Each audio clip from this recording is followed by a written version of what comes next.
exibição vídeo aqui no canal.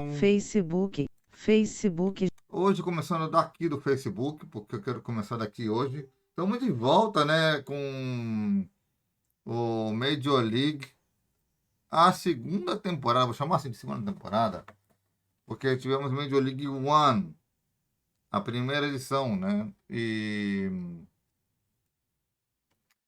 aqui está sendo esse vídeo no dia 20 ou 21 de fevereiro, ok? Entre 20 e 21.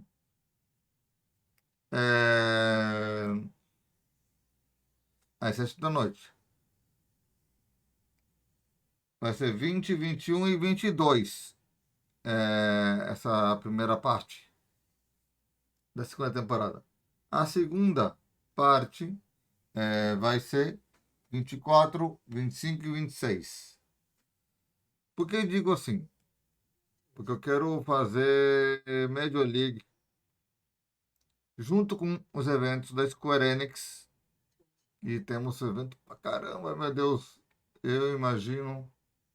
Muitos de vocês estão perguntando por que caramba eu estou usando meu Facebook e estão aqui. Por uma óbvia razão. E eu quero fazer porque eu quero trazer para vocês me seguirem.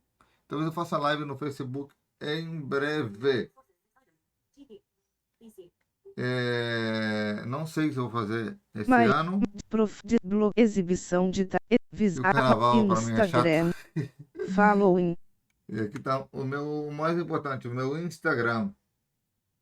Se bater 2.000 seguidores no Instagram até o dia 26 de abril, um dia antes do meu aniversário, sortearei $50. Vou fazer um vídeo dedicado a esse sorteio em breve. Tá bem? Pesquisar. Exibição de tarefa, uma área de trabalho de mudar para a página do torneio, quero fazer um teste de áudio, ok?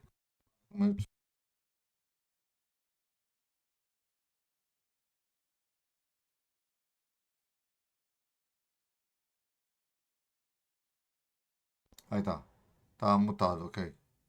Muito bom. Então, tava mutado o meu áudio, graças a Deus, tava bom.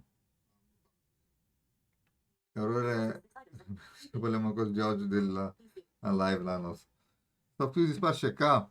E no final eu volto para mostrar também nosso Facebook e nosso Instagram. PS Remote Play. Tá bom? Exibição de Microsoft Teams. Exibição de tarefa. Visar. 1562. Call of Duty League Major segundo Qualifiers Weekend Day 1. YouTube. Pessoal volume deslizante 9. Clicável classificatórias da Major segundo da Liga Call of Duty semana 1 dia 1 título nível 2 botão volume deslizante 9, 13%, 1% volume. É assim. Galera, temos tantos eventos da Square e de outras empresas aqui hoje, nosso canal, que eu não sei por onde começar. A Major League do Call of Duty está indo muito bem no canal, estou agradecendo muito a todos que estão dando like e compartilhando o vídeo da Major League. Hoje é o recomeço da temporada, né? O recomeço, né? Porque a segunda temporada, a primeira temporada já foi. Começou. A primeira temporada foi semana 1, foi em dezembro, foi entre o dia 12, 13, não, perdão, 13, não, 12, 13 e 14 de dezembro. Depois, a semana seguinte, antes do Natal,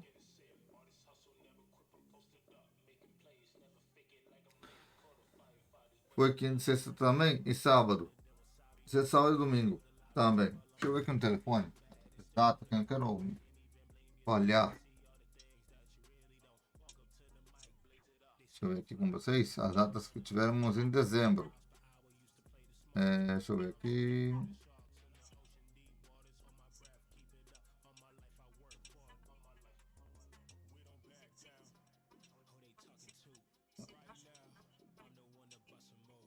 Estamos em janeiro. O que eu tô falando?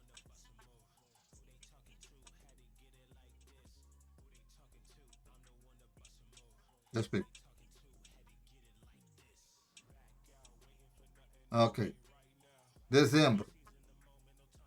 Ok.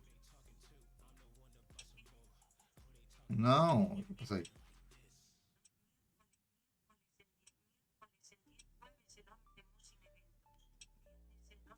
Começamos sexta-feira 12,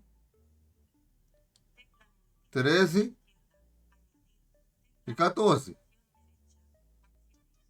Os 3 dias da primeira semana do Major League. Depois tivemos 19, 20 e 21 na semana 2. Depois não tivemos 26, 27 e 28. Não tivemos nada, porque tivemos a época do Natal.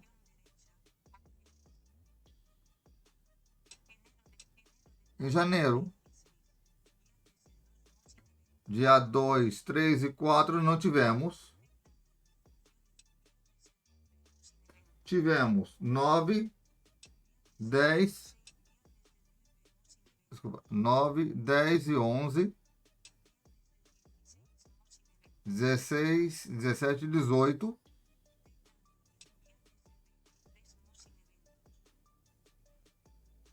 Vinte e três, 24 e 25.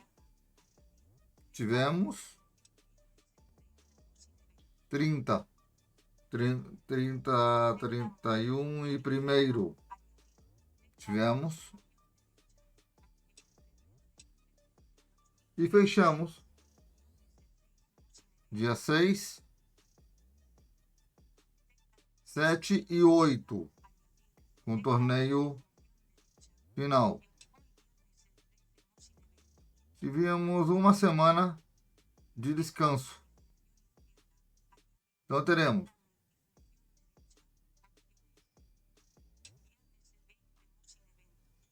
como se está saindo 20, sexta-feira 20. Botamos outros eventos, né, no dia 13, 14, 15, 16, 17, 18, 19 e 20. Tivemos vários eventos, os dois horários. No evento da PlayStation também, né? Tivemos aí. E hoje a 20 começa de volta aqui no canal a Major League.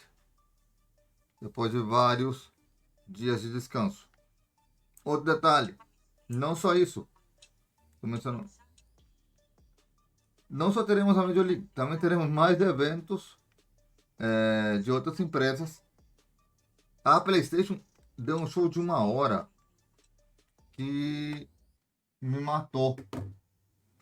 A Konami me deixou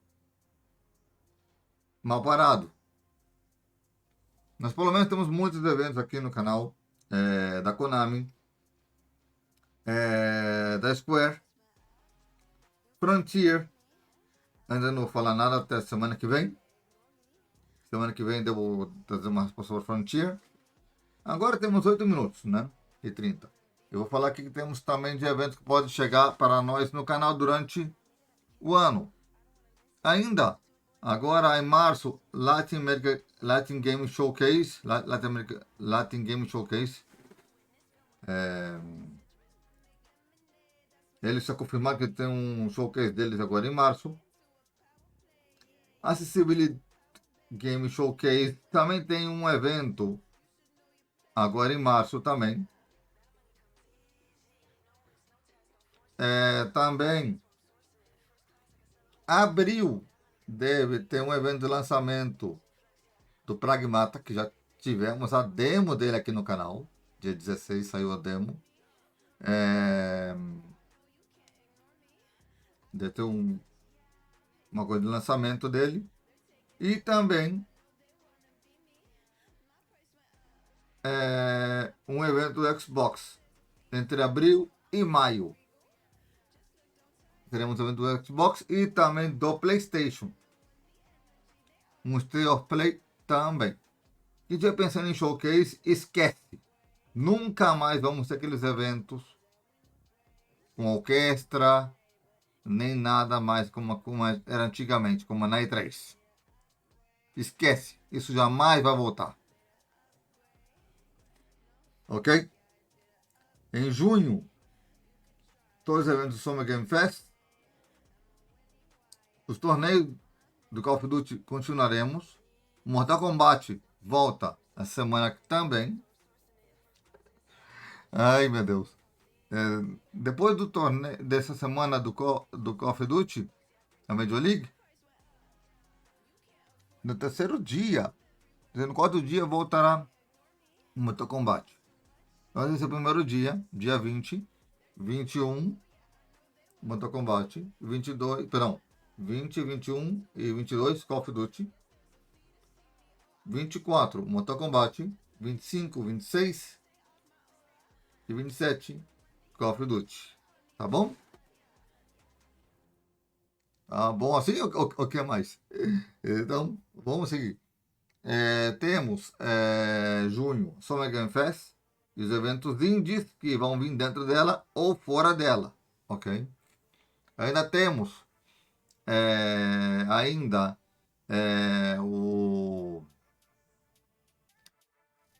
a Gamescom Latam, que não revisei ainda, não tive nem tempo.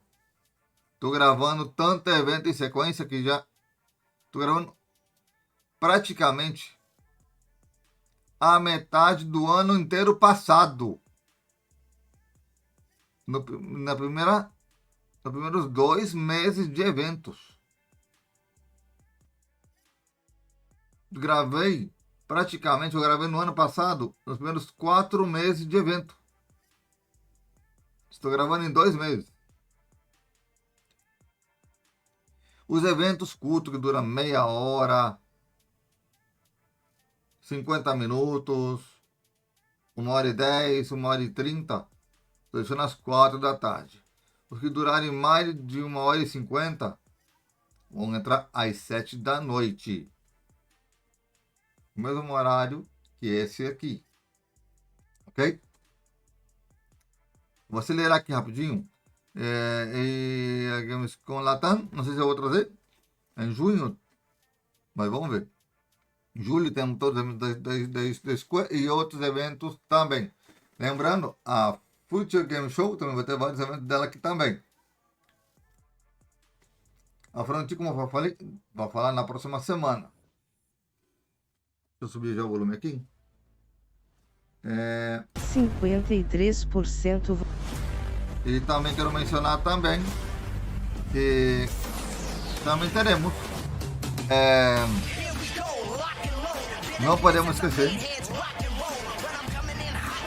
13% volume. Na próxima semana, vários eventos também temos, vários eventos também ainda. Agosto temos a Gamescom, Backswest. Em setembro, Tokyo Game Show. E muito mais eu vou falar nos próximos dias. Ok? No vídeo de amanhã eu falo mais sobre os eventos. E que o like não dê, né? Curtir este vídeo junto com outras 1850. Caralho, 1000 e poucas pessoas deram like. Marca d'água do canal gráfico botão 10 horas e 52 minutos. Aí lembrando, depois da parte West vem Tokyo Game Show. E ainda temos votação em novembro, entre 17 e 25 de novembro. A votação para a Game Awards, entre 6 e 7 de dezembro. PC Game Awards e 12 de dezembro, o The Game Awards. Datas fixas. Confia no pai. Eu confio em mim. Certeza absoluta que eu digo. Então, subindo aqui o áudio da música aí. Bora lá pro evento que tá apenas começando. Aí tá o resumo do último torneio. Quem não viu, veja na playlist 2025 e 2026 que começou há 2 semanas que começaram em 2025. O restante começaram em 2026. E lembrando, depois dessa classificatória aqui, vamos para Las Vegas. Já fomos pro Texas, que foi o último torneio. Agora nosso lugar é Las Vegas, Nevada.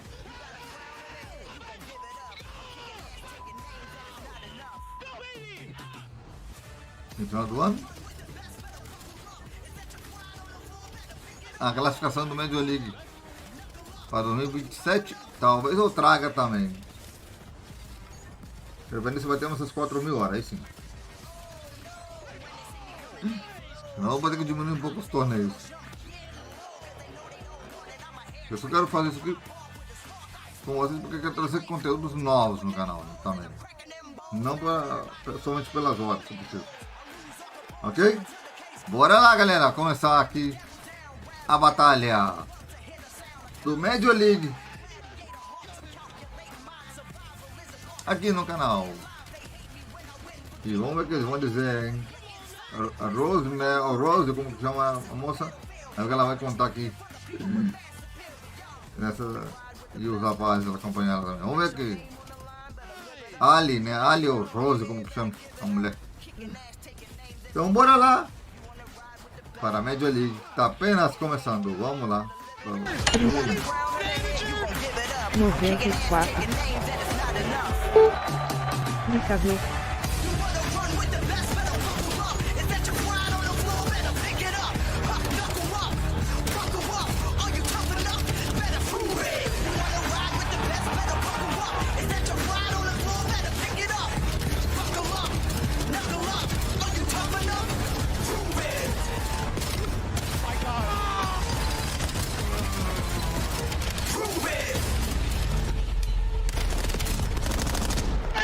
What are you doing? You're so nervous! The Paris Gentlemates, your Major 1 champions. We go in the distance. Back over to him, but extend! He's able to hold it! The chow from Dashy, the pistol will connect Dashy with the 1v1 clutch. Not afraid of the chow. Give me kill number 3. Neptune is fire. That was just utter filth. E eu nem falei, galera.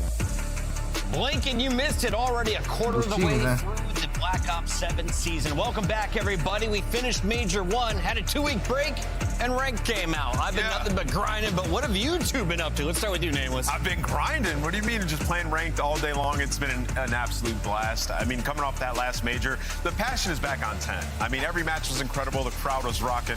COD's in a great place. The only thing rough about Texas was the trophy. Let's start, though, about your favorite portion of Major 1, Allie. It had to be when we were all at the desk thinking that FaZe Vegas were about to close it versus Paris Gentlemates, and then watching the entire crowd after Neptune hit that first 1v3, and then the next 1v2. It was electric in that building. Some of the biggest clutches we've seen here at the CDL as Paris Gentlemates lock in not just the match against FaZe, they take home the trophy. Paris, the best team in Call of Duty out of the gates. Let's talk about what makes this team so strong. Yeah, I mean, the best hardpoint team that we have in the game and the best team in the game, you just said it. I mean, all these players performing at a high level, Ghosty continuing to get better, and then your MVP and Neptune, since coming into the league last year, I mean, lit it up in HP. Definitely the best hardpoint player, but he has the ability to just pull off these crazy moments and like take the momentum away from the other squad. And you saw that on full display all tournament long versus Thieves at the end. And then you talk about the FaZe one, Allie, taking over the search. Yeah, and of course it was a feel-good moment for him as well, not only being the MVP and getting these clutches, but he's a player who placed second so much last year,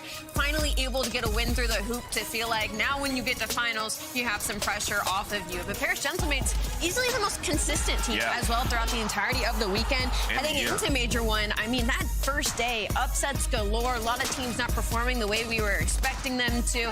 But for Paris Gentlemen, it's a big win. Envoy world champion Dan Gossi raising 2 trophies last year. But for this man, Neptune raises gold for the first time. And not only does he raise the trophy, he does it with MVP honors. Allie, you mentioned the clutches. Yeah. But outside of those 2 rounds, this guy was a highlight reel as well. 100%. I mean, he was just a consistent slayer, and you know he's always going to make the right choice. This is a player who has not only come from another game, but strategically he's had to go back down to challengers and really rework his play style to find his place in the league this time. While we saw Paris Gentlemen able to clutch up in those big situations, a team that had an opportunity but fell short was LA Thieves, and they decided that, well, this is not going to be the starting lineup for the rest of the season. We got to do something different. Why is Kenny the man moving his way out of the starting lineup? Yeah, a lot of haters were right at this point saying that the Thieves are going to make the change, and Kenny individually has been underperforming. I think coming into the year you would say he doesn't have to individually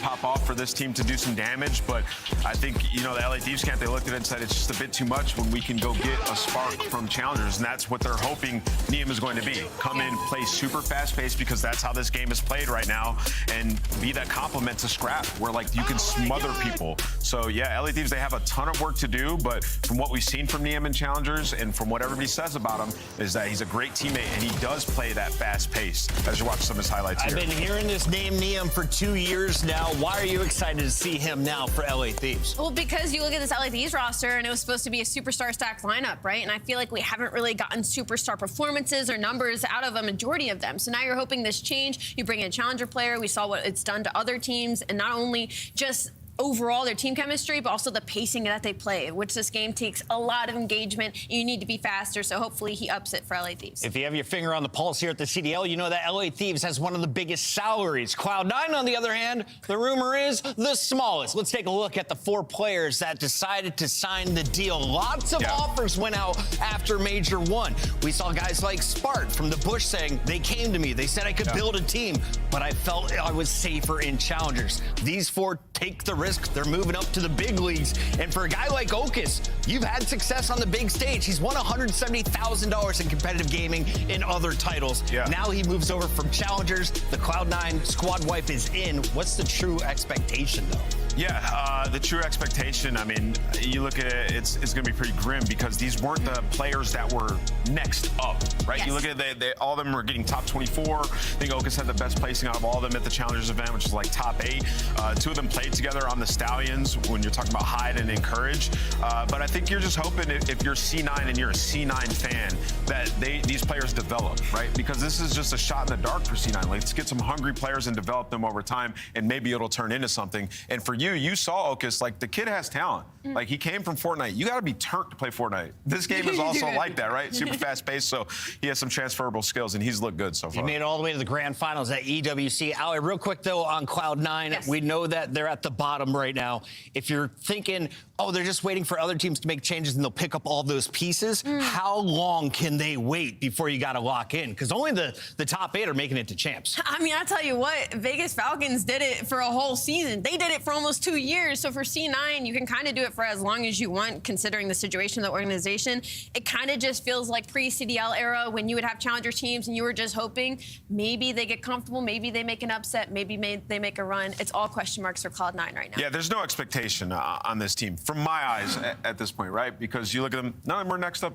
Realistically, right? They haven't been performing that well in challenges. Power rankings, they're at the bottom. Let's start there and work our way up because, believe it or not, we matched BreakingPoint.gg. I grilled you 2 yesterday during rehearsal. Then we looked at the site, and it seems all of the Call of Duty experts are in agreement. Cloud9 is at the bottom, but here in the D tier, we got Boston, Vancouver, and Carolina. You've got Miami and Koi alone in C. And what I find interesting is you guys now think G2 is better than LA Thieves and Riyadh. Yeah. Yeah, absolutely. I mean, from what we see from G2, top 3 hardpoint team, they got some maps in the bag nobody else wants to play. When you talk about Blackheart and Colossus, Lanimals, like you said, Skies has been performing consistently, and now there is an argument like they are a regression candidate if you believe that Skies isn't going to continue to play this way. But I do. I think they have a good system in place, and I believe Mamba is still surging, and there's room for growth rather than regression in G2. This is also one of the first times we've had a tier list where it feels like there's not a lot of teams near the top because of the way the major went. So many teams fell flat. You're talking LA fell flat, Koi fell flat, even Miami had some expectations that they didn't live up to. So it feels like the rest of the league is just battling to be mid-tier at this point while you have those like... Hold that thought. We got to move it on because the first match is ready to go. Before we get to that, here's your standings. We're starting fresh here at stage 2. What does that mean? Everyone has 0 wins, 0 losses. And this time, there's some extra pressure. Only the top 10 get to play on land. If you don't finish in the top 10, you will be sitting on the sideline watching Birmingham from home. Yeah, you won't even be going to Birmingham, which is tough. So, right, the top 10 teams go. 7 through 10 will be paying a play-in on that first day, right, for only 2 teams to make it into the 8-team bracket that we will have. So, a new format. Everybody's playing everybody. A ton of Call of Duty is going to be played in this next six weeks, and we're going to really weed out who the best players are. 6 weeks of qualifiers start when we return. The first match coming up, it's Optic Texas, runners-up from their home major, taking on Boston, trying to move up from that D tier.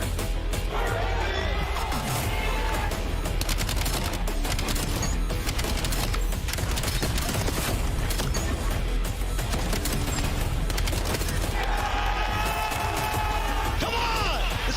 Let's go, Bert! Let's go, you beast! Come on!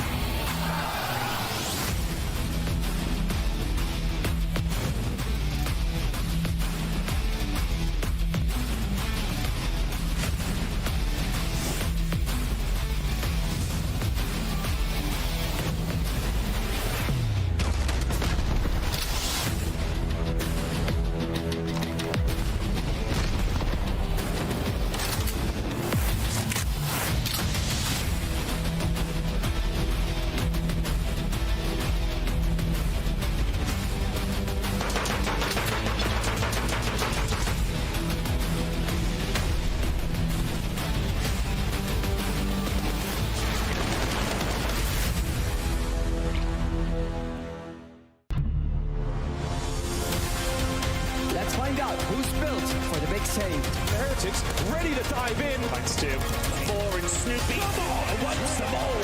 But Hydra with the switch impossible. He's making top room. So damn happy. It's Saints.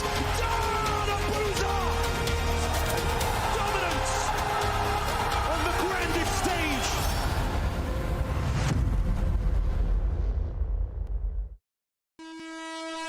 This is not a test. This is your emergency broadcast system announcing the Boston Breach sanctioned by the city.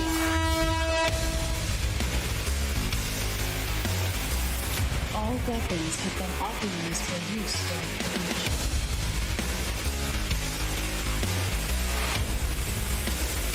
breach. No restrictions.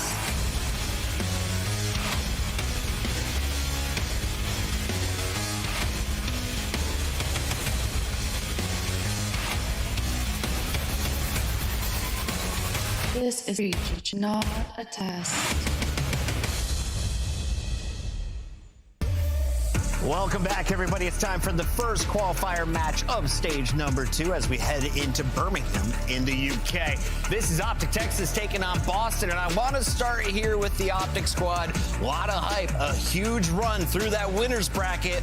Where did they slip up towards the end of their tournament run? Yeah, search and destroys, a lot of rounds. You know, we broke down at the major that they just kind of threw away. Yeah. You think about the raid. I know that's the one that, you know, they're all having nightmares of, or the end of the Scar, where, you know, they're pushing, Dashy's flanking, and it just gets away from them a little bit. So for them, you clean up those small things. They're playing a really tough opponent in that grand final. I still think Optic is a very good search and destroy team. But in your Monster Energy pregame, you saw they've become dominant dominate at Overload. There's no team better than them there. On the graphic, we had 2 teams in the S tier. Do you have Optic as number 1 or number 2? Number 2, of course, because they just lost to Parish Gentlemates. And looking at the consistency from Parish Gentlemates, where Optic Texas have felt a lot of the 5th man motivation, I'm obviously going to have to put them in second. But that's not to put any slack on them. They are still the best Overload team in the game right now. They are still an incredibly strong respawn team. Like Ant said, their only struggle is going to be that search and destroy. They lost 3 of them to the Gentlemates. On the other side, you have Boston, that we all know has high ceilings as individuals, but as a whole, they have been lackluster. Yeah. Mediocre, some would say. And Nasty, he broke my heart with the face he made at the end of their series, knowing that they underperformed on land. They had a tough draw in that elimination bracket after coming in with a low seed, but you gotta expect more out of a team with 100%. This much talent. I mean, just giving them, like, the somewhat good is they have a pretty good foundation in every game mode, and I mean, Nasty is still playing as consistent as ever. He has a 71% NTK, which is right behind Ghosty by 1%, meaning that he's getting these kills, he's not throwing his life away, so you've got a really solid, consistent AR, and you've got the slaying and Overload. Him and Snoopy have 1.2s in that game mode, so the slaying isn't a problem. It's just icing up and closing out these maps when they give themselves a little bit of a breathing room. Slaying has been an issue compared to some of the other teams, but Search has been the biggest one, right? Yeah, I would say, well, yeah, I mean, that's not great, but also HP, Chris, they haven't won a hard point outside of Colossus since January 10th. It's been bad. But with this team, though, I would say slaying has been an issue. I think Purge has not been performing. SMG duo in general, in my opinion, they've been one of the weaker SMG duos that we have in the league. And what's weird about it, like you said, Nasty's been playing well. Cammy's turned up in the last couple of series that they've had. Like, he's not been playing that bad. So I think it's on the subs. Subs, eyes are on you today. Let's take a look at your maps and modes as we get into this first best of 5. Wheeler, Boston's got to beat Optic early in this best of 5 if they want to make it out. They haven't been 3-0'd. Is today that day? How'd you know that? You looked at the map stats because recently, last 2 months, the scars have been great for Optic. So yes, they do. I agree with that 100%. I actually did not look at any map stats. I'm just going off of vague comments. Allie, how do you see this breaking down? I'm vibing. The problem is right now, Boston essentially doesn't have a map pool. I think Ant touched on that pretty well with the Colossus point and hard point, where on the flip side, Optic Texas are happy to play any. Theirs is incredibly deep across the board. I looked at the start of this. It's 2 scars. Optic obviously have a lot of repetitions there. There's a lot of vetoes. It's been kind of mid for them, but we've seen a lot of strengths as well, especially if you get Shotzi comfortable around that top P2. It's time for your Scuff Pick'ems. Will you guys give me 2 points if I get this one right? Yeah, me too. I'm going with Boston Breach today. What? This is purely a vibe check. Snoopy was super smiley. Vibes were high from Purge. This is a fresh start after grinding Search for 2 weeks. Optic looks too locked in for an online match. I think they're about to get pile drive. Like, I think Optic. The first 3-0 for them? I think they're about to cook Boston. I got Optic winning this one. I don't know if it's going to be a cook. I'm definitely going to go Optic, though. I don't. So 2 points if Boston wins this, all right? Yeah, you should get 2 if you win. Yeah, all right, yeah. There we go. To kick off the day, we've got 2 fantastic men. In fact, they're so beautiful that we had some cards made from them. Yeah. Let's take a look here. Which one? Do we have the right stack? Which? Oh, there we go. Let's go here. We've got a lot. Vegas, FaZe. It's the bald guy. Gold. Where's the bald guy at? You see him? Is that him? Can you hold that one up? Yeah, we got Clint right here. Shout out to Vegas FaZe. And then Joe. Which one do you think you guys are? Want to hold your cards? I don't even want to know. Oh, yeah, Joe. So give me the other one. Yeah, what does bring this to you, They Joe? completely messed Joe up. Let's see. There you go. Sorry. Everybody looks very good. Find yourself in the pack. So, Clint, which one is Joe, bro? I have no idea. He's got to be the eyebrows, bro. What does that mean? The eyebrows. You got the thick eyebrows. Show it to the camera, fam. This is me? You guys I still can don't walk even up. know. I have no idea. You're not allergic to the bald camera. one. That works. That looks like you. I like it. Yeah. It's gotta be I you. mess with it. I don't know which You don't know which one. one's yours, Joe? All right, Joe, I'll take the from you so you I can don't know catch what your this match. is, and I don't really care. Perfect. I caught Joe. Wait, what? Wait, that's a magic trick. All right, goodbye. That's chance. For sure, that's chance.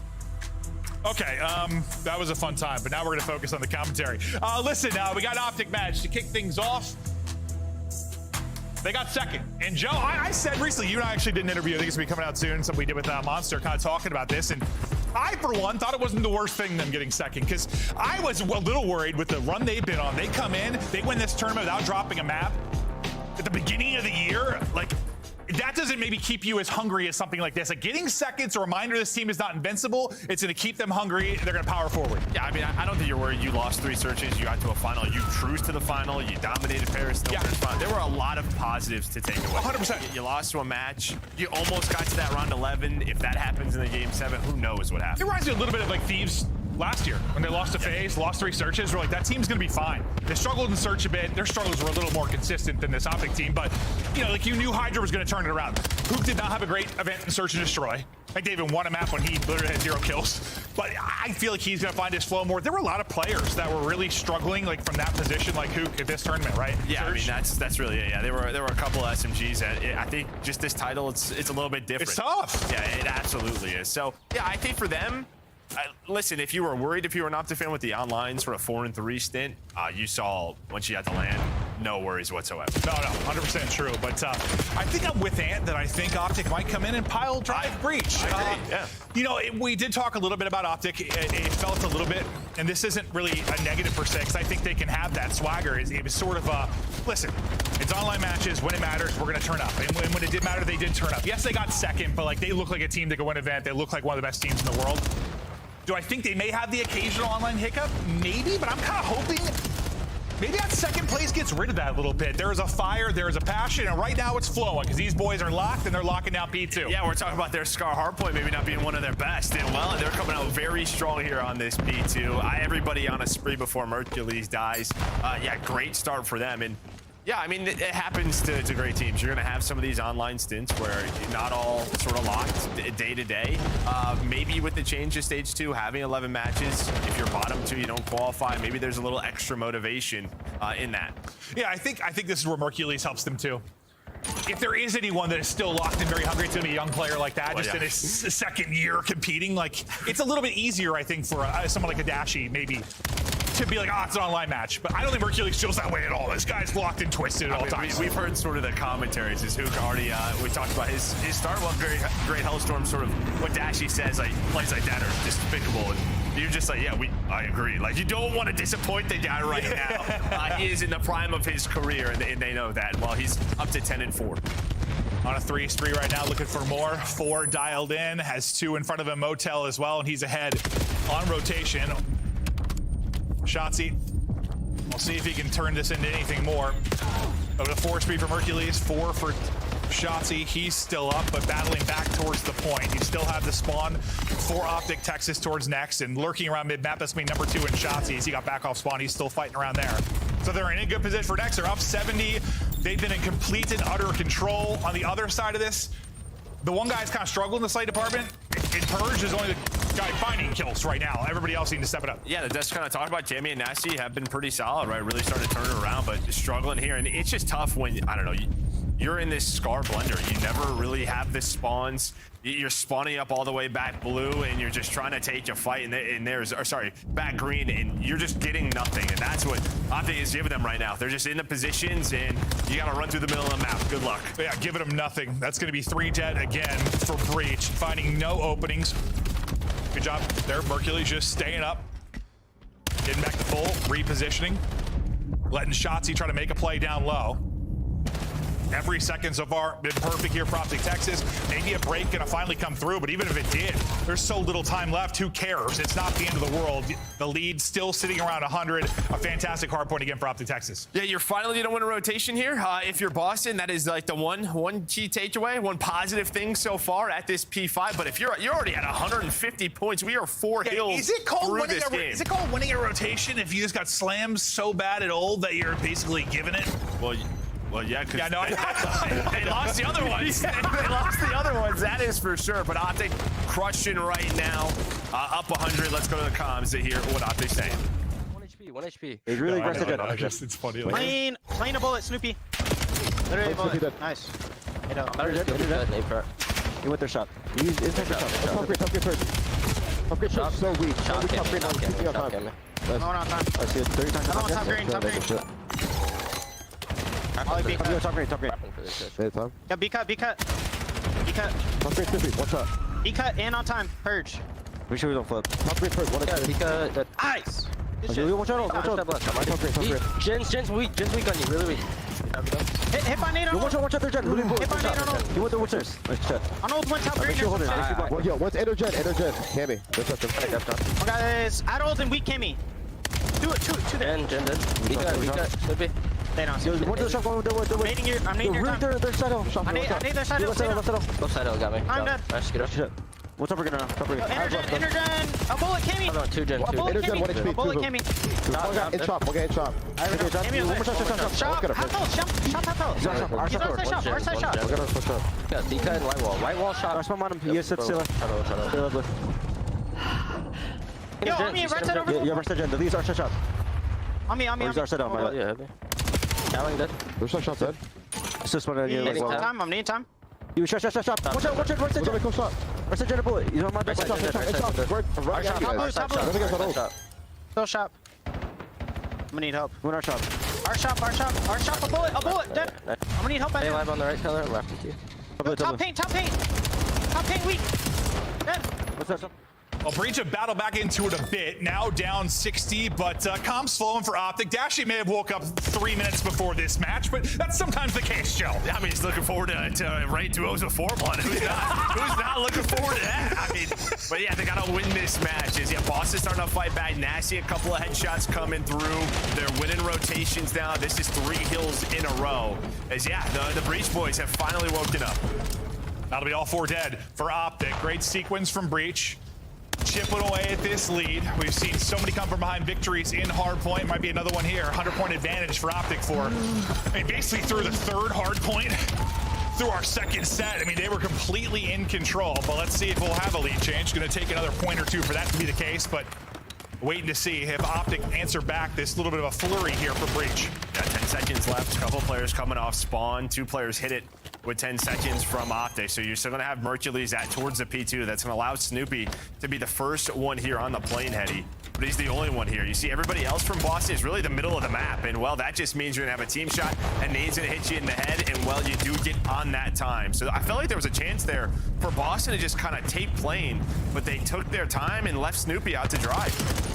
There's still another chance here. They've got 2 dead. There's an opening, and they're going to capitalize. A pinch comes in from wall and mid. They're able to get through, and that's a big break and a big moment for Breach. If they're going to come back in this one, Snoopy out of the power position on the plane, Hetty, see what type of damage he's going to be able to do. One gets up close and personal, but his teammate's able to pick that up. We heard the comms from Optic, but now it's the rallying cry from Breach as they're swinging this comeback. Let's hear the comms from Breach. I'm going, man. I'm back blue. Get my plane. Everybody off me. Yeah. I'm going A search. We gotta kill his spawn out. Yo, he's spawn pretty sure. I'm trying to kill you twice. Both twice shot. Nice. That's a huge. I'm on the back of me. There's 2 sandbags, 1 on those. Yeah, I'm down. There's 2. So you can merc.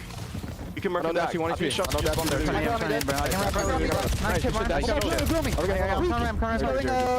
He's going deep. He's right, bro. I'm stunned right. Yeah, okay. One more top boys. I see this guy deep right. Right side, yeah, he's right top blue. No, he backs up. No, he's behind you. Oh, nice. Back left, Dashy. Back up, Dashy. Nice shit. One window, nice, good point. I go half pitch, really weak. Back left. Nice, good job, bro. Mr. Shot's the only guy. I'm in the back, spawned out.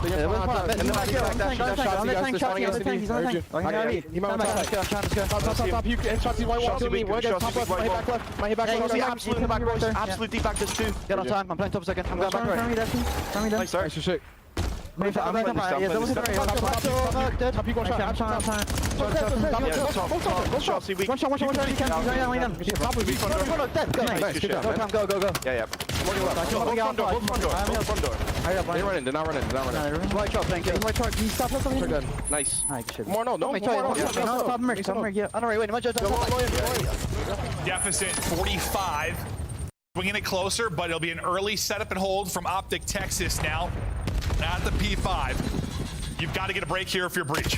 Yeah, I mean, listen, Breach right at the start of that listening, at the end of that P3, like they kind of pinched with Nasty, and that spawned Optic towards blue. I think it could have been a little bit cleaner for Boston if they control that. Maybe it's a closer game or a tie game, and then they're able to set up at that P4. But it was very messy at P4. Now we're headed to this P5 with, yeah, they're able to find an early break. Yeah, they needed the break, and they're able to get it. This could be the break that could really sell the comeback. Nasty has turned it up. Purge really solid from the get-go. His 5 spree comes to an end. Nasty's spree still going to go. He has a Hellstorm to work with. We'll see when that comes into play. But for now, holding it in the back pocket. as they're battling to get as much of this time as they can. But with only 10 seconds remaining now, we'll get back to mid-map into our third set. Optic have done just enough to hold on to this lead, but we'll see if it'll be just enough or if it'll be a big play from Breach that'll seal it. Yeah, and I mean, Shotzi's really stepping it up here. This is a map play sometimes he would struggle on, right? Like trying to force, he would force to drive it, but the entire time outside of the P4, we've seen him with the M15 in hand, so he's finding his kills. And when we talked about Mercules, he's just motivated every single match, and that is the power of the young blood, and he continues to go off. 36 and 21, a big win there to get on a P1. I thought that was the biggest difference between online and LAN. I mean, Shotzi did not have a good stint online leading into the event, but on LAN became a different beast, turned it up, and well, they made it to a final. Nasty streak now has to be used. There's only 10 more ticks needed for Optic Texas to close out the map 1. The streak is going to pick one out of the point, allow Purge to get in. He'll connect onto a second with the streak as well. You thought maybe a lifeline for Breach for a moment, but still fighting inside of the point is going to be the Optic Texas boys, and that will seal it. A 70-point victory, 250 to 180 on the map 1. Led by as much as, what, 100 to 120, got as close as 20 or so. Breach just came alive a little too late. I feel like we've chatted about that with a lot of teams this year. Well, maybe it's every year, like, yeah, you go down 100, usually through the first set, you're in trouble. Well, I mean, this game is a little bit more punishing with that than some of our previous titles. True. I mean, you lose a couple of rotations and you're going to be down 100. Yeah. Depending on what game we are playing, you would just sort of be in the mix, no matter what, if you had good spawns or bad spawns. And Scar is one of those. I mean, you can earn a ton of time at P1. We have seen that, right? You combine that quickly into a P2. You lose a P3 rotation, and all of a sudden you are down 100, just like we saw here from Boston Breach. And if we thought someone would still come in, ready to feast, ready to be hungry, it'd be Mercules. Shocking. 37 and 22, 4,200 damage. Just monster map out of him to kick things off. Honestly, I'm not surprised. And this isn't like, I'm not trying to be negative towards the other guys at all. I think having someone be hungry when you're on top is very, very important. And I am putting some pressure on the young guy to keep that will, keep that power. It makes the other guys feed off it. I mean, yeah, we're talking Dashy is our oldest player in the league now. Yeah, it's crazy. As crazy as that is to say, but I mean, Hook and Shotzi are not far behind him. These guys are vets, world champions. So yeah, Friday, a 3 p.m. match. Yeah, Mercules is going to get you locked in. He's going to get you map 1. Oh, we know, like when we would talk to the FaZe guys over the years when they were sitting at the top of the CDL standings a lot and talk to Crowder, their coach, one of the hardest things was, yes, just keeping them locked, keeping them focused. Finding motivation. Finding motivation. Yeah, it's a very difficult thing to do. Like pro athletes have talked about it when you've been on top for a long time.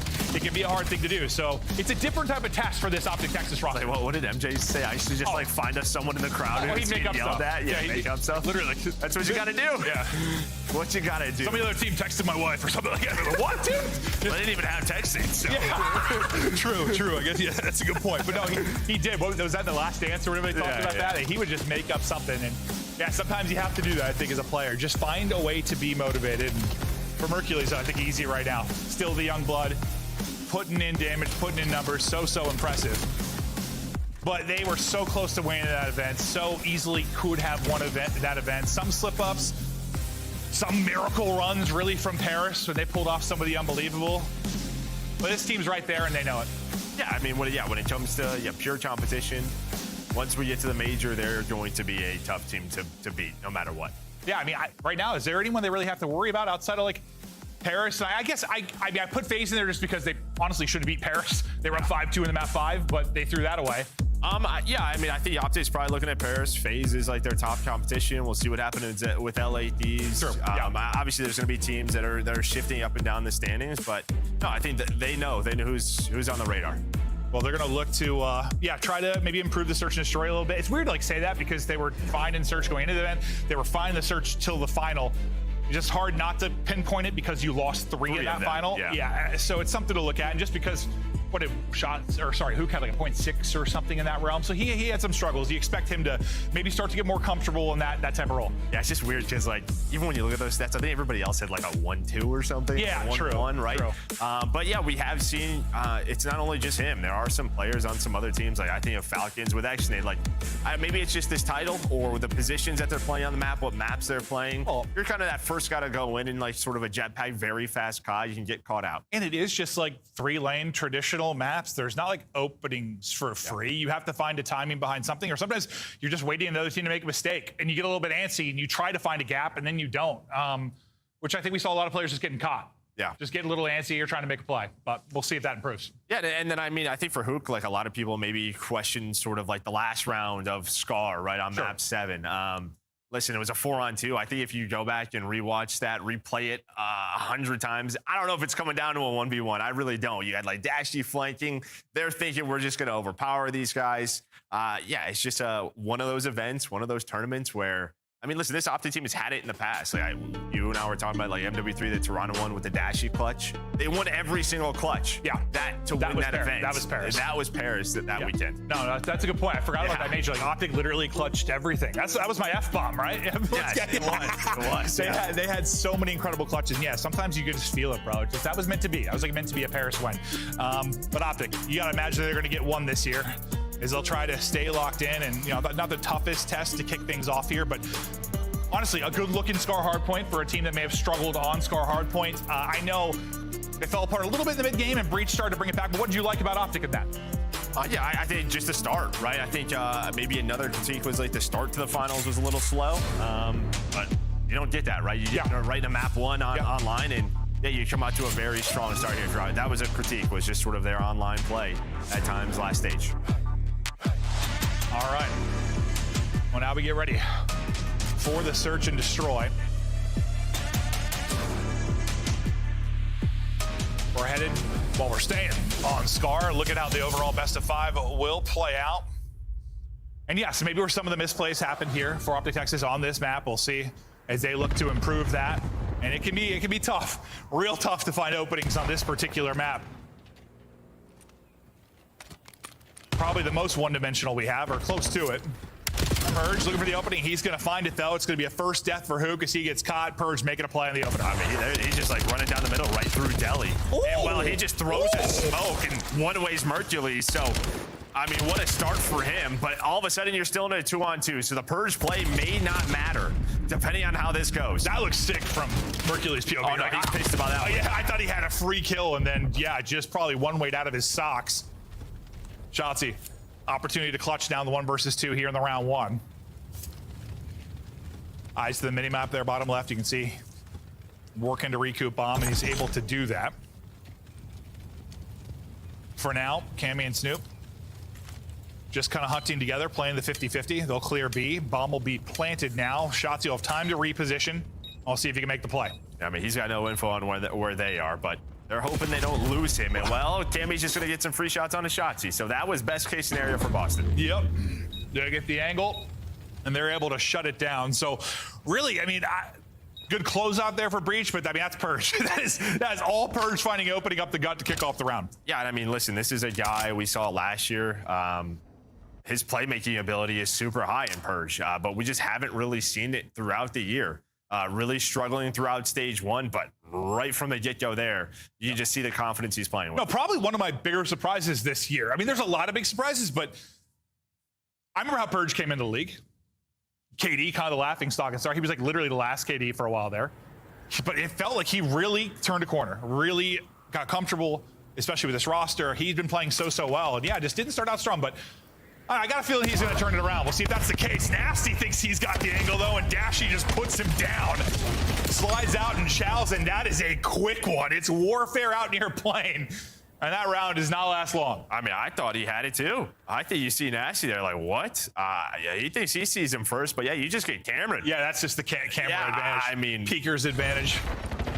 Unreal snipe out of Dashy, and then able to find the second as you had this hit out from Boston.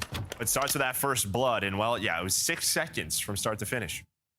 Yeah, once the fight started, it ended real quick. But no, that dude, the Mercules POV on the Purge kill looks sick. Nasty's POV on that one looks sick.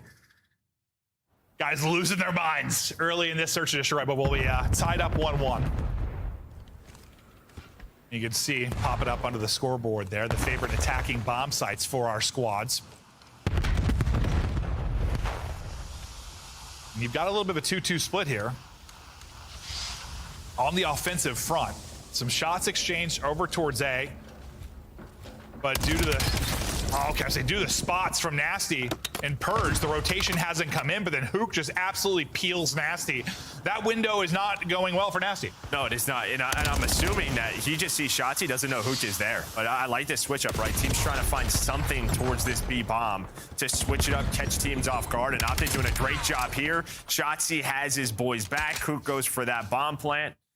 And well, he's able to find the last one as well. So nice stuff from Optic. But yeah, Nasty's sort of the one Overwatch. And a lot of the times it is just one guy, just sort of, yeah, threatening a flank. And usually it is Shotzzy, but I mean, Hook was waiting for him. It's like literally whether Nasty's targeting the window or being targeted from the window. Yeah. He's just getting buried. He got sniped and then he got laced. That's straight headies. Like he just gets peeled. Beautiful shots there from Hook. I love the replay there, kind of zoom it in and focus, but that is like literally just to the dome.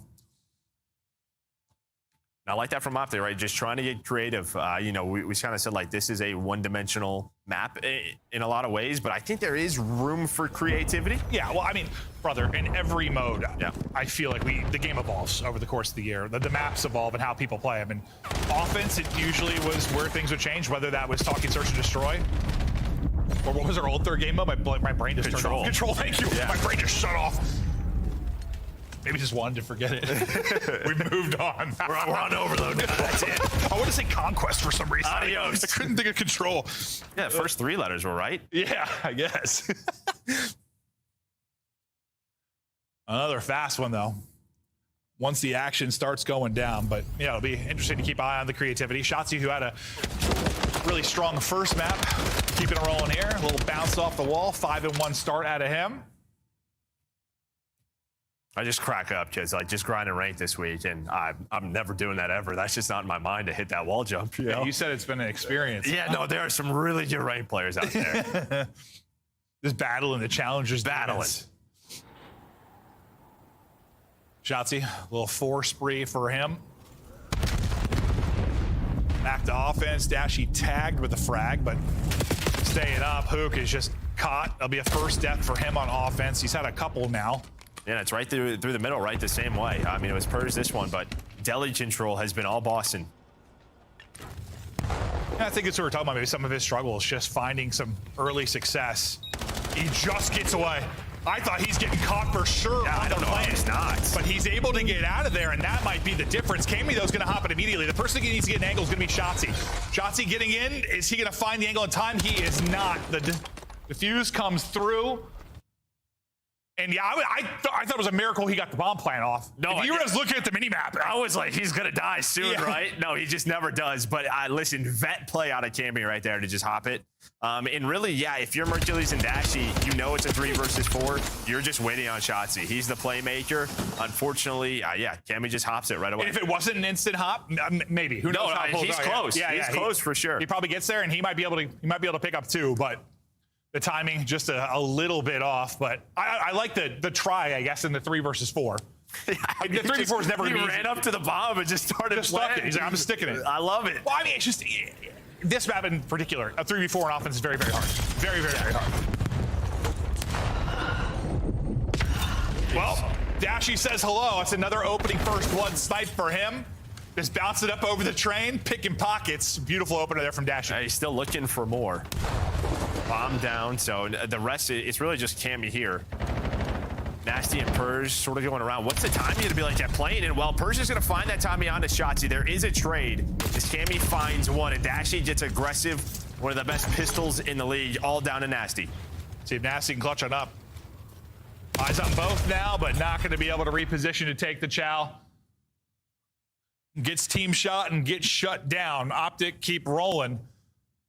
But it feels like on one side, yeah, it's like, I mean, Dashy's found a lot of success in the first bloods. Sometimes in offense, though, it's been Hook getting picked and putting them in difficult positions. But for the most part, the defense has been locked up. Yeah, I mean, listen, when you're on an attacking side, sometimes it's just tough to watch that deli door. You got to dodge nades early. There's not really like a great angle for it, so it can be tough. And he starts to go out towards P1. You take your risk there if you are Snoopy, so a nice first blood for him.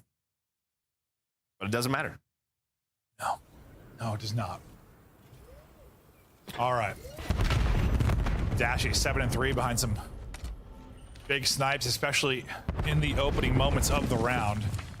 It is all out A defensive front right now for Boston Breach. Looks like wrapping out late will be nasty, but really not much of a presence to push up over towards B on Optic yet. But stun's not gonna hit. So Snoopy's in a good spot here. It's just how many does he get if he finds one, or are they gonna check this corner? I mean, Snoopy's about to get trampled on. Yeah, I don't think he realizes one went right over the top of him. So he is gonna get traded out, but you have Purge close by and he's able to trade it the other way as well. So numbers stay there for Breach. And yeah, you see how difficult it is kind of for the offense in the opening moments, especially players like Hook, like just, yeah, reading that's gonna be tough. Unless the stun hits. I mean, now you have a 2 versus 2. Purge is behind virtually. They're trying to find him, but where is the trade onto this young man? As well, he's able to get a couple of shots in, reaching up Purge, but 25 seconds to go. Dashy, pistol, and snipe, trying to hunt him down.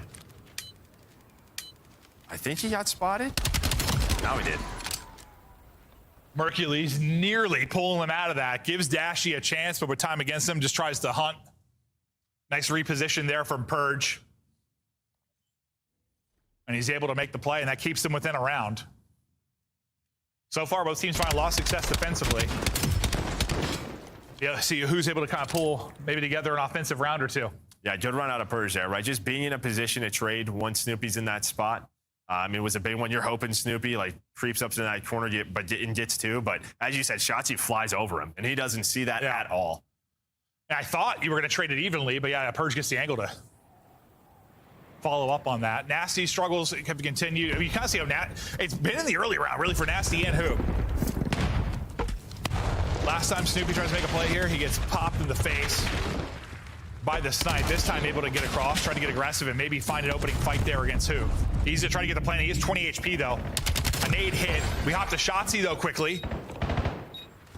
He's on the flank. Purge is trapped in and has to fly forward. It's suddenly going to be only Purge. He's going to be dropped. Easy to fuse. Shotzi gets him behind, and well, Optic collapse on him easily there. The defensive streak continues. Yeah, it's just one of those blind counter rounds. I mean, you want to hit A quickly if you are Boston with all 4 players. You leave one blue, and that means, well, that player either has to watch middle of the map or full flank.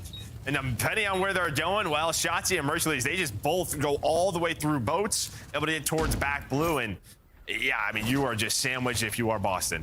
You kind of saw like what it looked like for Purge, just like scurrying away, like I don't know where to go, trying to fly forward, no safety behind, no safety forward, and pinched out and dropped. A round away from the 2-0 edge in the series now are Optic. We'll see if they can close it out on offense. That's where the struggles have been. And what do you do to stop, like, I don't know, like, Purge from getting the position he did, Snoopy from getting the position that he did? Like, it's tough. No, it is. I mean, yeah, you can either just sort of maybe just commit to this A-bomb site or right away and just watch it from top motel, or yeah, maybe if you have no snipes in play, Mercules can just kind of sit here and watch this deli door. But you see, he's got to watch so many different angles with the help of Shotzi. So once again, like, deli could be open if they hit a timing from Boston, but did he get to P1? Well, Shotzi's going to play an off angle, now try to play his life. Able to back it up. Mercules got his cross there. That 2-man game, so good. So good. Now just Cammy left alone on island and slammed. Beautiful round there where the offenses struggled a bit. It did not struggle in the final one. Beautiful stuff there. And yeah, just played a little bit slower. You can see Mercules trying to spot everything, but yeah, there still could have been timing where something could have got wonky, but yeah, I mean, that's just a play call, right? I mean, Shotzi's just pretty much saying, I'm going to watch the full flank, and you run right into that trap if you are Boston. But yeah, Deli was open, but maybe they're just thinking they're not going to do it again. They play around P1, and it works out there for Optic. Nice call from Optic, and a nice victory there in this search. Up 2-0 so far. Solid. Yeah, I mean, maybe a few offensive struggles. You had 3 first deaths for Hook and some rounds where maybe he struggled to get it going, but still ends up putting 800 damage. He is involved. A dud there for Nasty. 1-8, 270 damage. It's funny because it started early. Like, you saw him get sniped. You saw him get picked with all headshots from Hook, and then we didn't really talk too much about his engagements after that, but it seems like it went about the same way. Yeah, I mean, just depending on the timing, you're the one getting caught on the bomb, whatever it is. Yeah, like Hook he's going for the plan, ends up dying a couple of times. Yeah, and that's what's tough when you just overall look at sort of individual stats. Well, so far, Breach just outpaced, out-talented, in trouble. Down 0-2. Excited to see his team maybe start turning around. This just isn't the matchup maybe that's going to happen. Optic simply a little too strong. They'll look to close it out in the map 3 after the quick break.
official controller of the CDL. Start the season strong with the 2026 Call of Duty League Pack. Grab yourself the CDL operator by scanning the QR code on screen or check it out in the Call of Duty store in-game now. Black Ops 7 returns to the Esports World Cup in Riyadh this summer. Scan the QR code to be notified when tickets go live later this month. Monster Energy, the official energy drink of the CDL.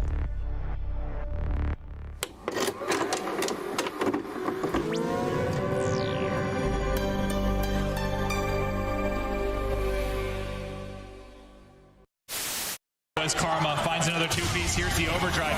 Popped as he's just trying to back him up, making all the plays. It's Crim 6.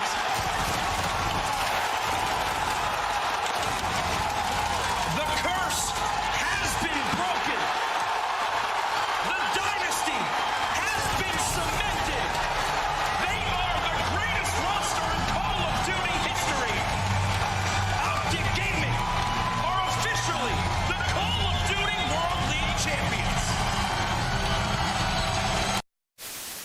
Weak. One shot low. Nice. Rug was weak. He was weak. I'm just holding the iron. I couldn't get him. He's one off a streak, Teach. He's working bomb quick. He's playing confident. You saw him. You can't get on till 8. Oh, frag. Wait, what? All right, we got to regain. He's one off a streak. Come on, Teach. Let's go. All good. He's one off a streak. Ain't no other frag on, bro. All good. Standy will get free info here onto Assault. Quickly finds the kill. He's going for the assassination. Didn't hold the button down long enough. And Assault says not so fast. Let me tell you right now, these guys play every day. You should know you cannot assassinate someone when they are a little bit taller than you on the map. And unfortunately, the 1v doesn't work, but you know them hands from Assault. They are definitely warm. 2 punches right to the chest to take down Standy. Now the Ravens soar. Now the Ravens battle. The final 5 moments for them now. What a turnaround. What a tournament. Carolina survive. Optic Texas go home. Hello, welcome back. We'll see if Optic can close this out 3-0. But Gut says, yeah, probably going to happen. Now, I believe, Joe, with the update, we're going to have some changes to Overload. We'll talk a little bit through them, assuming sometimes I don't know what patch the players are playing on. Because sometimes they're on the old patch, sometimes they're on the new patch. We're not on the one that just came out with like the one right before that. Yeah, well, it just came out like today or yesterday. Yeah. Thank you. Right before. But if there's some changes, we'll talk about that. There's some of the kind of goals moved around, which will affect gameplay. Some of the spawns have changed too, assuming that's what they're playing on. So we'll wait to see if that's the case. But we get ready for the Overload. We know how incredible Optic can be at this particular mode when they are all locked. How to Breach win this, Joe? You're a big Breach guy. You're a big Boston sports guy.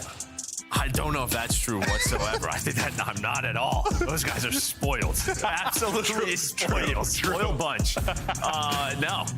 It's going to be tough. Yeah, I mean, right from the get-go, right at the start of the year, it's felt like Den Overload, one of the go-tos for Optic. Yeah. Yeah, I mean, I guess you're just sort of looking at the sub-players. Maybe like Persian, Itsupi can get going here if you're Boston. I'm pulling something out of nowhere. I like that, Joe. Yeah, I'm trying. I'm trying here. I'm just thinking to myself, all right, what should happen? 90% of what I say is pulled directly out of my ass. Yeah, I know. That's what I'm sitting here like, man, what's it like to be Clint? Yeah.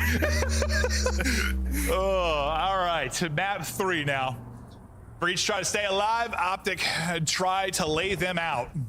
Yeah, so, okay, so it is on the patch for Thanos. So, yeah, you can see both A's are kind of... I assume so. I didn't want to say it and it wasn't, I guess. Both A's are the 2 goals you're really looking at. And then the 1 green B. So the side Boston's going to be attacking. Both goals kind of moved. The B side, which has been the more common side, backed up a little bit from the tree to encourage you to go towards A, where A is moved on up now. So we'll see what teams opt to do. Yeah, one of the other big things we'll kind of talk about as it happens. Like, when you're the attacking team, typically, unless you had like both of the deep defensive spawns blocked, there was a kind of a safe spawn for the defense, like on the opposite goal, where they could spawn up and maybe try to stop a rally.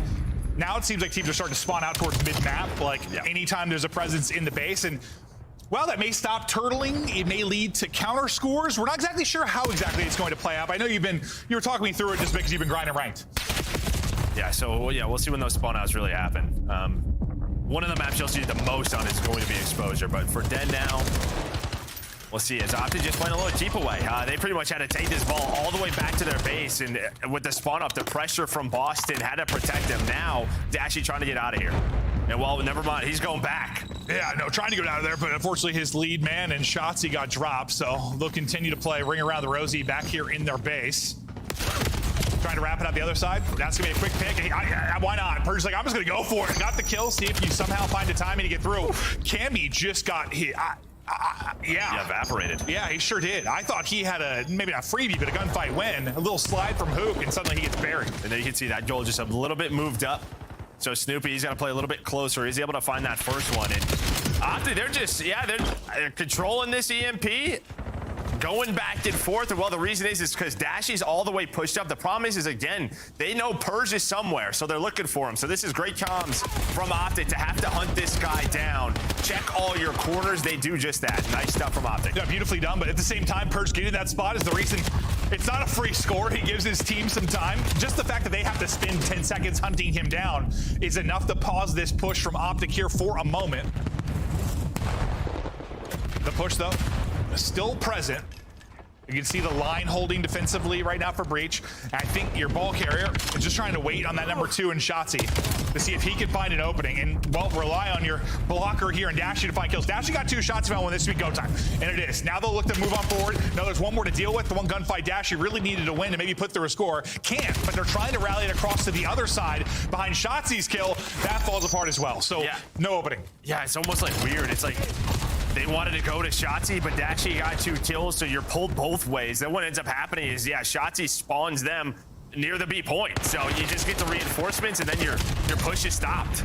So a little bit awkward there for Optic. Well, to the changes when the kind of where the goals are and the changes to some of the spawns. I mean, it's not a new game mode, but there's going to be some learning happening here for our players, 100%. Yeah, well, you can see the EMP possession, 97% to 2.9 right now. Yeah, I mean, it's been all Optic, but 0-0, so it doesn't matter. Yeah, if you're Breach, like, whatever. It probably hasn't been the most fun, but you didn't really touch the EMP too much. I mean, that touch might have been Purge when he got the 1 kill and tried to score. Yeah, that might have been it. Getting forward will be Shotzzy on the bottom side of the map. With Cammy and Snoopy winning fights, though, it's going to delay any forward momentum for Optic. So Shotzzy will try to stay alive as long as he can. Try to keep this B zone on lock, grabbing it and trying to get forward. That's going to be Mercules. Purge is going to try to cut this down, but with Shotzzy winning another gunfight, this should be a score. There was a little bit of hesitation there for Mercules for a second. I thought maybe he wouldn't get in, but he is able to slide across. No type of rally, I think, possible because of the 2 kills that come in for Boston, but you feel good if you're opting out. I mean, just have that much possession to finally get one through. Yeah, I mean, you're kind of playing 2 games here if you're Boston, right? It's like not only do you have to stop the EMP, you got to stop Shotzzy from getting into your base, right? Because you can see what these SMGs do when they get this far pushed up. So it's like you're trying to find these guys, and well, if it's not Shotzzy, it's his duo in Hook. They're just shutting them down, not allowing any forward progression, and then you got to deal with them in your base constantly. And it's good they dealt with Hook pretty cleanly there, because if they didn't, it's Shotzi's there. Shotzi's 2 is, yes, exactly. Like they deal with, Shotzzy gets 1, or sorry, if Hook gets 1, Shotzzy probably ends up getting the other 2, just finding the timing on the flank. But Shotzi's still going to find his kills. Hook off spawn is going to find 1. Maybe one more opportunity here for a score, but Cammy is locking it up deep with the AR. Well, we're going to have another little lap here for Optic. Dashy, he's going to back up once Shotzzy died. So you saw the scoring opportunity into this overtime. So 30 seconds, maybe they can get another play. Nice shots out of Purge. He's having a good one here at 15 and 10. I swear, you try to hit shots on the wall bouncing, you're just getting gunned. Yeah, no, I feel it's the bullet rag of it with the movement. Like Mercules, last guy up to kind of protect this ball carrier. Well, like I said, Shotzzy as well, but he's going to drop right as I say that. Dashy feels confident in the pistol. Tries to slide on forward, though. He's going to fall, so you'll take the 1-0 lead into the half. This is a weird overload half. Yeah, that was a weird one. Yeah, Dashy may have set the record for distance traveled with EMP in hand. Yeah. I mean, if you're Boston, I'm making that stat up, but I bet it's true. If you're a Boston, you're happy this is 1-0. Oh, yeah. I mean, it feels like it could be a lot more. But it is not. I mean, this is right from the get-go. They're just running around in their bases, Optic. Yeah, Dashy's got the EMP, so your stat's not made up whatsoever. No, it's like one of those, like, oh, it's almost like the Super Bowl. Like, you leave you feel like New England's gonna be out of it, but you just held them to field goals. It was like 5 field goals, so you're still in the game. They had way more opportunities, way more yards, but you stop them from scoring. You still keep it close and give yourself a chance. So just down 1. Man, that was a boring Super Bowl. Holy. I didn't watch it. I did. I wish I went to bed. Yeah, it put me to bed. Yeah, it sure did. After losing a couple, Mercules worried about the pressure there from mid-map. It's going to be 4 kills straight for Boston Breach to start us off, and now they've matched their possession in the first half already. And while they're trying to doing the Shotzzy play, right, Snoopy gets all the way pushed up A side, so they start to take it towards B. Snoopy's able to find a kill, and will just cannot jump across. Oh no. That's why they moved it up just a little bit, but it doesn't matter. The team shot was there for Optic. Yeah, moved it up enough where you still got a chance. Still got a chance to hit those shots, and they do a wondrous job of that. Good defensive hold from Optic. Now we'll see how they play it from this side. Very possession focused, waiting for their opportunities. It feels like it's mostly waiting for Shotzzy or whoever to find an opening. More often than not, though, it's this guy on your screen. He's going to take chances, and sometimes they are going to pay off. He's going to get 2 there. Unfortunately, you lost your EMP carrier, though, as you were pushing forward, so... Yeah, they've always done enough. They can't stop this guy. I tell you what, like, he's only 15 and 18, but all of his kills are past the 50-yard line, and well, who able to put it in? No, 100%. I mean, that's just going to happen because, honestly, it's almost okay. Well, we're just stabbing everybody. Like, he's just going to take a chance, find an opening, and let's say he doesn't. Like, he gets caught 2 out of 3 times. If that one time he gets through leads to a play, like a multi-kill like that and a score, all right, you'll take that. So yeah, maybe it won't be the prettiest stat line, but yes, some kills are more important than others. I think this is actually a very good example of where Shotzzy is still very important to a team, even though statistically not having a great map. I think it's been a really good view of it. No, I can guarantee you most of the Boston Toms are trying to track like him. I'm telling you, they're playing 2 different modes. It's Overload and find Shotzzy. Where is he? What did Crowder say? We talked about his years. When they played against them, like the face teams, they were like, keep Shotzzy in front of us. Keep him in front of us. It was like their motto at times. He's that important. But as we talk about the Optic plays, it is Breach that will get one through. They were so close to another score, so a lot more success from this side. About a foot away from this being a tie game. EMP Control going to stay with Boston Breach, and with 2:40 to play, still plenty of time to make it happen. And well, that was one of those cases where Shotzi's taking that route, and you win the 3 versus 4 forward. So all of Shotzi's teammates die, and well, he's caught out to dry, right, going on that flank. So they win the front fight, able to put in that score.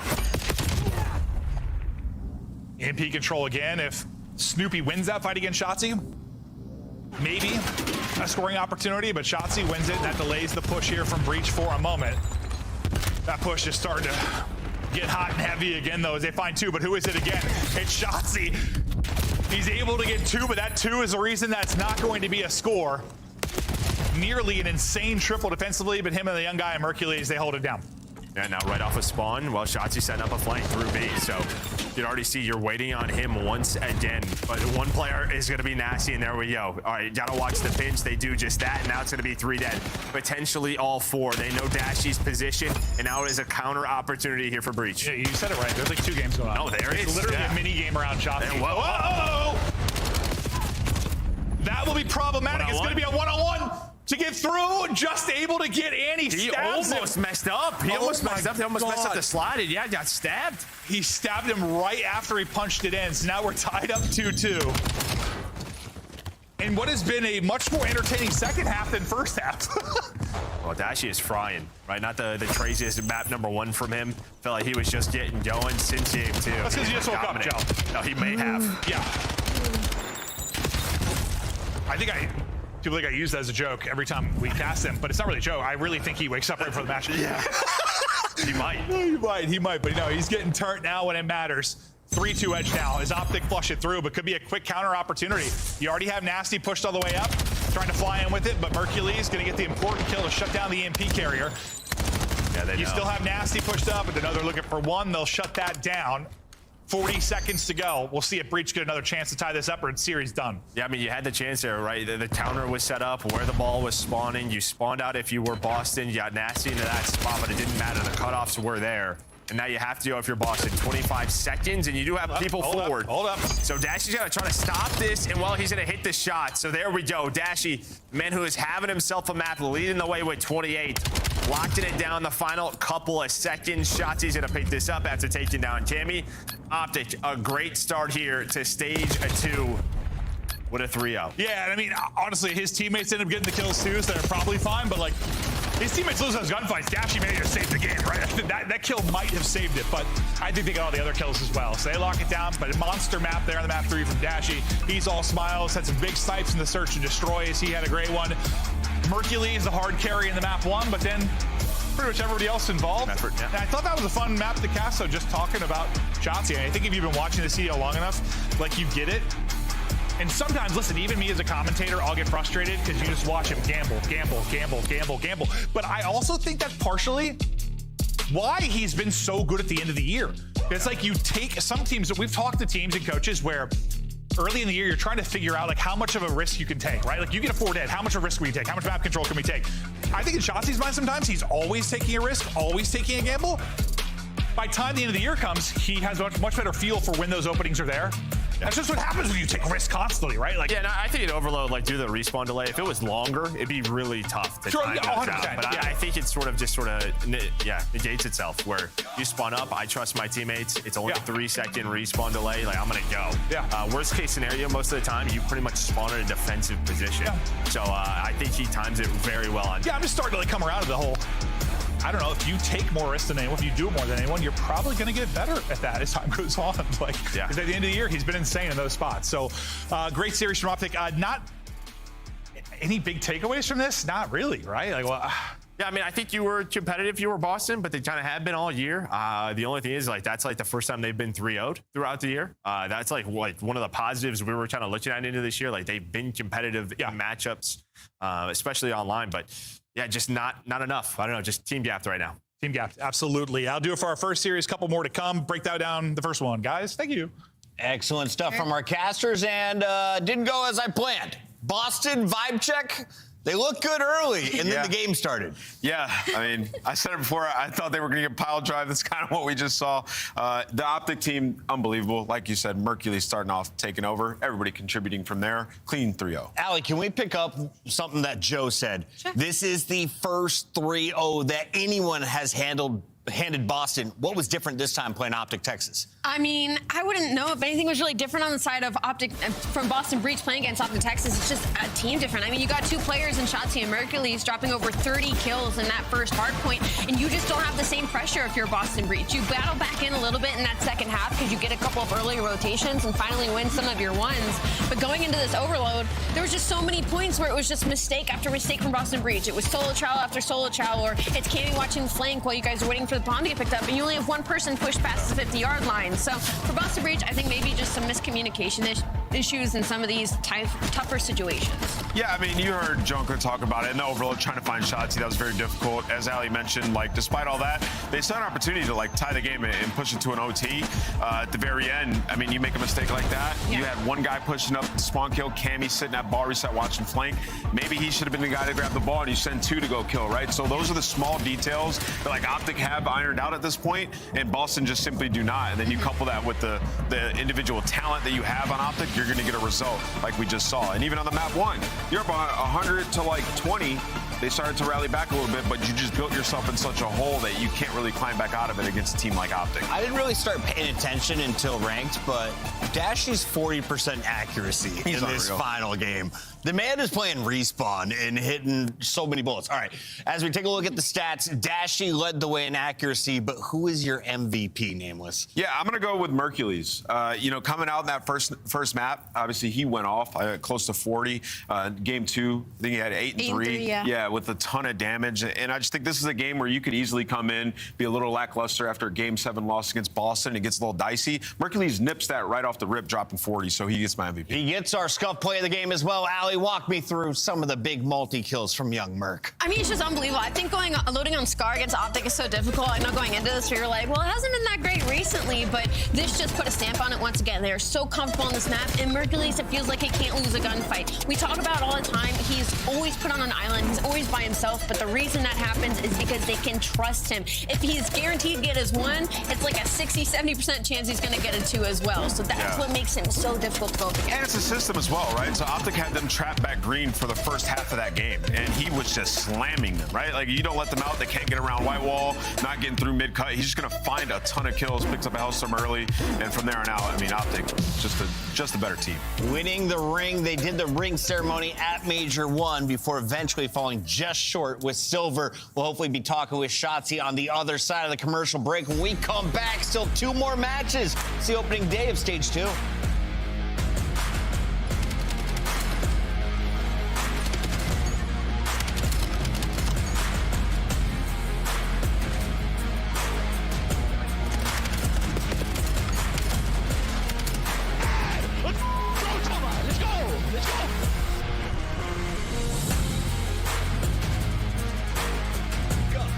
Official controller of the CDL.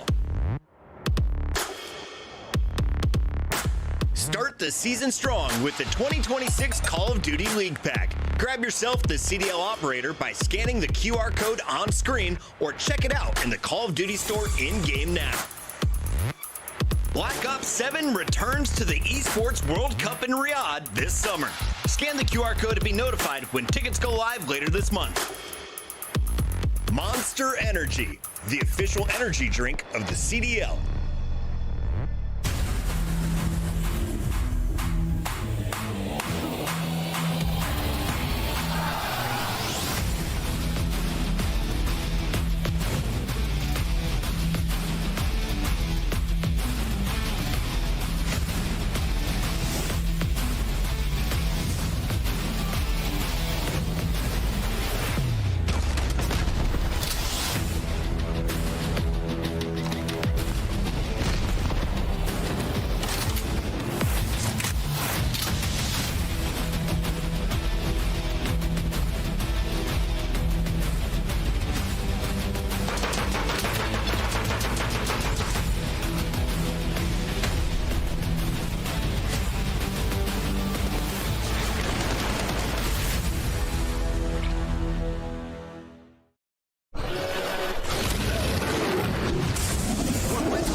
Looking to bounce back after a terrible land performance, Carolina is in action today against another struggling squad in Toronto Koi. Now, Koi was on the bubble.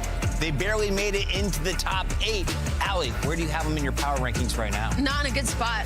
Definitely middle of the pack right now. I think that would make them around like 6th, 7th in the league. But even then, like, it's still a weird bubble of really average teams that could beat anybody. Now, Nameless, what's really awesome about this stage is every team will play every other team. The bottom 2 don't get to play on land.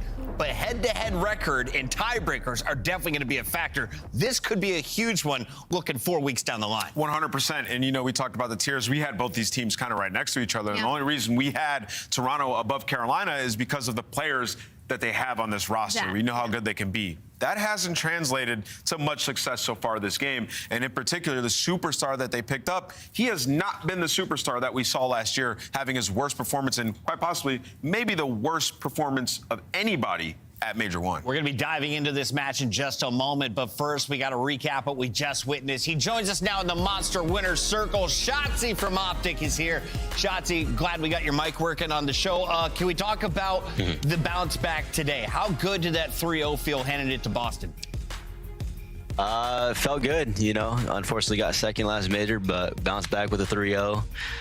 You know, shout out the squad for, you know, just pulling up. 1.24, not bad with your 67 kills. Yeah, Shotzi, you found your flow at the last major. You were balling, man. You guys go all the way to a Game 7. A lot of emotions involved. What was the discussion after that tournament? Like, what was the key takeaway of the one thing that maybe needs to be fixed so you guys win the next one?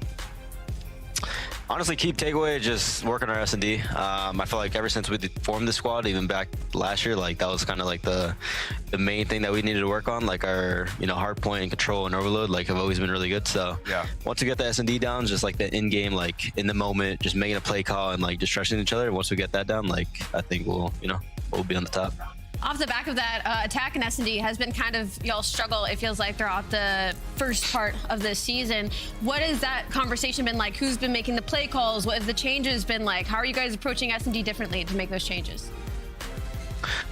When it comes down to like IGL, everyone kind of has like an idea. I usually say like a lot for the most part, but if anyone has any, you know, ideas, we're always down to do it. For whatever reason on Scar, I love the top plane. I don't know why. It's literally the worst spot. It's just so comfortable over there. I need to stop playing that. That's one thing that I gotta stop playing. I just love it over there. I don't know why. But Shotzi, last question. Yeah, I need more involved. Sorry to rush you here. Ranked just came out. Tip for the people that suck in my lobby.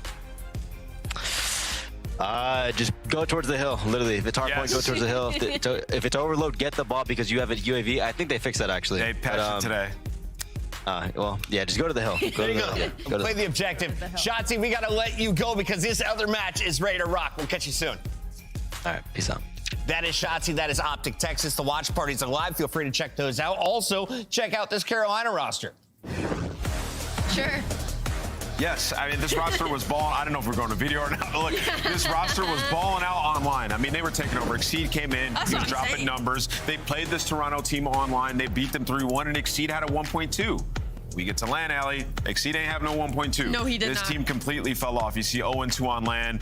Both their losses. Thieves, which that team is now broken up. Vancouver, that team was the worst team headed into Major 1. So, by all accounts, that was an underwhelming performance. Yeah, we've heard some, you know, you're not in your bedrooms anymore when it came to LAN for the Carolina Royal Ravens, but now they are back in their bedrooms. So that's what makes this series so interesting is it's like, now we get to see if it truly was maybe just an online honeymoon that we saw from the side of Carolina Royal Ravens. They really just fell short when it came to LAN. Maybe they got nervous or whatever. But granted, they played Miami and Mates. Like, those were some difficult teams that made, I mean, Paris ended up winning the whole thing. So I think we should be a little bit easier on Carolina. Yeah. A little bit. Go ahead, Ant. No, go ahead.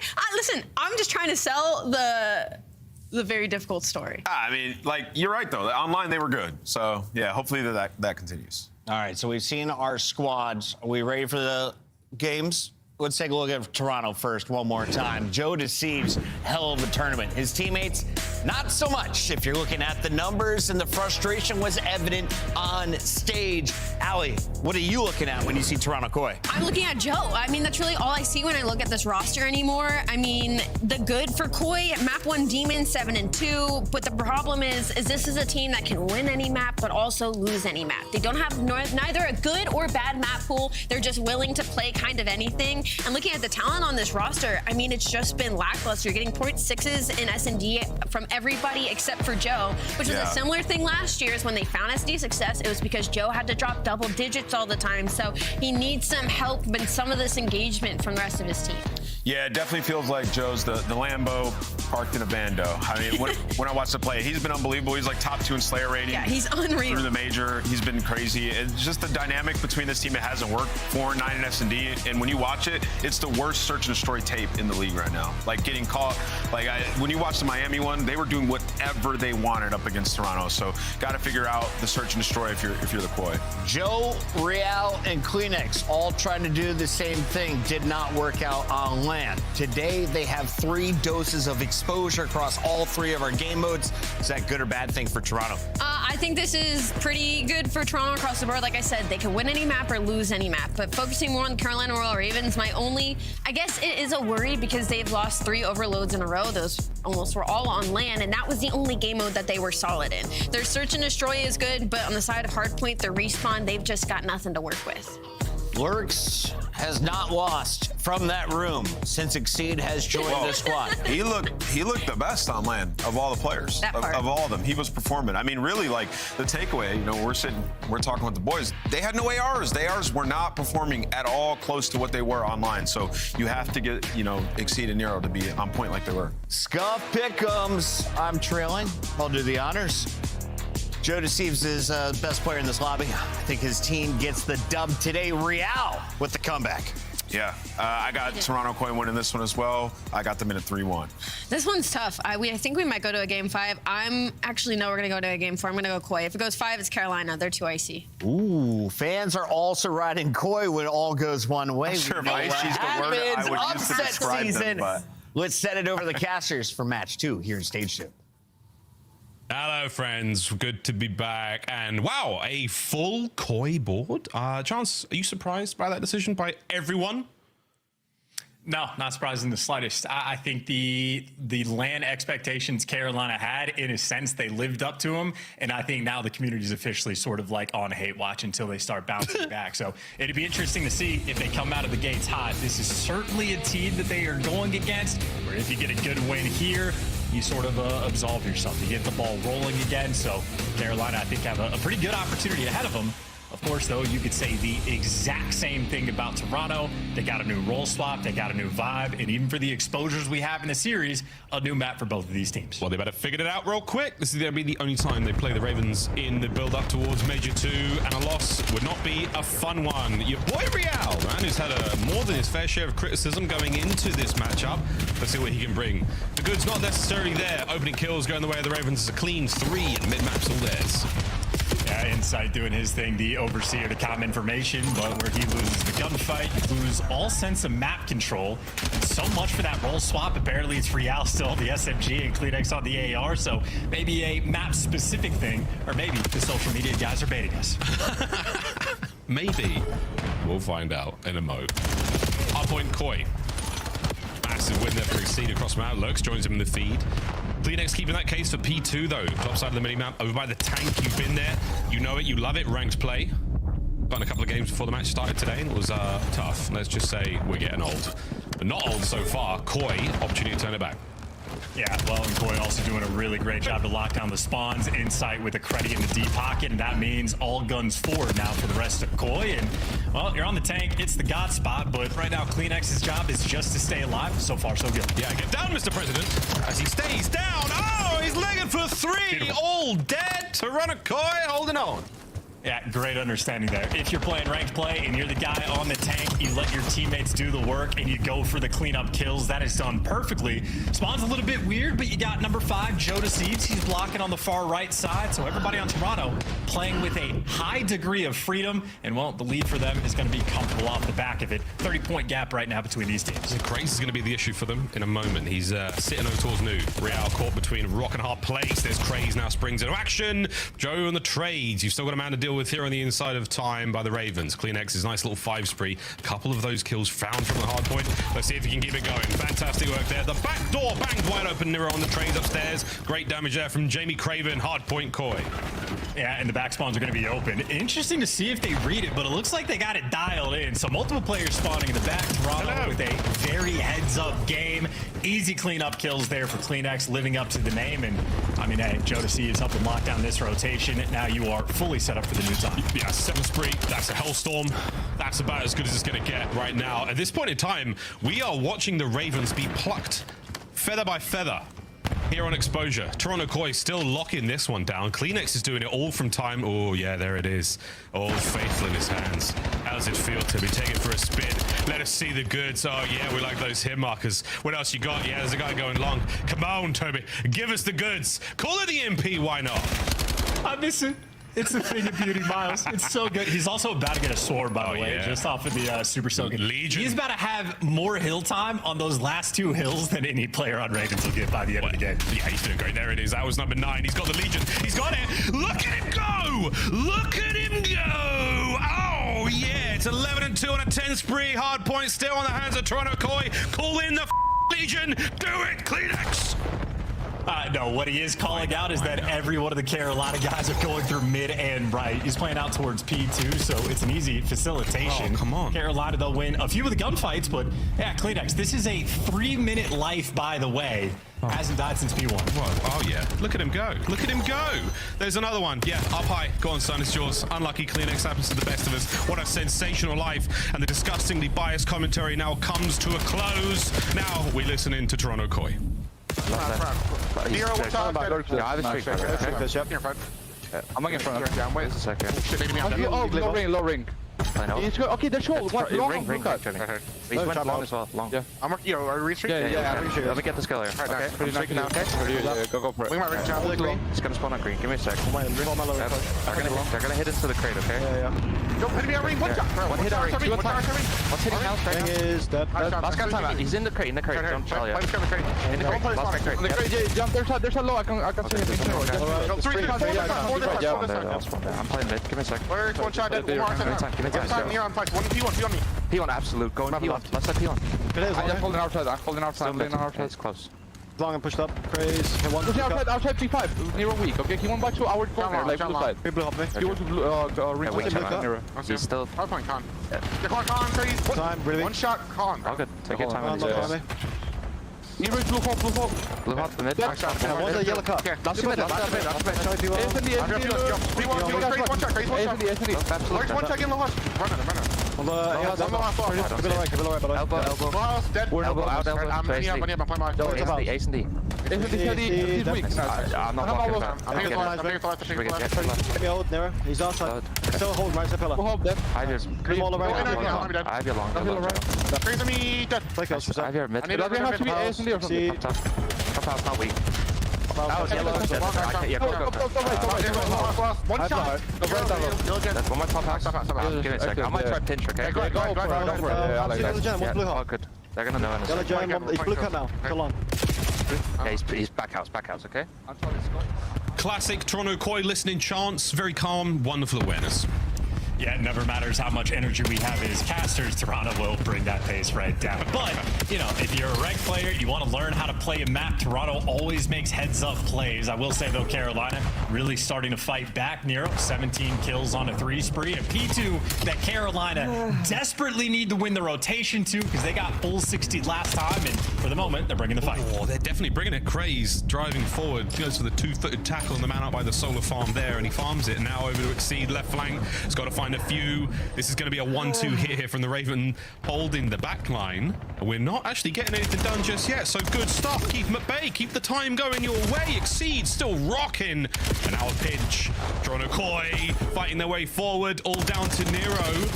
How many men can he take with him to the grave? Waiting for the reinforcements to roll up on the back line. It's not going to happen. Toronto Koi with a quick break. Yeah, very stagnant as well in the sense that they were really taking their time to clear out Exceed. So Toronto making sure that they are just mitigating damage because it looks like Carolina should come out on top of the trades, at least to be able to get some of this hill time. And I mean, hey, we're going to turn this one into a bit of a dogfight. Carolina needed a good P2. They absolutely delivered. Now if they get a break over towards P3, we'll have a ball game. Woof. Exceed bites first. Scrap time going to go the way of the Ravens.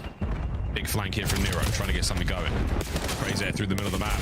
All down to Joe. Brought down. Ravens are in. Ravens on time. A bit of a flank here from the Toronto boys. It's going to be Real through mid-map. He's been dealt with. All guns to the rear now. Toronto Koi on the attempted break. It's the break they need. It's the break they got. Now you're doing a little bit of dance inside of the hill. It's Nero for 20 and Nero for 21. Setting you up for the trades. You got the guys up top. Carolina in time. Eventually, though, overwhelmed. 35 seconds left on the top. Hey, a lovely bit of work there from the Ravens. They've still got time. 30 seconds to go here. Let's go for a listening with the Ravens. Top window in the left corner, one shot. He's top window. I'm with you, top window. Two low. One shot there. You're good. He's in the left corner. I'm nading it. You can probably just set up now. Yeah. You keep space though. I sound Zig. Top window hit with a nade. I'm playing right. You're right. All right, help. Already out on me solar. Already out.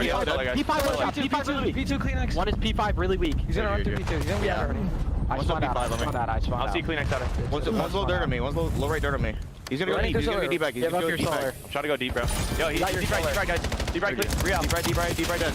Back. We're coming. We got time. Side door, right now. Right now, back. Watch that. Joe, dead. I'm safe. I'm blocking. We're good. We're good. I have my front. They're spawning mid. That's fair. There. Hey, over.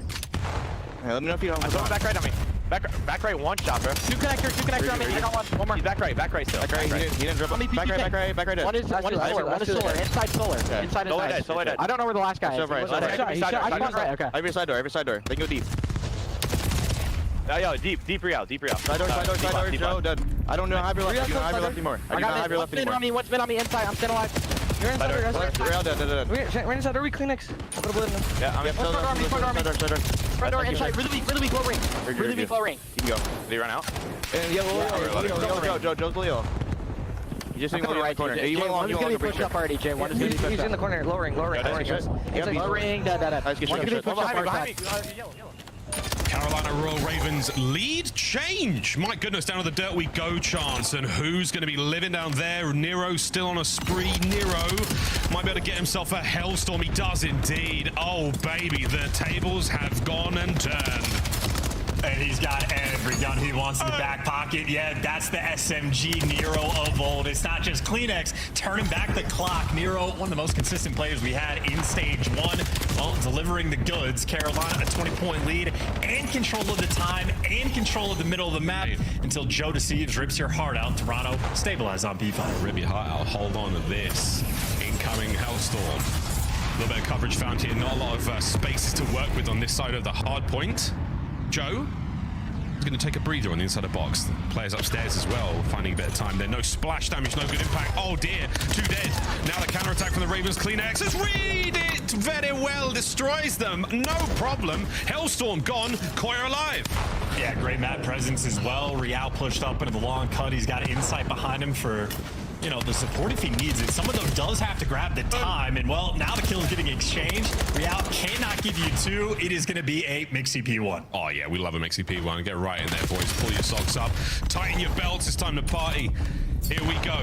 Nobody on the hard point just yet. Koi battling now to take the lead back. Real on a big pinch. Eyes on the first man, but it's 2 in the feed there from Kleenex. Insight on time, but it's 3 dead. Ravens have held on, and now it's their hard point. Yeah, clean 4-man wipe. Insight did not know what he wanted to do, and now you're getting drive-by'd by Lurks on the way to that new time. It is going to be a P2 potentially to call the game. Toronto, they got that space and they got that control first, but that is a ton of scrap time Carolina just collected. They're going to have a sizable lead. Yeah, dangerous. You've bolstered the lead right now for the Ravens. Last attempt for Koi to stay alive here on exposure.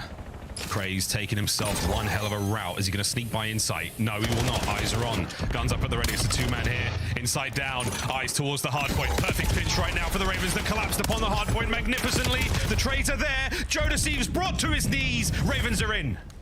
Got him. Did everything you want. Toronto could not pick a side, and not for Carolina. An easy hold to call game. This was a 100-point comeback they just orchestrated. Oh my goodness. They have dotted the I's. They have crossed the T's. Count the Ravens out nevermore. What a comeback here on map number 1. Exposure hardpoint goes their way. Getting right back into the mix. Carolina, well, they need a little bit of redemption after Major 1, and they started their online portion off right. Nice exposure win, and again, the comeback was something special. Toronto is a team that when they have full control of something, it goes fantastically well. Once they lose it, though, they have, well, not shied away from a collapse. Well, a tough one. A tough one for Koi. Ravens, congratulations. Welcome back. We missed you. It was a difficult look at the major. I actually spoke to Slasher at the tournament. I saw him upstairs in the player areas. I was like, "Dad, what's going on?" And he went, "Look, man, it's LAN." And that means a lot. It means a lot. It doesn't mean a whole lot for the next few weeks, though, because we are online in the qualifiers to Major 2. So you best believe the Ravens happy to be here, happy to find some success. And an early map win here, all good. Highlights, folks, a lot of that nice-looking Kleenex submachine gun play. Didn't call him the Legion. No, I would have. What a coward. Didn't want to forfeit it. Go straight to S&D. Smart man. Into the time they flew. Man, look at that scoreline. Forget about it. Ravens made a comeback. I mean, just a good fight. And, you know, to acknowledge Nero again, had a massive comeback. He's 8-9 here and ends up sort of top of the team. Craze had a nice bounce back in the map as well. But I think ultimately it was the teamwork that really, you know, won out for him. And Toronto having a few of those mixing moments, like that secondary P3. This is the one we're on now where Carolina had the control. It should have been a full setup for Toronto. They had 2 players up in the window. You had insight in the depths of spawn. It was just a pinch through Zig coming in from Nero that breaks the entire thing down. And this is not the type of thing Toronto can have happen to them. Because again, once they sort of lose it, they lost it entirely. Even on P1, a sort of mixy hill, not the easiest thing to lock down. That's where your pace can really set you apart. And Carolina just got so much more time on it. Easy lead, easy time to go and pinch the P2s. Ravens doing the easy things right. Lovely stuff. And despite the incredible comeback, that was statistically one of the fastest hard points of the season. Thank you very much, production, for that bizarre stat. I would not have believed that if I had been told it by anyone else. Unreal stuff. Well, say what you will. It's definitely frustrating there for Toronto Koi. What a solid lead they had. Let that one slip from their fingers. Looking now at our game flow. And this one, oh my good God, look at the size of that thing. Look at the size of that, Chance. Yeah, and again, that secondary P3 hill where each team got about 20 points, that should have been Toronto with more of a closer to full lockdown. And then if you don't lock it down and that P3 becomes mixy, it is all about that rotation to P4. And that is where Carolina really set themselves apart. That 137 to 182 jump. Massive moment for them to take the lead, and they never looked back. Never looked back. Not even once. They did not let go. Good stuff. Well, that's the first map in the bag. We are going to play 2 more exposures before we change things up here in this series. Chance, Search, and Destroy. Nameless called it on the desk. Not good for Toronto Koi.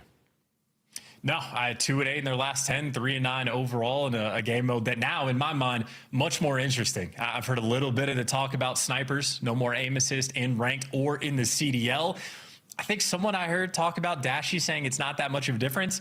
I'm a Diamond 2 player. It's a massive difference. Sniping is so much more difficult now. It is extremely obvious that it has gone away.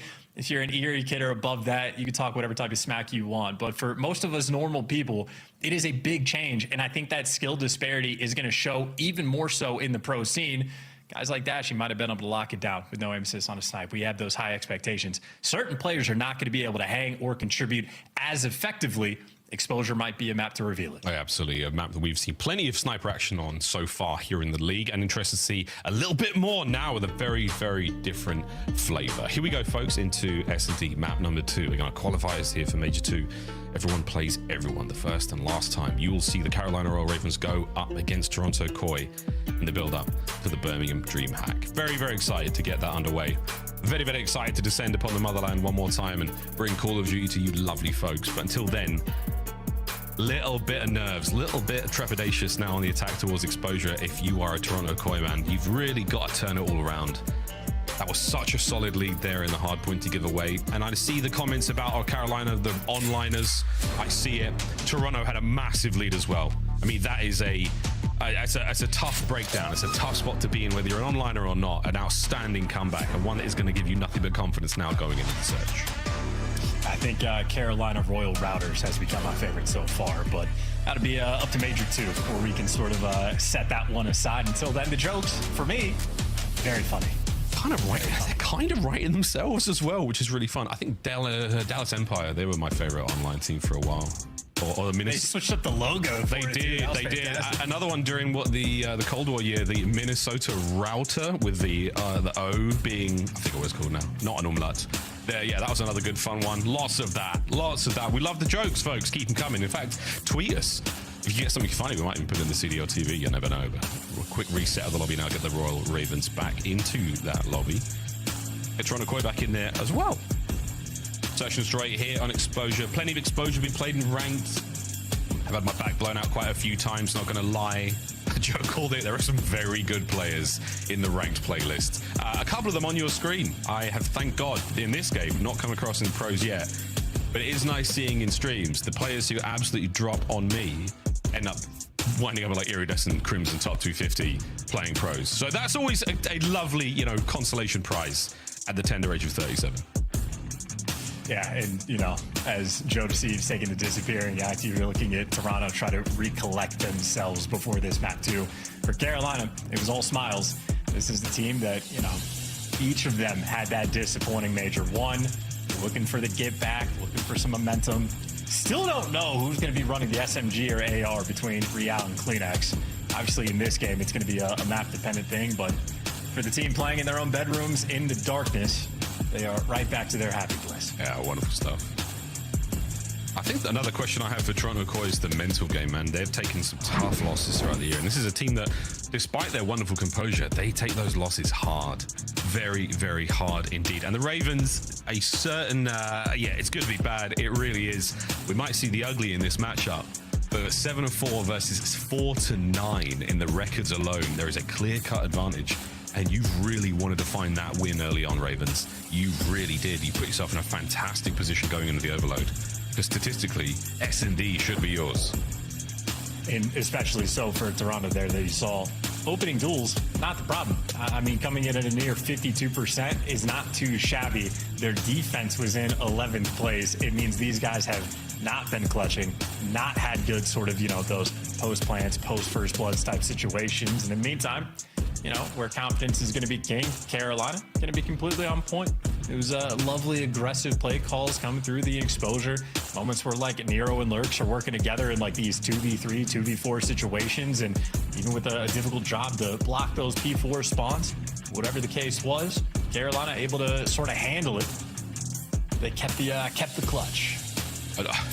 So many teams we've seen give up big leads so far in Black Ops 7. The 2026 season has been punishing.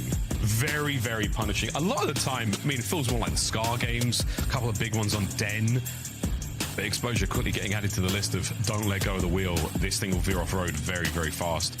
Still waiting on something here, folks. Real has taken a real long time to get back into his chair and presumably get back into the lobby, so we'll see what happens there. But again, it's the faces of the Toronto Koi players. I worry about the mental acuity. How much resolve do these boys have when it comes to tough losses after tough losses after tough losses?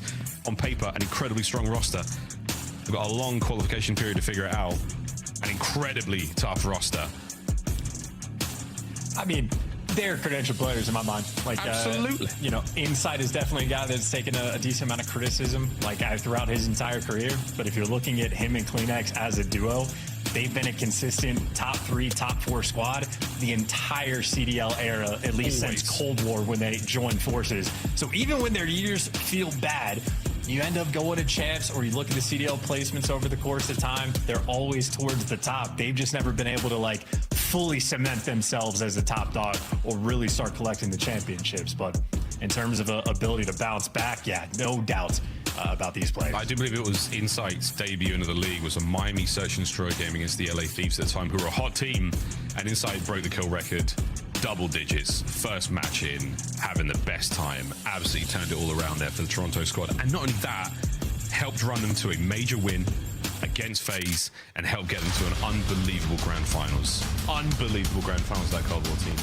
Brilliant, brilliant stuff. Into Exposure we go. Take 2, boys and girls. Exposure, Exposure. A little bit of Sky, a little bit of Den if we can get there. But for now, Ravens coming to this one hot, coming to this one a little bit iced, maybe.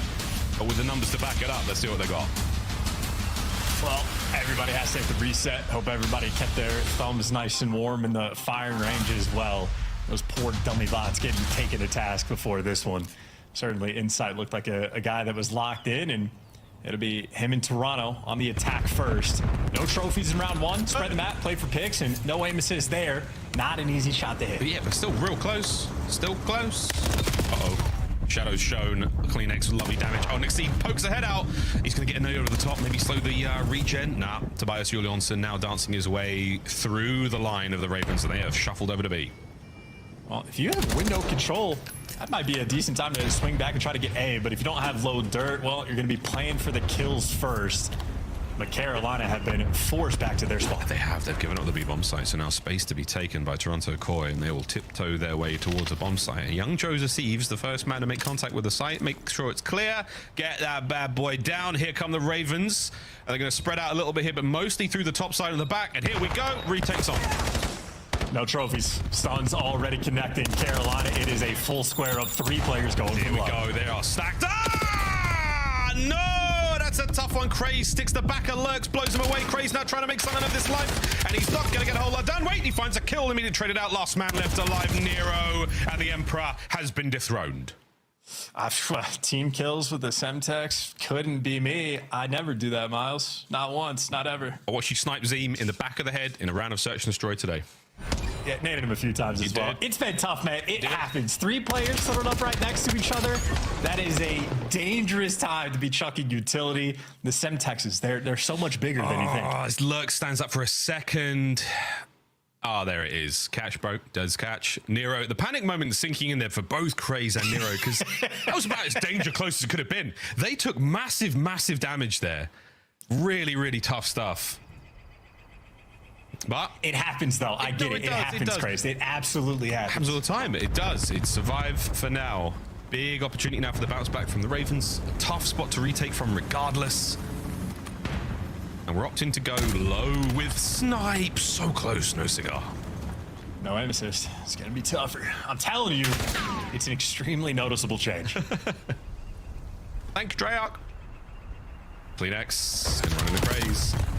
Craze runs him over. Beautiful stuff. 2-man advantage right now for the Ravens. Real and Insight. Uh-oh. Lurks is on it. Gets it. Freebie. Insight 1v4. Good luck, mate. Have fun. The one thing I don't know about the snipes is if we're still doing the old 2 life thing, but Insight's going to die in this round, so we'll get to find out. No, sir. A free rain, you're saying? I believe so. I believe so. Nice. Yeah. Right on, right on. We'll take that. Ravens bounce back after an awkward start. All good so far. Yeah, and lovely play as well. I mean, you just go and dominate the low side of the map, get full dirt control. And again, Toronto, a very structured team. You got guys like Craze getting into their spawn. You expect them to be wrapping back to get the information, able to just catch a free Kleenex. And someone for Toronto got caught on the top side of the map over towards long as well. So setting traps and Toronto falling right into it. It's a fun little strat for their first offense. Starting to get a little bit more creative with the way we play search and destroy here, particularly on exposure. Scar still seems to be a little bit stock standard. I mean, the Optic series we just saw, there was a lot of plane hits coming through, so we're developing a few maps, I think. It's about time, and also about time we hit a big one there. Insight versus Exceed, snipe on snipe action, lands it. Gives Real a bit of free reign now to dive forward. Catch a player on the transition over towards mid, maybe. At this point in time, though, A-bomb site looks a little bit more delectable for the Koi. Well, Nero could be the guy to break it down just because he's down low. That is the only thing you haven't accounted for. That's exactly who they spot out. And now Real ends up getting caught. Yeah, he had top window. It got a little bit mixy. Now we got a 3v3. Go. Bomb does get planted. We're going to get away with this one. Nero versus Insight continues to be the fight. Oh, he's giving up the angle. Oh, and he's been taken care of. Joe Deceives, relieves Craze and Nero of both the pressure and the warmth of their bodies. Less than 30 to go. Last man Lurks. Yep, and now Lurks has to chase a few ghosts. Insight's going to be down low, and Lurks certainly heads up, but you got to do this instantly. Okay. Great shots, is able to catch him, and now he knows Joe Deceives is up top. Problem is, he does not have time, and Joe Deceives is challing. Good Lord, is he playing with some confidence. Yep. Joe Deceives, Joe believes. That player cam is a fun one. Like, oh, look, I'm Joe Deceives. I'm going to jump out the window and absolutely take a dookie on him. And that is exactly what happened here. That is the chow. From Lurk's POV as well, it looked vaguely winnable. But Joe said no. Joe nearly lost that, man. That would have been a tough one. But all's well that ends well. Joe certainly bails out Toronto in this round. Real, unfortunately, bit of a scam there, trying to hit that re-pinch. But Joe Deceives gives you the bailout too. And even then, it was still a little bit mixy. But he gives you the bailout 1v1. Shout out, Joe. Shout out, Joe. Shout out, Joe. And he has 2 bomb plants. Look at him. Nice. So he's doing well. I think Savo Nades has a lot of connections. And Exceed once again sniping from ring, a position you will see the snipers all year long. Very common spot. Unlike that one, good job, Joe. Lurks tags you back. Oh, that's a stunning toe. That's in sight, and that's Lurks for 2. Wow. Oh, that's top mid cleared out as well. It is another 1v4. This time it's Kleenex. And this time, I mean, he's shooting. And we're trying, and the boys are sending it. That should be the round. 2-2. Ravens equalize. I feel like I've been lied to with that whole Kleenex SMG thing, but maybe just exposure. Who knows? Either way, Joe Deceives gets left out in the dust in that B cut spot, and Insight does not even think about going for the trade. So Lurks just a perfect stun grenade, plays his life, has nice shots through the concussion as well, but just a small mistake there from Toronto, and a costly one at that. Yeah, beautiful stuff. Though Lurks capitalizing. That's 5-1. 4 rounds in. Happy to see that. We have an RCXD by now in ranked, but we don't roll like that in the league. Let's see what happens in this round. Oh my good God, what a shot from Insight. That was the teeniest of the tips of heads gone. Yeah, I think he called out that there was a second player on the cross as well, because Real ran for the hills low dirt. Joe Deceives, in the meantime, gets caught, and that is bombed down. And now it's going to be a tough and yeah, we're just full sending. Dude, these guys, these cats in S&D, not good. There we go. Absolutely sending it inside. Can't even pick up a consolation kill. Ravens take the lead. Solid work from the snipes there. They don't check the corners, and it continues to be a pain point for Joe out by the tank. Lurks has got his number for the last few rounds. And, you know, sort of an interesting mechanic of the Toronto team is Joe Deceives is basically running the bomb every single round for his squad. He's incredible at that job specifically, but that's also just like knowledge. Carolina, you get that kill, easy to play around the bomb after the fact, and just another pick on Joe Deceives for free. Not going to blame him for the first, but the second one just a little bit weird. I don't know if they were just not expecting they to have that pressure through the middle of the map, but Toronto certainly not dialed in, and Carolina Exceed yet to get a kill. They still have that 3-2 lead. We're happy for that. A couple of 3 sprees there for Nero and Lurks. A bit of a square up now. 1 up, 1 down, Toronto Tower. Stun will connect on both those players if it does go that way. Craze, there it goes. Lurks finds another first blood, another opening here by the low dirt. It's his home. Joe finally gets one back. Mid-map now is going to pop wide open. Guns not up at the ready. Craze on the trade. Solid as you like at 2-2. I'm pretending that's a throwing knife to take down Kleenex, but hey, 2v2, we'll take it. Joe Deceives and Real going for the full pinch. Bomb planted in the default spot, but extended a little bit, so quite a few spots you can check it from. And Joe has a lot to do here. Real can't win it. Craze might have just sealed the round. Young Joe, I think he spotted one player out there. The Dravik at this range are not ideal to smoke, though. To obfuscate that play on the other side might be helpful. Watch out for the players who top. He's read this. The 1v1 is now on. 20 seconds to play with. Exceed. Big opportunity here. Joe's got to make it happen. He's getting involved. Joe can't get it done. Exceed wins the fight. Huge win. Wow. I mean, Carolina nearly chucked that one away as well. You get low dirt control. You do not need to move. You could check the bomb from anywhere down low. Yeah, Joe sees the opportunity, but Exceed, the first kill. Talk about an impactful one. Gets the drop on Joe, and hey, secures there in the 1v1. Joe Deceives read it perfectly, but still just too tough of a spot. And now Carolina have a 4-2 lead. Beautiful. Great work out of the Ravens yet again. Toronto still struggling here in Search and Destroy. 2 more rounds. All the team in blue have to muster, chat. Trophies down, snipes once again at the ready. Are we going to go? Oh, baby! He got 3! Exceed! Exceed! Oh, he can't get the last man, but that is a devastating round. A collat through long. Oh, he's cheesing. He's cheesing. Tell me we got a replay. Oh, as he should be, dude. Hey, dude, we got to get a player to get the ace, too. Abuza had the 3 and just missed that final shot. Once someone gets that ace clip like this. Oh, sugar. Electricity. Also, for what it's worth, I don't think, does he have a trophy at his feet there? Oh. I mean, he's at 100 HP. Like, the fact that you're going for a double long hit, and I don't even know if they were throwing stuns or nades, like, at that spot just for a little bit of impact. They're just hitting the fulls. Toronto, man, gentlemen, please. This is not, I've been watching Toronto play S&D for years. It has never been like this. Exceed. Man of the moment. Oh, man of the match so far. Unreal. Where'd the aim assist go? Hasn't slowed the man down a second. Craze. Oh, no. No way. Craze. What are we doing? What are we doing? He's going to get the last man as well. Joe, no, he gets it. Now Joe backed into a corner. The hopes of the search and destroy now firmly upon your shoulders. The bomb is planted. And they know well enough where he is. The final fight of Toronto Koi in the round. It's done. DJ, play that song.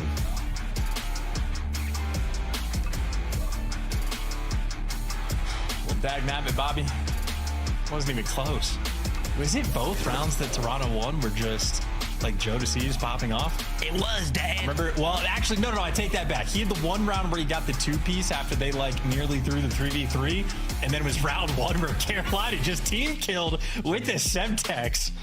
Other than that, yeah, Carolina on cruise control. That series, if you're a Carolina fan, had everything you could possibly want. Exceed had the nice pop-off round with the sniper. Craze from start to finish, absolutely on point. Consistently finding routes, consistently having the timings go his way. And even Lurks had a very quiet but powerful 8-2 performance there in the search and destroy.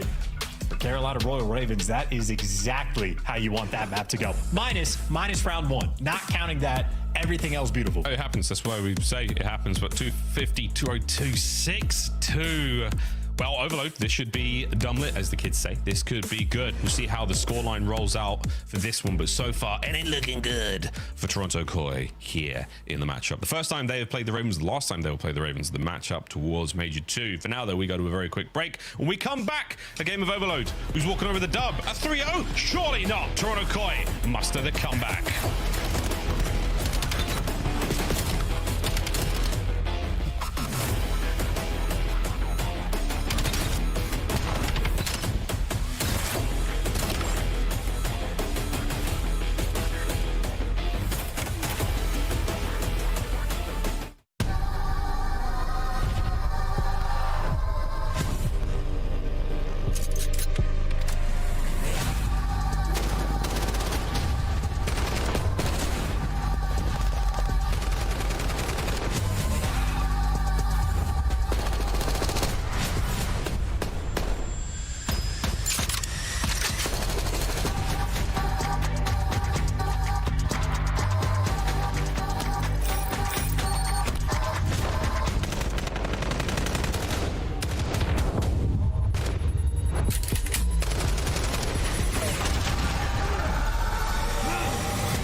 It's all down to Sim. It's a 1v4, and it's soon to be. Hold on. A minute. He's managed to make a meal of it. 20 seconds on the clock. Forward we go. Oh my god. Oh my god, Lucky. Oh my god. Oh my god. Oh, he doesn't know he's in the van. Can he do it? Oh my god. Oh my god. It's from the Sip, man. I cannot believe the Phenom. Oh my god. Oh my god. That is top 10 maybe of all time. One round. It's the Emmy-nominated Esports Engine crew.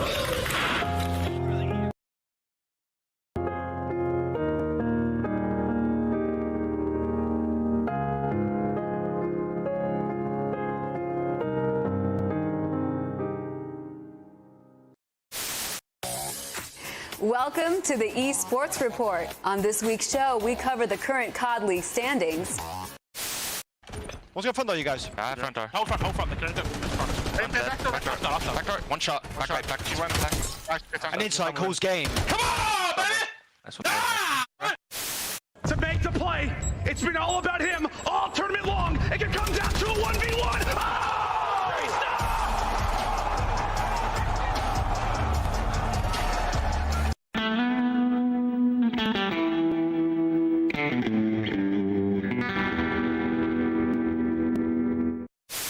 man. He's in there, Solar. I went left. Oh, pinch left. Yeah, there's one deep back. I'm waiting. Renko did one deep there. Nice, 3 I'll try. Oh my Nice, God. Go. For the game. Boom. Holy what exposure. 8-0. We were hyping this up, right? It's the 4th matchup. You know, we've seen you guys constantly in grand finals. You guys came out and made that look easy. Yeah, I mean, like I said, we've been saying it online the whole time. Online respawns are different. No sound EQ, we're a way different team, and we just showed it right there. Also, people seem to forget who built that camp. I know how they play. I taught those kids how to play Call of Duty, so don't forget that. All right, like let's. COD Champs tickets are on sale now. Come see the best teams lock in for this season's grand finale in fabulous Las Vegas. All 4-day passes come with early venue access. Head to FazeVegas.com or scan the QR code to get your tickets now. Look like the pros to play like the pros. The CDL team skins are available now. Scan the QR code or check out the in-game store now. Scuff, official controller of the CDL. Ladies and gentlemen, welcome back to the Call of Duty League. Carolina Royal Ravens sitting pretty 2-0 over there. Old pals, Toronto Koi. Not a good series so far from the Toronto lads. They PP'd away an entire 100-point lead in the hard point, and in the search and destroy, flat out destroyed. Well, that's how it goes. Into Overload, we get to goldfish memory our way through this one. Hopefully, if you're Toronto Koi, now or never. This is how it's... Oh, goodness. This is how January went. Who's putting them in the back of the net chance? It is Exceed. 13 alongside a boost. Yeah, keep in mind that is with far fewer series played compared to the FaZe cast, because they obviously, made it deeper in the tournament. So Exceed putting in the work in this game mode. We'll see if that continues. New overload spawns are going to be in the mix. The portals have been slightly adjusted as well. So I know the dynamic when I'm playing, Greg, feels very different than how I was expecting. For the pros, we'll see how they manage the new toys. New toys to play with. Plenty of new toys here in the box, either being thrown out of the stroller and into the street for an unhappy and unsuspecting parent to have to pick up. Who's throwing tantrums? Who's throwing sweet names? We're about to find out. Into the exposure overload we go. Ravens looking to close this one out clean. Don't let it get to Scar. Don't let it get to Den. The Toronto Koi, the ball was firmly dropped in that first map. Can they find the courage? Can they find the strength to rock this one all the way to 8? We'll find out. Opening salvo yields no good results into the first. And of course, if you paid attention to the CDL TV clips during the break, the happiest Toronto has been all year is when they played on this map and got an 8-0. Not happy off the opening break, though, because Exceed just got the 2-piece. The bottom lane is now open, and the Carolina Ravens players are flying. Yeah, I'm sending it over the top. Made sure that's it. It's in. Perfect work there from Craze. Cleans house, gets himself forward. Good news, though, for the Toronto boys. They have spawned on the top side of the map, so now they will be in a position to run it down. Beautiful work there. The battle now on the front line. It is going to be a set of trades. Can we get the kills? Real, beautiful shots. The second man heavily damaged. Oh, Joe needed that one. Nero with a goal line save. It was a 30-second score from Carolina, and then a 15-second stop right after that new device spawn. So they're going to have to battle and die for a position where number 4 Lurks is already lurking for some spawn kills. Okay. Real able to give you a big 2, though, and Lurks gets caught, so Toronto keeping the play active. Oh, we're still going, but Nero once again finds another massive stop. Nero once again finds another massive stop. Nero, not that time, mate. He's going to get himself at least one more allowed. Lurks and the boys now make their way forwards into the play, and now an opportunity to pause this one for the Ravens. Oh dear, but they're not winning the fights. Lurks on the tactical retreat. He and Nero have got to go big. Oh, we're swinging this as well. Kleenex is already pushed out down low. You're taking the device here. Carolina, one player nearby to stop it. Kleenex is going to shut him down now through the mid lane. You might just run into a blender. Goal line stop, but you do not have the numbers. Toronto drive that one home, and the routes taken off spawn were perfect. Real, lovely work there. Picks up on the assist. Nice bit of work there on the wall jump as well. Mid-map presence now. Real wants to keep this bottom lane all his. Shots in from Exceed. Real still alive and kicking on the enemy side of the map. You're still looking to make a play happen here. No, the Ravens all over top mid. If somebody grabs this and runs it, I mean, good lord, that could be another goal. But for now, young Joe, eyes on the first man, no more red dots to play with. No pickup whatsoever. And Koi have lost the control. Yeah, and listen, if Toronto ever got that extra kill, Real would be in perfect position to sort of set up an easy cap. But right now, it's just because guys like Lurks are behind enemy lines. You are slowing Toronto down so much, and every kill the Ravens get means Real's job is effectively rendered useless. Now that he's out of the picture, Carolina have control of the map, and, well, they've got the device surrounded. Not able to make anything happen there. 2:20 to play.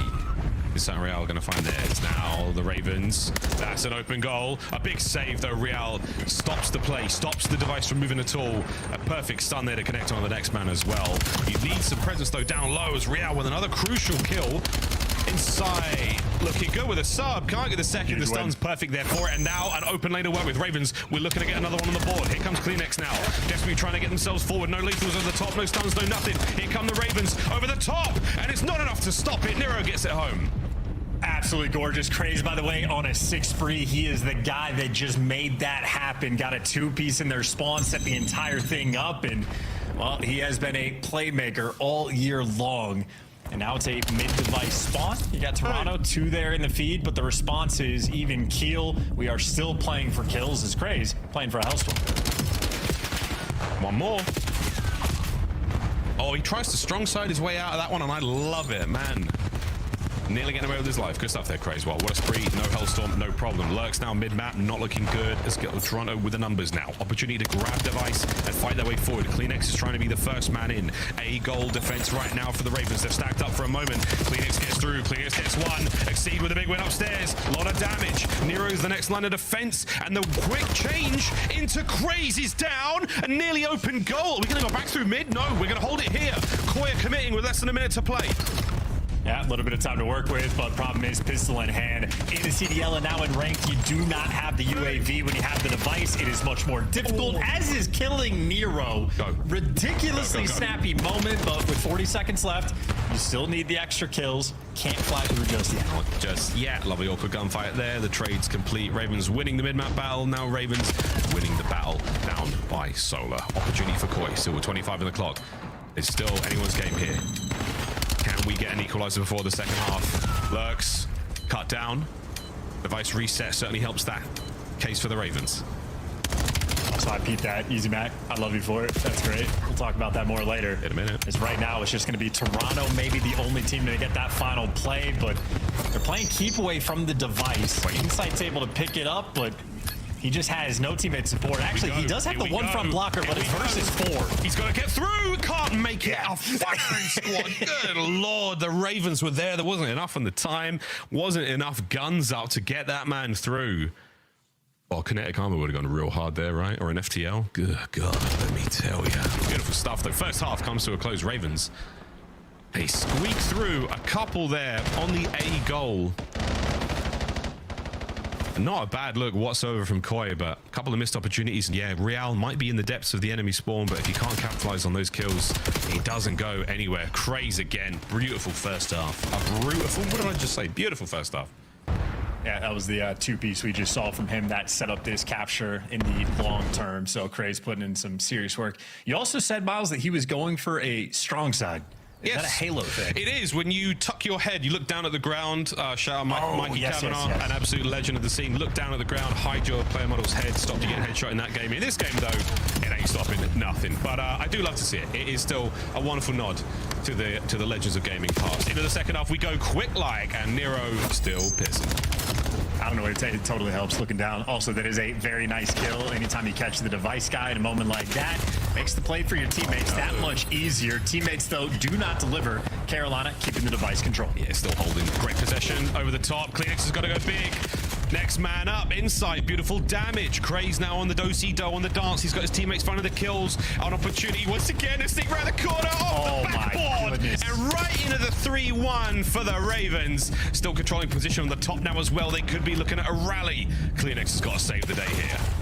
I mean, brother, he just hit a Euro step to get that through the B zone. That was finesse movement coming through from Craze.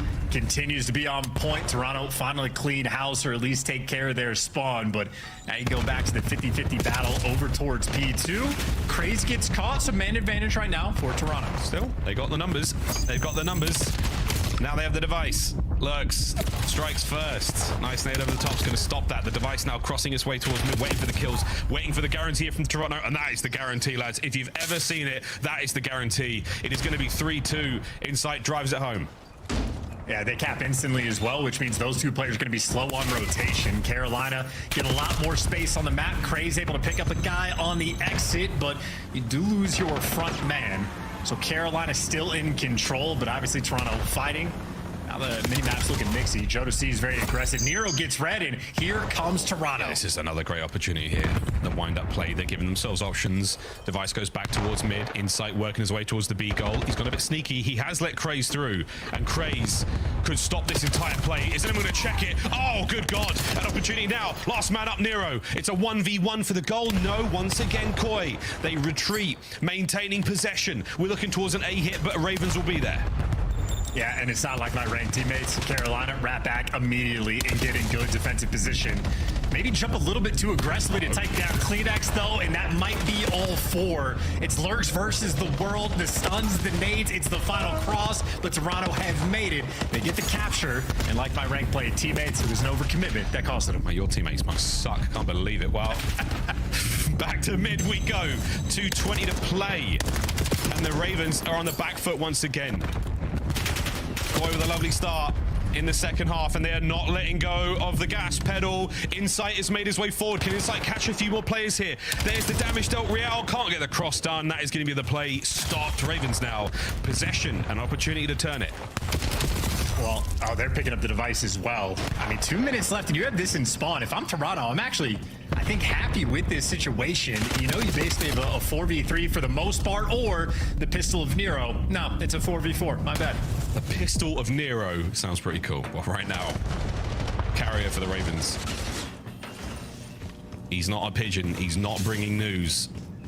He's bringing problems right now, and here come the problems of the former Toronto Koi off the wall. Insight gone.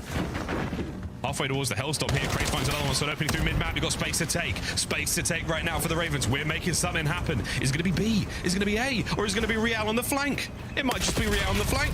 And there he goes. Can he get a second man? He might not even need it. Real has stuffed the play. Oh, another two. Next man up. Real for three. Can he get it? No good. Lurks. What a win. Oh, Exceed with two. And the Ravens are on the front foot again. And where did Toronto fill in off spawn? You got one player down low, one guy by ring.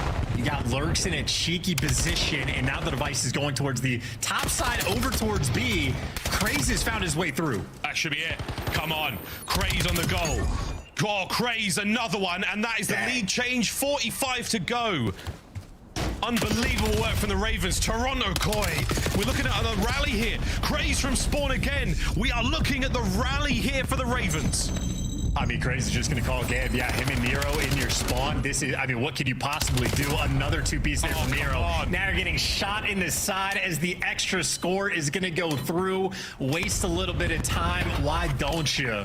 Mathematically now impossible. Carolina continue to be perfect online. They just took Toronto to task. Oh, that is a devastating loss. Toronto Koi, we will say, see you later, lads. Not the start they wanted in their campaign towards Birmingham. 3-0. We will not see extra time. We will not see it on the map. We will see a very, very happy Royal Ravens. 3-0 the final score. And everything you want if you're a Ravens fan to go right absolutely does. Nero throughout stage one was one of the most consistent players that we've had. A consistent series here. Very strong performance overall. Exceed gets the work done with the sniper rifle. Craze continues to be an exhilarating playmaker as well. I mean, he facilitated basically by himself at least two of those different captures, or at least made the lives of his teammates that much easier. An efficient work through and through. I mean, Lurks sort of a quiet series in a sense in my mind, but good the entire time. Super solid stuff, and yeah, Insight was not a presence there in that map 4. Can't even see his stats. Can't even see his stats. Well, Lurks 18-26, but he picked up some absolute winners. Great saves. Unbelievable plays there from Nero. 32-19. He was a heavy, heavy hitter. 5-3 final score there on Exposure, and it was so close until the final 40 seconds. Brilliant work there by the Ravens. 3-0. The first win under their belt in the road to the major. Well, Well, it's not about me. It's not about Chance. It's about the desk and all the fans at home that had Koi winning this one. Oh, look, Chance is a couple of aces. That's you and I. Chance, you look good. So does We're Miles. in the studio, finally. Oh, thanks, man. Yeah, the left side arguably I'm glad we're better aces, looking. Though, dude. High five, or up top high five. Yeah, great work there, guys. What a shot. We all called purple. Blue, 3-0. We look so dumb right now. Allie, did we forget who Carolina was online? Yeah, I guess we did a little bit. Like, I know we didn't want them to be as online as they are, but wow, those guys are undeniable. All right, that is a onliner jab at Maven. He was saying that onliners are no longer a thing. Nameless, should we squash this storyline or should we keep it going for the Carolina guys? Because Exceed now 6-0. Online. Oh, no, I mean, yeah, at this point, absolutely. I mean, you're judged by what you do on land, but yes, you have to win online as well, and they have a good thing going for them. They get back to the bedrooms, they're absolutely shooting, and the weird thing about it is they're not just like running around jumping people, they're playing the game the right way. Yeah. So there is some aspect of like when they got to land, there were nerves, and the air players didn't perform as well, but you watch this, and I mean, you'd be hard-pressed to find many mistakes from the Royal Ravens throughout it. Just a couple of introverts that feel most comfortable in the darkness of their own home. Yep. Listen, I probably play better in my own bedroom as well. So for the Carolina Royal Ravens, yes, if you're still getting points, you're winning on land, you're getting yourself favorable seeds heading into major. By all means, be unbelievable during the online splits and portions. And to see this continuation, like, at least they're consistent somewhere. Yeah, and part of this is obviously the Toronto Koi. They seem like a broken team at this point. Real continuously not playing well. Everybody kind of just like, we don't understand what's going on with Real. He's one of the best players we had in the game last year. So there's a dynamic, something going on in their camp that nobody really put their hand on. And it seems like there is change on the horizon for Big Boss over in Twitch chat said, Insight leaving the game and the team, question mark. I've heard there's a new sub signing. Is this something that could be a preview of what's to come? Yeah, I don't want to, put any omens on anybody or talk about, what could potentially happen in the future. But what we've seen on the timeline after the major, what Joe DeCeive said, he's kind of angry about it. And then you see people leaving the game at the end. And then just their performance, it speaks volumes from a Toronto team that we've seen for so many years be in the mix, at the very least, like a top 4 squad. To come back and lose your first series to this Carolina team, it's a bit underwhelming. Adam Adamau after Major 1 said, we have been through stages like this before. Do not panic. We are sticking with the team. We'll see how long the owners can hold that way before the community pressure can put something on them. In the meantime, we got to highlight what came out of Carolina. We have some Scuff play the game gold in this one. Look at the comeback.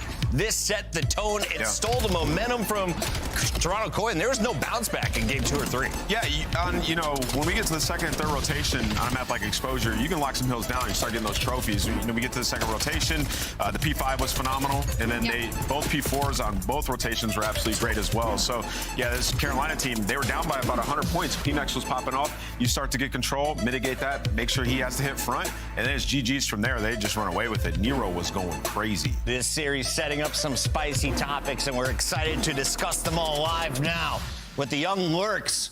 Lurks coming up from Challengers, finds himself on Carolina. Exceed joins the team, and you guys go to the top 6 seed. Now, after bombing out at the major, I got to ask you, what happened on land?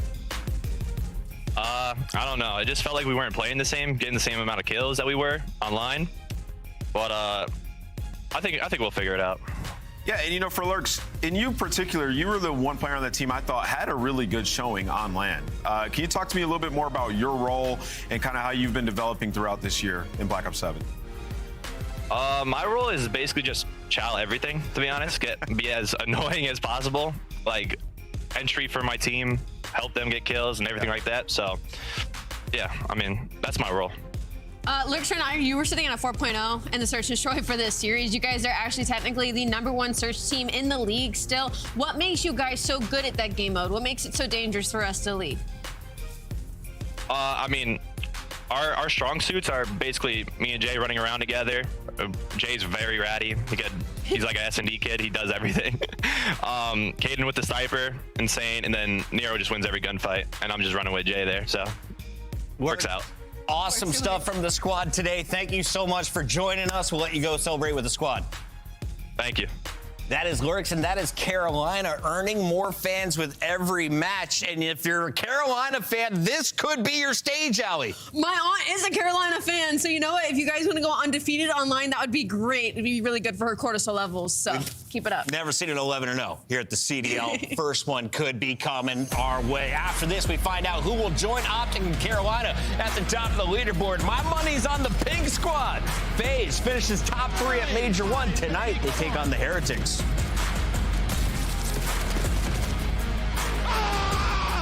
Oh my God, you breakers! You amateur!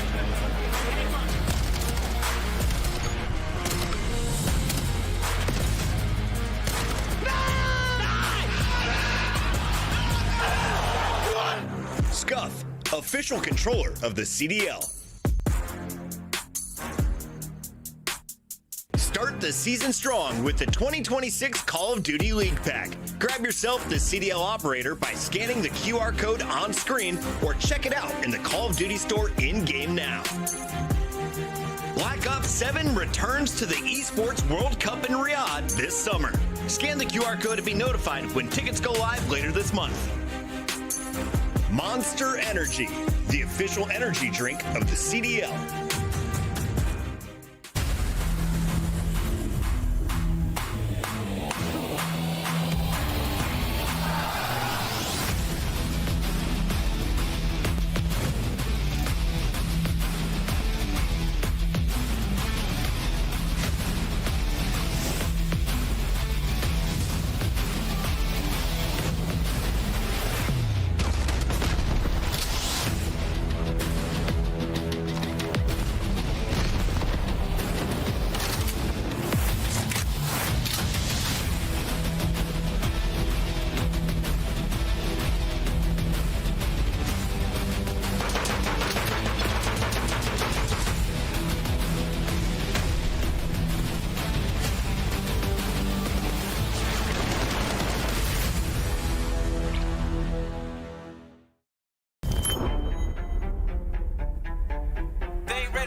But with Major 1 getting started, it's about to set everything ablaze. You guys ready to get going up here? Not going to allow him to be the playmaker that he wanted to be. Bro. And you can't get the trade. What a statement there at the end, and Scrap's going to let him know about it. Mamba is going off. Kreb now with the pistol, almost able to connect, but this is done. Look at him talking shit.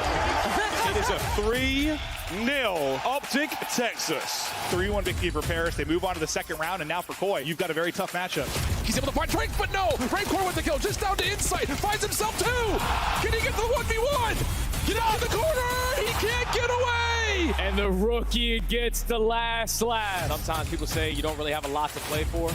But these guys know that there's heavy pressure on them to potentially still be in the league after this matchup. Shut all this down, but there's kills from Sith instead. Does he win it by himself? Sure feels that way. Down to the 1v1 with Exton! Obviously, MC's on that team, so it feels good just to take down my whole teammate. When they're terrific, this team is going to be very hard to beat. I mean, we've just talked about the makeup of this roster all year. All the pieces make sense. Just not enough time on the clock. FaZe are going to get some revenge. Find themselves a 3-0, eliminating the Thief. All right, Chad, drop a prime sub right now now if you think we should make a team change. We will crown champions at the end of the day. Absolutely on point. First shots are good against him, and all the space he's got to clear. Decent shots for the first, able to find the kill. They're going to meet over to the middle of the map. Neptune's going to have the advantage. Kill comes through. A 1v3 there for Mr. McLeod. We're looking for the bomb. 2, 1. Stays alive. You're so nervous. What happened, Brandon?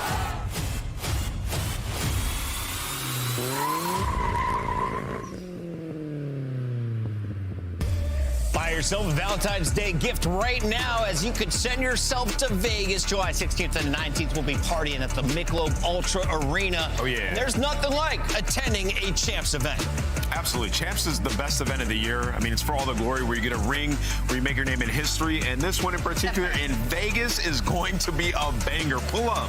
If you're a FaZe fan, I've been told that the home team wins Champs. That was true last year for Optic Texas. Valid. FaZe, we'll see if you can make it 2 in a row. Allie, let's talk about our squads. And of course, it's got to start with the pink team, who has hooked us up with our own set of custom poker chips. We've got all of the players as kings. We don't expect a roster change if they put that much effort into the art. No, 100%. I mean, this team shouldn't make a roster change. They're unbelievable across the board, top 4 in almost every category. And I mean, come on, who do you think? Which one do you think is me? Oh, which one? Which one? Well, definitely not the bald one. Are you sure? I don't. They gave you the heart. I see what they did there. Are you sure about that? Yeah, that's a good one. No, that one's good. If you guys would like your own Alley Cat, simply reply to us on Twitter here at COD League. We got to jump into this matchup, though, I'm told. Starting with Simp. They were 1 kill away from finishing top 2. Playing for the title, instead fumbling a 5-2 lead against their opponent, Paris Gentlemates. Where did it go wrong? Where can they right the ship today, Allie? Where did it go wrong? I mean, it was just kind of the other team clutching up, right? From the side of FaZe, I mean, they were playing phenomenal. I felt like through the entirety of this weekend. Of course, they get dropped in that first day, which FaZe, weirdly enough, has done that in the past before, and we saw how much they were able to transition and quickly make that turnaround and elimination.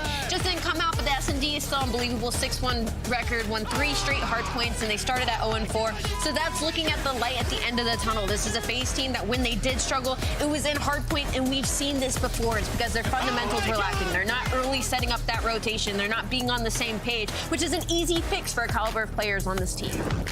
Yeah, and, you know, looking at their opponent, the Miami Heretics had a good major themselves. You know, you talk about Heretics team, 2 big wins. I mean, able to take out Toronto. You also beat Vancouver, and Rancor had an awesome tournament. Yeah.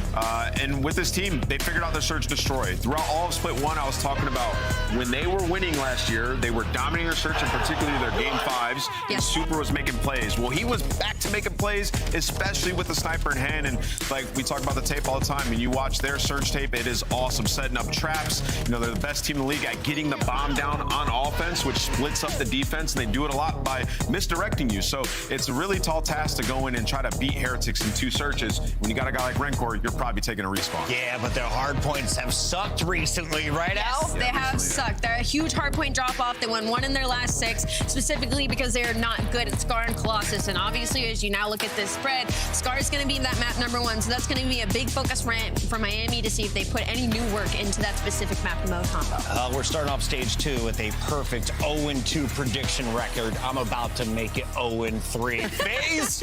Sorry, you're getting the Puckett curse here on day 1. I believe too much in Simp.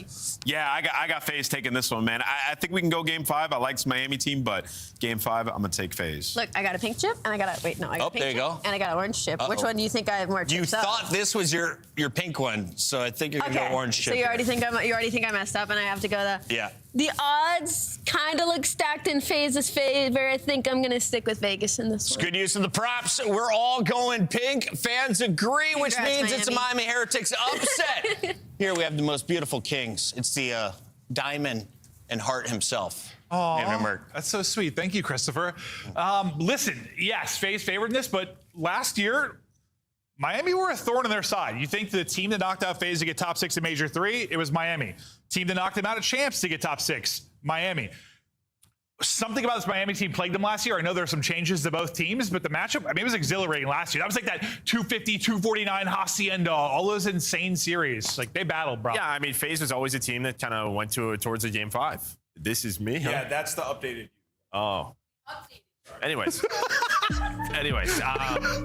Yeah, I mean, listen, this is they went to a game 5 a lot last year. Miami just ended up being like one of, if not the best Surge team towards the middle of the year, as soon as they added Super.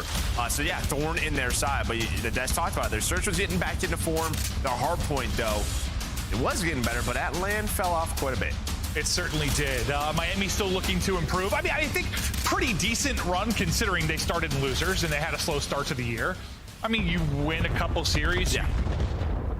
You win a couple series. You beat Toronto, right? Yeah, you got a top 6. Yes, exactly. You salvage the stage is 100%, the way I would put it maybe, if I was there. If they were expecting a top 3 or something coming out of losers, maybe a little too high of expectations. They did it pretty well considering. But, and on the other side, yeah, for FaZe, who knows? You close out that 5-2 game, that round 8 where Simp gets shots into 2 people from behind. He said that round's going to haunt him.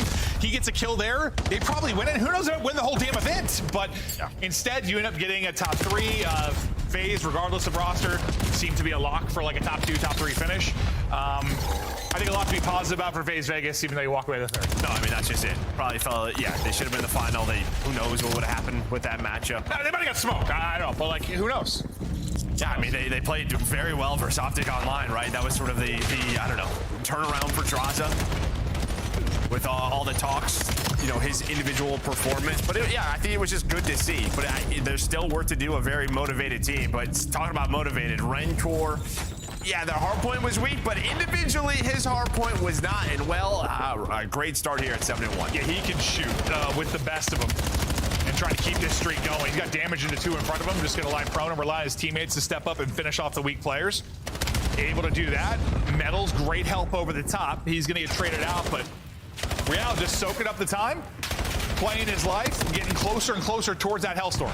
And this is a great start considering what you're 1-4 on this map. If you're Miami FaZe, you are undefeated on this map in Scar Hardpoint. This is a map you don't see very often. They were very strong earlier in the year.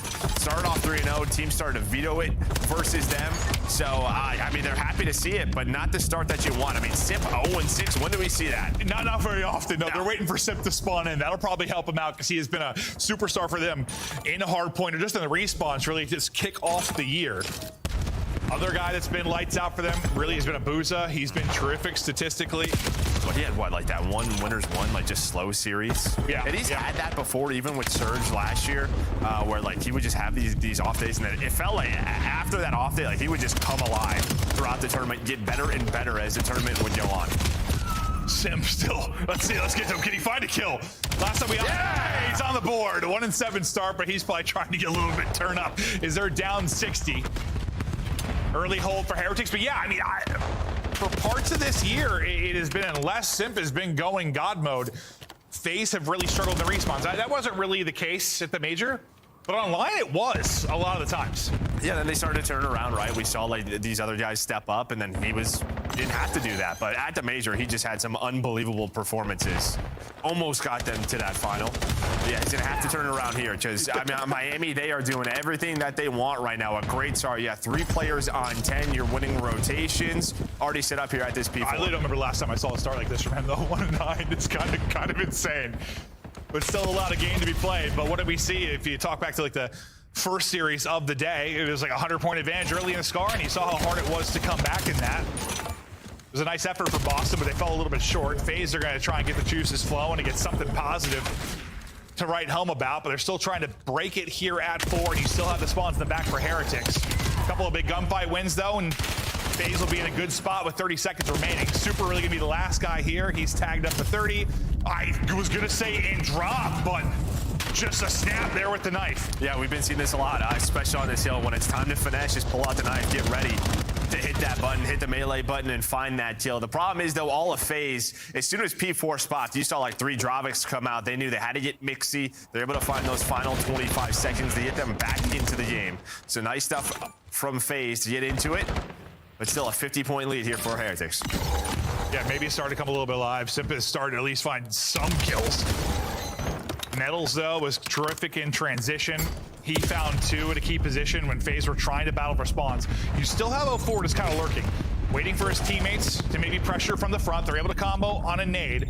On the backside, they're still trying to deal with 04. They're able to do that, but everyone else can be flying forward. Great job from Trakes to at least get 1. Beautiful job walking away with the double.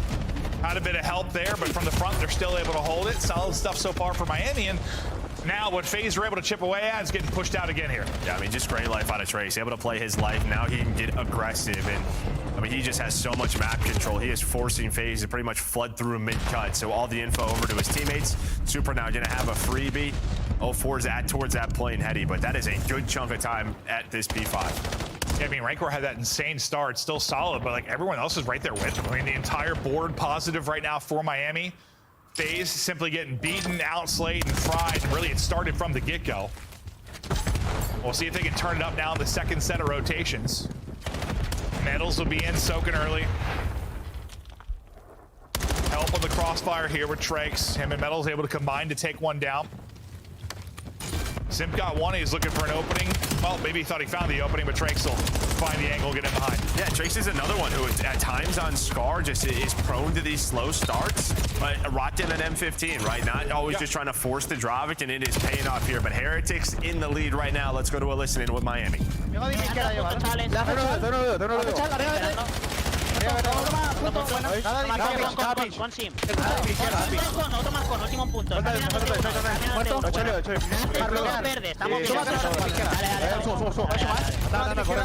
Dale, seguir. Tip izquierda. Ayuda con el cruce, Tip izquierda. Hay que bloquear.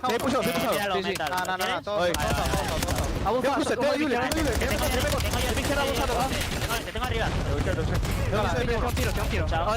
Con. Son tres. Te ayudo. Van tres de cara. Arriba. Tengo uno tocado. Vale.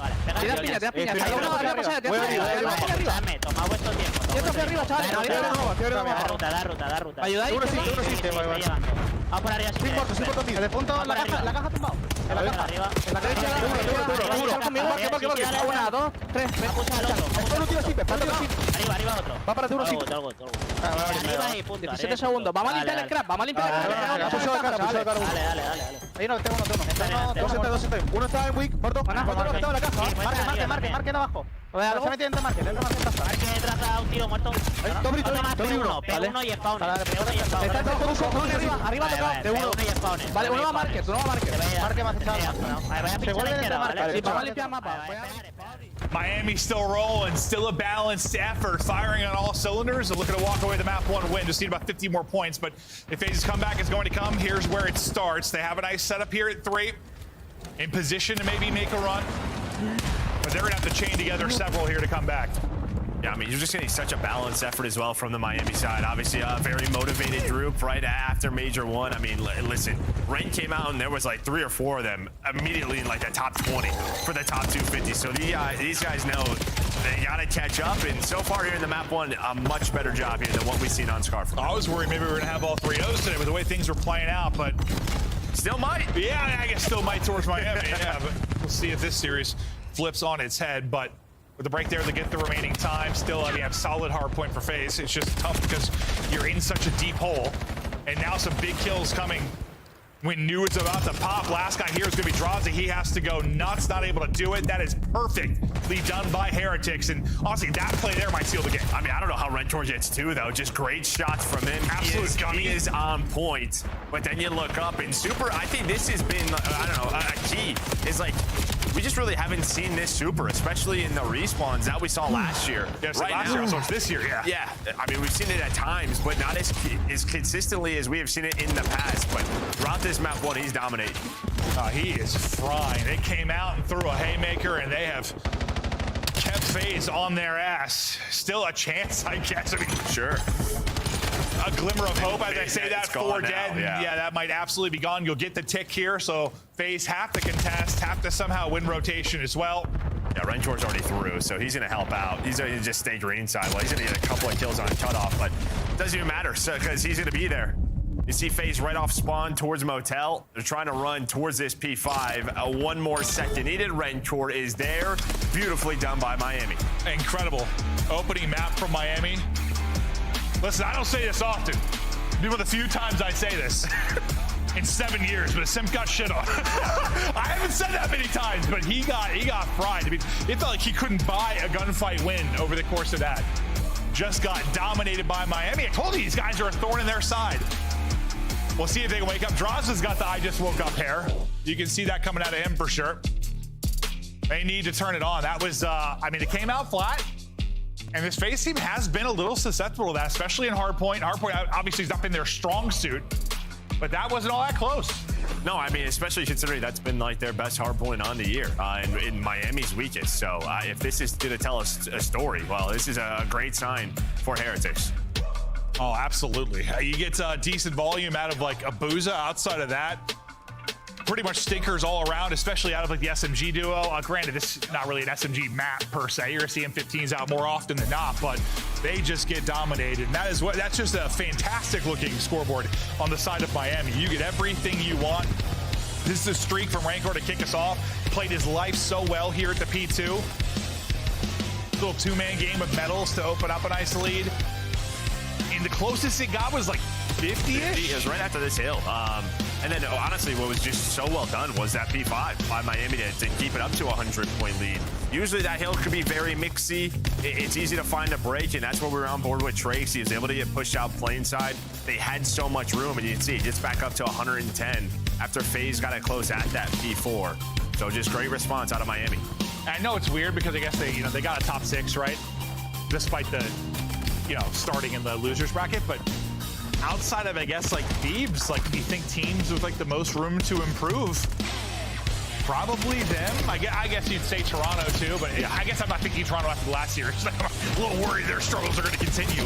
But like a Miami or Thieves, like real chance to just sort of, I don't know, be most improved for Major 2. Yeah, I think, like, listen, that was kind of like the story the entire stage. It just felt like Miami was always a step behind, trying to get Trace incorporated. I don't know, you should see some of the players, like, were uncomfortable. Super didn't seem very, comfortable on the map in some of these respawns outside of, like, exposure hardpoint. But, yeah, if they can get back into form, they were very much in the mix last year in the top 4. Well, I feel better about them doing it than I do Toronto right now. And 100%. Hell, if I'm Real, I'm like, take me back. Maybe. Please take me back. It's not going to happen, though, because Trace has been starting to ball out. It's been impressive to see him improve since we first casted him. You think I'd be on my hands and knees, brother. Please take me back. How do you say that? It's still early. I don't know how you say that in Spanish. Still early. Yeah, you're right. If we learned anything last year, it's still early. It's the end that matters, Joe. But I feel real good. I always respect Super because Super games like I do. Sitting back, tucked back. You don't want your face in the camera, it's going to ruin your eyesight. We're taking a look at our sharpshooters. He wears glasses, so he's already got tough eyesight. True. Yeah, he started with that. But talking about the snipers on the year, and well, Super and Abuza leading the way. So eyes on those two. As Super's got 40, Abuza with 35 as we take a look at our key matchup. No, they have been, they've been terrific. It's been so fun to watch these guys. Abuza was real close on ready to have one of the nastiest clips I've ever seen. It was still a disgusting snipe base, but like he hit that clean, and my clothes are off, and I'm sprinting. That would have been good. Okay. But you know what? On that list though, still, dude, when Sib, bro, I can't stop thinking about the final. Sib was God. Yeah, no, he was very That's one of the more takeover type series, just from a stat standpoint. He was incredible. But yeah, these two certainly looking to shake it up and have a little boxing match here with sniper rifles. Yeah, no, that's a heavyweight boxing match for sure. Well, Scar, you will absolutely see these snipers come out. It's just a question of, do you want to pull them out early? Wait till the later rounds. We will see. In the map number 2. Yeah, pull-out timing is important, but search and destroy now. We'll see if FaZe can get back into this. Looked like maybe the best, if not second best, like search and destroy team going into the tournament. And then, unfortunately, where it ended for them was an absolute. It's hard to even call it a collapse. Like it's more of a Neptune takeover. Like it was, but I don't think about them throwing as much as I think about Neptune just turning into actual the god Neptune. Yeah. Okay, well, nice start here in the search and destroy. As the nade's gonna hit, Trakes and Rancor out of it immediately. That's that round. Yep, and this round is called as soon as the lethals are thrown. Yeah, I mean, I don't know. Normally we see it on the defensive side of the attacking team when they start to go towards A, but they caught Miami towards the B bomb, right? We've heard just sort of talks with pros like running like some strong arm nades, and maybe another example of it right there. That is a fast one. Round is done. I don't know, bro, not too much to talk about the Miami camp. Good nades. Good nades. Great prep. Great arm strength there out of the FaZe boys. Simp already has as many kills as he did in the map 1. listen, I don't usually rag on him. I know.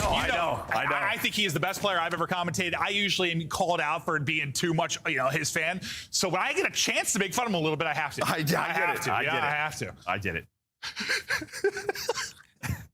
I'll apologize to him later. Yeah, 100% you will. In case I need him to carry me in a different video game down the road. Yeah, real clean, real quick in that first one. Super. We'll see if he can find the angle. They're going to get bomb.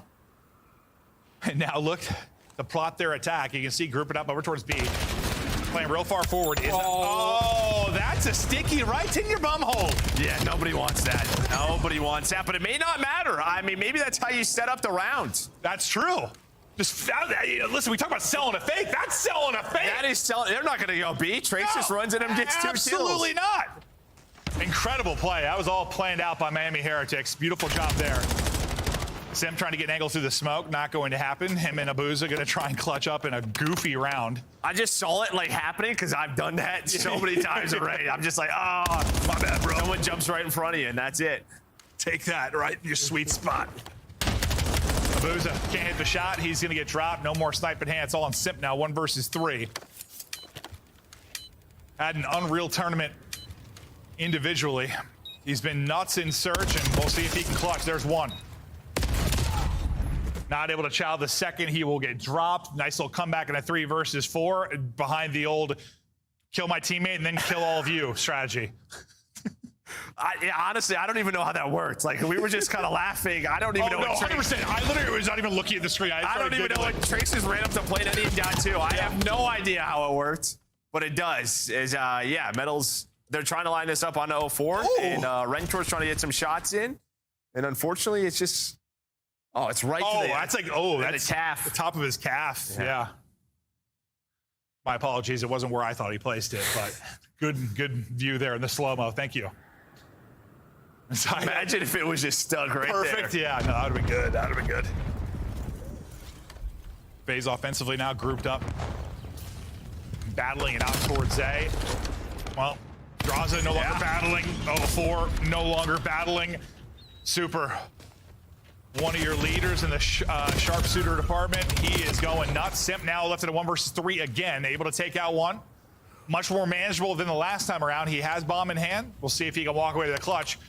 Leading everybody at 4-1, but in trouble now. Yeah, it's not going to be winnable there as he's sliding out. Even if he doesn't, I mean, they don't win that round, but that kill from Abuza on the Super might be key. I mean, I mean, you want him to, after the first 2 and a 4-on-2, you want him to be able to play his life and stay alive, but that doesn't happen, and he's staying in the middle of the map is covered, so he's still going for peaks, but a small victory there for FaZe, but yeah, great shots out of Super. We'll watch Super again. Ding on 1. And a ding on a 2. We'll see you later. Oh, that wasn't registered a headshot. That looked like forehead to me, but nice shots. He's been one of the best at it, and you see it there again. But yeah, no, losing the sniper might be a little bit of a blunder in that round. We'll see as we get deeper into it. Drakes got 2 in back-to-back rounds. Sitting on a little 4 spree. 0-4 has gotten to an aggressive position. We know defensively you can get the spot. We talked about it a lot during the Optic series earlier. You can get the spots, and you can find freebies just like that.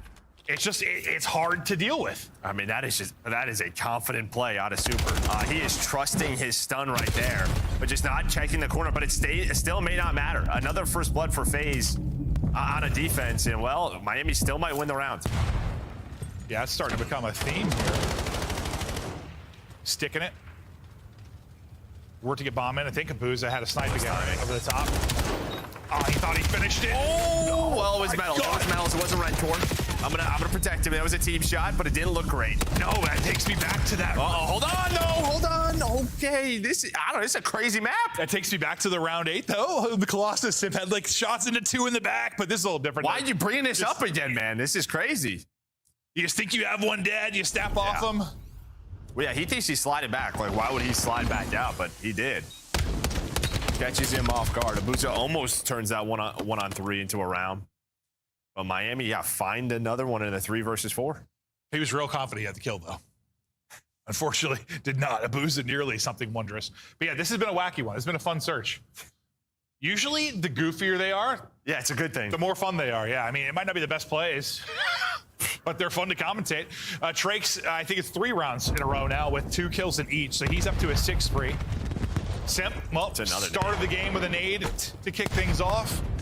Finds another opener with a nade. First Bloods, though, haven't necessarily led to round wins for FaZe. This, though, with a 4v2 advantage, you better be closing out. A 4. Hunting for the final one. Teammate will pick it up, and FaZe get a... Well, that's one of our more normal rounds that we've had. Yeah, but again, it starts with sort of the nades. I don't know, FaZe put that extra work in. Nade spots on point. Again, normally it's from the defensive side we're kind of seeing these happen, but they're catching Miami in these spots. Simp starts it off. Simp closes it out. I see the Capriati sponsor. I'm thinking about a sandwich. Yeah, what is that? I was thinking. Sandwich shop. Oh, yeah, no, it was in, well, I don't know. Is it in Ohio? I don't think so. We had it in Pennsylvania, or no, wait. Yeah, I think so in Pennsylvania. I think when I lived in LA and New York. Yeah, it's like a sandwich shop. It's good. Yeah. So that's awesome. Yeah, really, think of it like a sub shop. That's sweet. Yeah, no, that's what I was thinking. No, it's good. It's good. I was literally like, as we were watching Simp, I was looking at that like, I gotta look that up. I think it's a new sponsor. Like, cool. I think it's sweet about it, but no, there's some delicious sandwiches.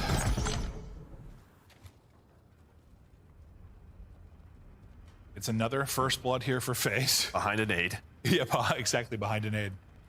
You know what I miss? Because we always set the majors. I'm going to make our production team get us a data view. Okay. I don't know if it's possible when it's online. Not sure. See, I kind of miss it. I'm always looking for it for first bloods and stuff. Production, we'll think about it. Thanks, guys. I appreciate it. Simp gets tickled, but not dropped. Abuza holding the edge, able to hit his shots. Super now last alive. We saw him lose the sniper earlier, and the sniper will be gone. Back-to-back FaZe rounds where it's pretty dominant. And again, kicking off with a nade, right? Super good. Well, I'm just thinking, maybe, I don't know, maybe they're playing with like the snipes with no aim assist. I'm just trying to count the lives. It feels like we've seen it often. I know there was that update today. I don't know if they're playing with it live right now. I don't know. Me neither. It's a conversation for them. Yeah.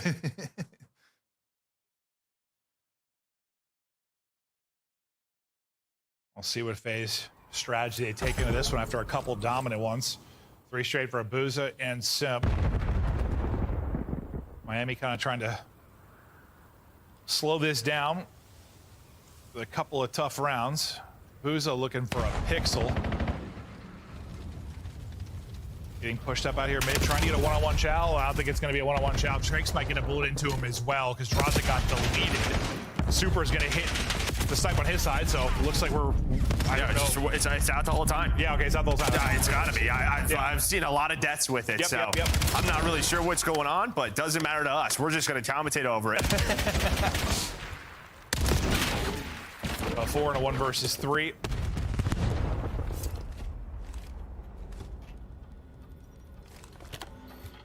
See if he can somehow pull this one out. 40 seconds to work with. Well, position now given up. And that'll be the snipe from Super. He has the angle, shuts him down through the window, and they'll get a round up now. A nice bounce back round, but yeah, just behind the snipes. That's what you were like, we've seen a lot of snipes. Yeah. And again, we just never really know what patch we're on. So we apologize if we sound a little bit silly. Yeah. And maybe they're just playing with it because... Or what GA we might be currently dealing with. Yeah. Maybe they're just playing with it with what's coming to the future. So I'll stop talking about it. 4-3 now in Miami. Looking to take the 2-0 edge in the series. FaZe, it's a 4-man stack over towards A. Metals should be getting some information on the other side of it that the B is pretty clear, but with enough time going, FaZe will start to send some people on the wrap back. Super still trying to get the angle here with the snipe. Now Miami starting to progress up behind Metals, up towards B. The lone guy there for now looks to be Draws.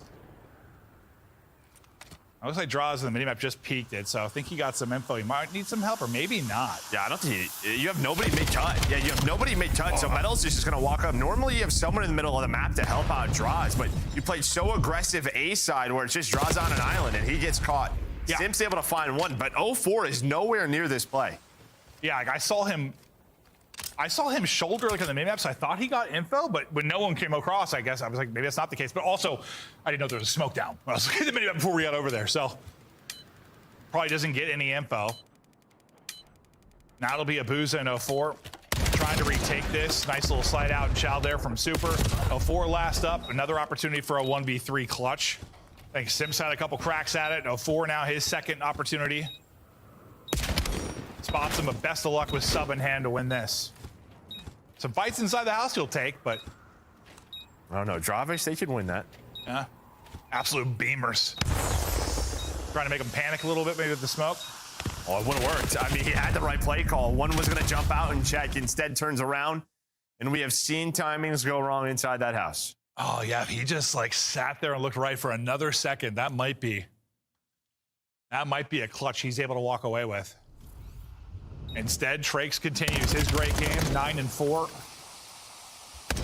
Really had a lot of big rounds just to kind of get them out to that 3-1 lead. No, but it is good to see just sort of his development. Feels like he's getting more and more comfortable. That seems to be a thing just with anyone, like teams when they're struggling this year, or players struggling, just, yeah, uncomfortable.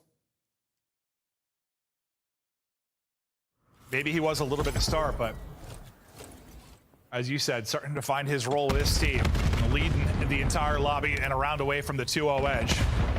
Booza, big stick in hand. See if anyone gets a little overeager here on the chow. You just think of some of these rounds phasing up the first blood, and you'd be in a pretty good spot if they were able to close out the rounds. Well, here's another first blood. We'll see if they can get it done. Yeah, nice shot on a Super. I mean, Super's going for that, but now it's all about the flank. Trace, a Rencor, trying to find out Draws, and well, instead it's the opposite way. Draws gonna get some big info. So the combat over to his teammates. Trakes is pinned and in trouble. Renkor's got the help, though. I thought this round might fall apart for FaZe, and it still might. It's gonna be Simp and Abuza up against Rencor and Trakes. Abuza still the snipe. Looking over Simp. Plant hasn't come in. Nice pick there from Simp. Abuza had the right idea on the route from Rencor, but okay, I would say I thought the timing might have been as bad as it could be, but able to close out the round, stay in the fight. They got to rip off, 3 straight here to get the dub, though. But some big moments there from Abuza. It's like Rencor, yeah, he just gets like a clean pick somehow on the planter and gets out. This round might fall apart, but there's the opener as well from Abuza to give them the man advantage early on. All right, so Stud let me know. He asked Craze, and Craze, we're playing with the update, so there's no aim assist. So okay. That's what I was told by my guy, Jay Stud. Cool. Thank you, Jen. So we're ripping it. We're ripping it. Got it.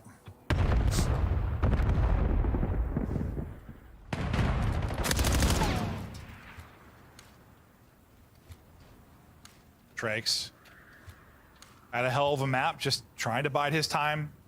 You've seen players get caught early on the push here, but no one's gotten that aggressive outside of, I guess, kind of 04, tucked away towards the P1. And playing opposite side of the box that I think is Simp. Yeah, Simp's gonna have to be careful here. I mean, this is normally a spot. Sometimes Nate a stun lands right there. Gotta be careful. You're gonna clear this if you're Miami. Inching forward, checks it and wins it. You think with Draza maybe helping over the top, but like the SMG advantage there, that's going to be where someone Simp gets the kill. I don't know if he gets cambered a little there or looks the other way. Yeah, but I mean, the slide hits and yeah. Maybe you don't want to shoot, and maybe you're thinking he doesn't see it, but it doesn't matter. His teammates are bringing this back. Bomb is down, and well, sometimes the first blood just doesn't matter. In this matchup, that seems to be the case. Super scrolling away, trying to quick scope. Pistol hits, but not enough. FaZe bring it back in the 3 versus 4, and we're going all the way around 11 time. Abuza, 04, Simp, all with 9. Trakes on the other end right there with him. But all that matters is around 11, who will be the hero here? I mean, there was that, yeah, so you get that first kill, 04 is able to find Metals, and yeah, then the snipe from Abuza, just right on the Trakes. right in the kneecap, able to take him down.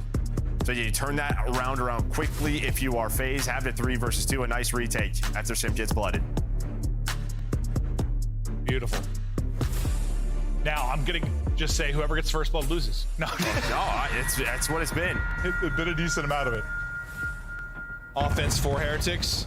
Nade hits for FaZe have been so good. Looks like no combination here to get a pick. Simp going to get aggressive this time. We've seen a 4 push up to this position a couple times. Remember, 04 was in that spot and got a kill. I think he played it low, but still, if Heretics do need to clear that, might be a spot they check. So we'll see if Simp gets caught. For now, though, everybody grouping up here to bully their way onto it. No one watching the flank. Yeah, you're just waiting for 04, and then Simp's going to go. But instead, 04 dies.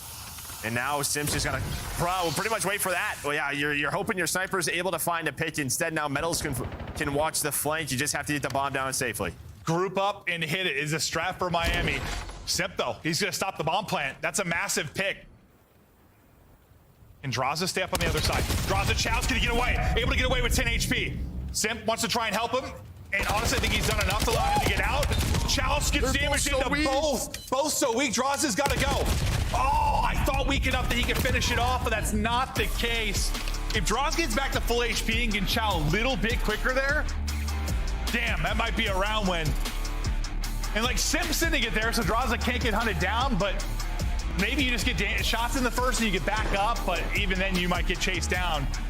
Nearly, though, bringing it back in the 2 versus 4. A crazy, well, search and destroy, a crazy round 11. Miami, though, up 2-0, looking strong. No, honestly, yeah, but going up 5-3, you're bringing it back if you're FaZe, and then, yeah, that 2 versus 4 is so close if you are Sim. But yeah, again, just a team effort there from Miami. Just some wild, crazy plays on both sides. He did end up with almost as many kills to the map 1, by the way. That is true. Yeah, now you should say that. Yeah, now you should say it. It was real close. It was real close. But, yeah, I mean, just a really, really wacky one, especially you talk about the first bloods, because what, you end up leading, it was just 6-5, but it must have been 5 rounds that the team that didn't get the pick ended up winning the round. And honestly, it mostly became a topic because after the friendly stick, that was just comedy, the fact that they were able to walk away with that round. But a couple, if you're FaZe, it's like, we probably should have won this. Like, you had blood, you had good position, and then you threw it away a bit. Throwing away search and destroys in FaZe has not really been a big topic, but it might be this year. We'll see. Yeah, I mean, obviously, yeah. After the major, it's sort of like one of those things that I don't know. I'm sure they're going to be working on it. Don't want those things to happen again. But yeah, some mistakes throughout that one. Some mistakes from both teams, but Miami strong enough to get it done. It has been a day of 3-0s. I thought if this was going to be a 3-0, it was likely going to be FaZe giving out the 3-0. Instead, they might be on the receiving end. Miami up 2-0. Look to close out the map 3. They've been looking to improve with Trace in the lineup. He has gotten comfortable, and this team is roaring. Map 3 up after the quick commercial break.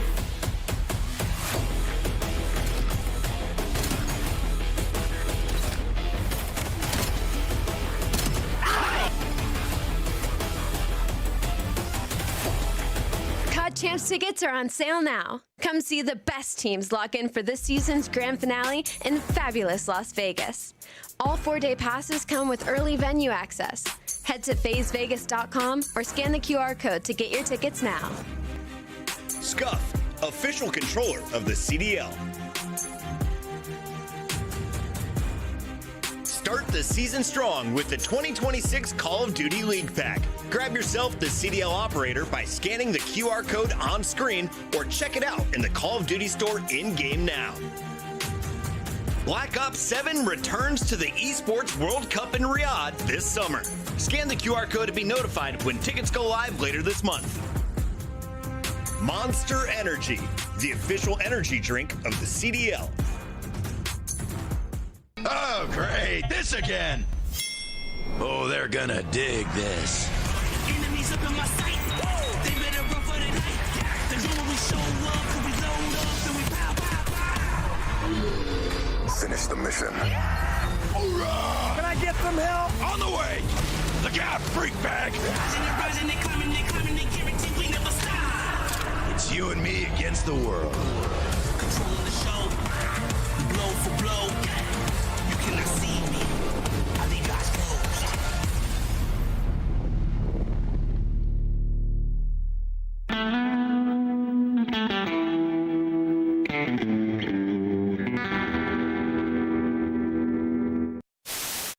Listen, where am I looking here?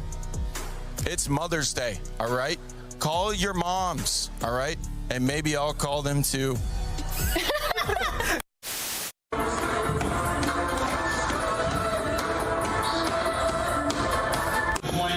Absolute love of the Rio addition to the asset.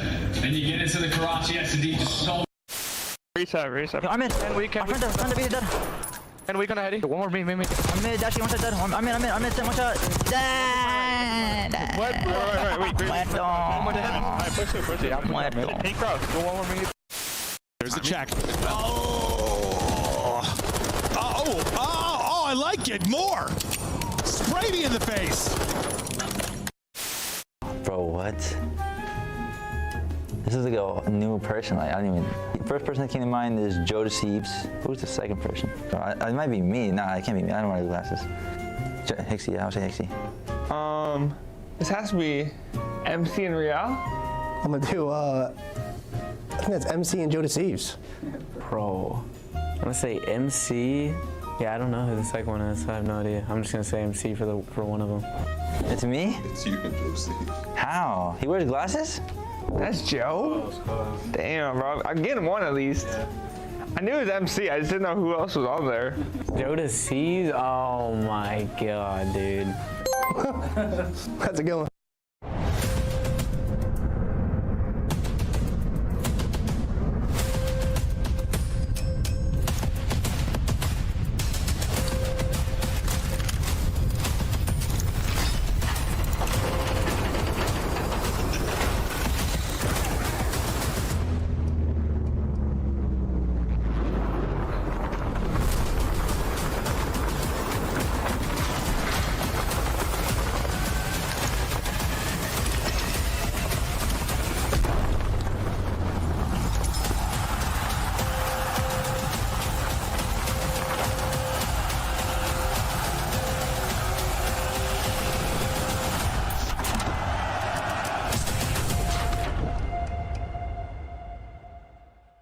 One majors in the books this year is already a banger. Tickets are on sale already for champs, which we have not been able to say really ever in the history of our esport. It's awesome to have them on sale so early. Get your tickets now.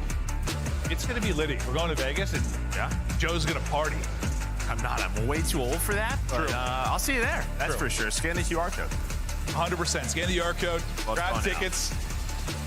You can scan Sim's face. That's where it was. But we get ready for the map 3. Miami in control.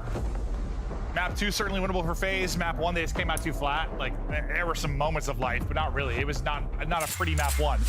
Overload has been one of the best, if not their best at times. So yeah, but this is where it's interesting if you're FaZe, because this is your auto veto all year. So they're trying to expand the map pool. This is sort of the FaZe style, right? Get that map pool. Normally they don't have auto vetoes. You think you'd be down 0-2 when you're testing. Yeah, but exactly. Yeah, you're down 0-2. You're hoping maybe not. I mean, you're scrimming it, yes, but they have not played it in a match. Not one of their go-tos. They looked elsewhere, but trying it out now. Yeah, to be fair, I mean, you think about this qualifier, if there's a little chance, maybe a chance to try stuff out, the fact that you're playing every single game 11 once, matches, 11 matches instead of what? We've had 5 sometimes, 7. Maybe a little bit more room for this, and series loss isn't going to kill you, but we do know when it comes on tiebreakers and stuff, usually it's like the 3-0s that do hurt you. Well, a series loss could kill you because you could get eliminated and not go to the major. Well, true. That's true. I guess. Well, I guess not really expecting that for FaZe, but who the hell knows? Joe is Miami. Get 4 dead and instantly put through a score. The struggles for FaZe continue. The success for Miami rolling. I mean, just dropping headshots evaporate Draza. His Metals was all stunned up, but just right from the get-go. And well, now you were trying to chain this together and get 2 on the board. As Super is still alive in the back. And well, there we go. Should be going in. There's another 3 dead. Well, it's still there. All 4 able to play a little defense. A goal line stand for FaZe. I have no idea how you do not get that in. I gotta watch that back. There was plenty of opportunity for someone to get that in, right? Well, I think it's just like one guy died, and I don't know. Yeah, just the timing of it. Someone's full stunned. I literally just started looking at the scoreboard at one point to say the score went through. I kind of stopped paying attention. Thinking that was a guaranteed score. Instead, a little clutch up there from 04, just enough to stop it at the goal line. Otherwise, wow, what an opening that would have been from Miami. I mean, you basically made FaZe's base your base. You had 3 people stacked up around A. Yeah, I mean, you have had no room to breathe, right? We saw it in map number 1. Breathing's important. Yeah, I mean, map number 1, Simp start off 0-6, 0-7. Same here with Abuza. Just map control on Scar has been all heretics. As well, it was the first 2 maps. Now pushing this EMP towards A again. Yeah, it just feels like if there's 2 guys that can't have a dud, it's probably Simp and Abuza on this current lineup. Not both of them, maybe not even one of them. L4 getting forward for the first time. Maybe you're able to breathe into your FaZe Vegas. But once again, choked out on the crossfire. Beautiful shots. The only guy left up is Abuza. I'll play from their house, try to find angles, but well, he's been snipped out and dropped. Beautiful shot there from Metals to silence him. Metals shooting straight headies. Tranks lurking, finessing, help from Super. Beautiful sequence there. Should be EMP control plane side. Yeah, I mean, they are just deleting FaZe right now. Headshots are coming in. FaZe is just not really finding anything when it comes to this lane column. Just trying to slow this down was Abuza, but we're just going back and forth as Rencor on the pinch finds the first. Was looking for the second, but 04 had his teammates back, but it's Super instead with the double. Just retain control. Don't give FaZe any chance to really make a play. Couple kills in a row now for FaZe. Maybe a chance for them to at least scoop this thing and get going. Simp, he's gotten 3 straight in this push. Started to find kills. Abuza heating up as well. Trakes, though, with a big one. Maybe a big 2. Wow. I thought he had. That's a pistol from Abuza. It's actually going to finish him off. Simp the point man. Abuza following it up. Wait, they didn't score? Oh, my God. Simp's still here. Simp's still here. He's tracking back. Should be able to get it through. Yeah, I was just worried, like, where was that last spawn out during the jump? Kind of what we talked about, just sort of these mid-map spawns. So you can see where Miami is. Trace and Metals just pushed up towards a motel and got out. Yeah, no, sometimes you're just gonna make the decision. Give it up. Yeah. Give up the score, push out, and try to take control of their side so you can maybe just counter quickly. They haven't been able to do that.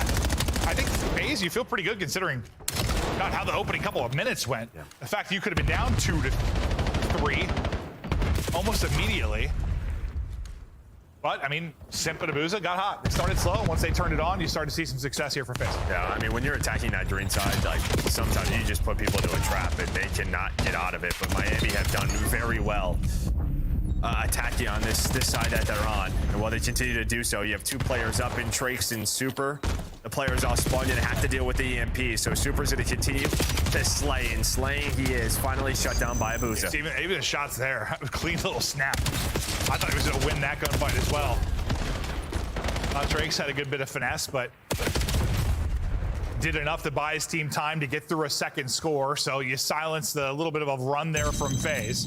With 30 seconds remaining, FaZe get 2 kills. They've got EMP control. Their chance now to counter, make this work. Super's going to have to get it going. He's just out of the play. Out of the play and not going to get into it. Nice counter cap there from FaZe Vegas, and I think you're going to see more of that, especially with the spawn outs. Yeah, I mean, Super's just not into it. I mean, he's just kind of left his team in a 3-on-4. Again, it's one of those things where you're hoping your team finds one and then you can sort of counter on your pinch. But the problem is they all died. He took a super long route and he was just completely out of it. And now you have a chance to take the lead if you are FaZe. Your last attack here will have the overtime, but Simp has to play his life. Can't get it done. Can't get it done. Gets sawed down. But yeah, that's where probably it's going to get interesting sometimes when your thought when you're pushed up is like spawn kills, like how it used to be with the spawns. Now with people spawning out a little bit deeper, sometimes you're going to have to turn your head quicker and get back into. Well, he didn't even spawn out. He just snuck through. No, I'm talking about like the FaZe guy spawning out on the score from Miami. Yeah. Like maybe he's thinking spawn kills, but several of them spawn out and just start going forward right away. Yeah, he's just got to get eyes on the EMP. Like, he just can't allow. He's got to go white wall and just probably find that kill. Just timings didn't work out, and instead, FaZe tied up. But yeah, I felt like this could have been a dominant half for Miami. No, it could have been. The FaZe scores just came. There was a ton of control. It was just like literally like a 3 or 4 dead, and then they turned it into a score. Just quick hits. We'll see if Miami can have the opening to this half. Like they did off the break. Answer at first seems to be yes. Abuza at least able to get 1. And well, you've got eyes towards EMP, or I thought 04 did. Well, he did. He chased it down, though, and he gets dropped. So possession still here to Miami.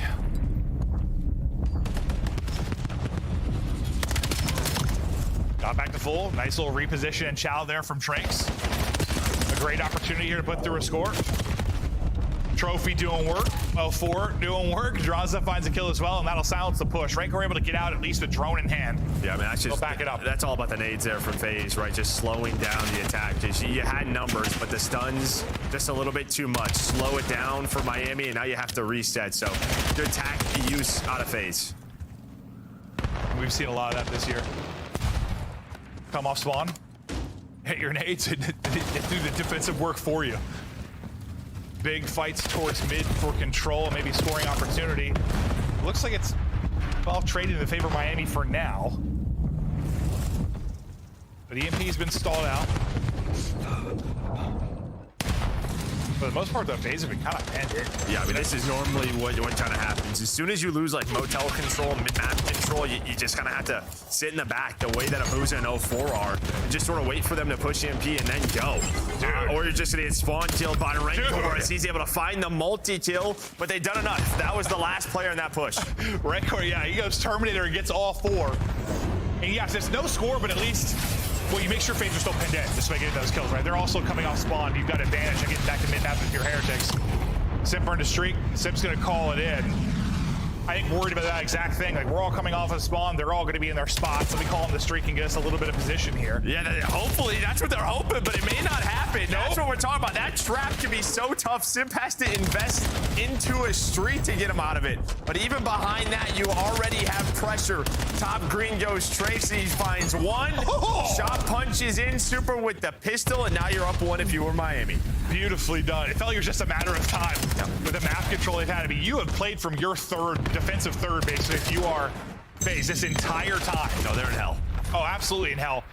Getting out and trying to get in behind will be Draws, and he'll be able to stop EMP and try to take fights forward.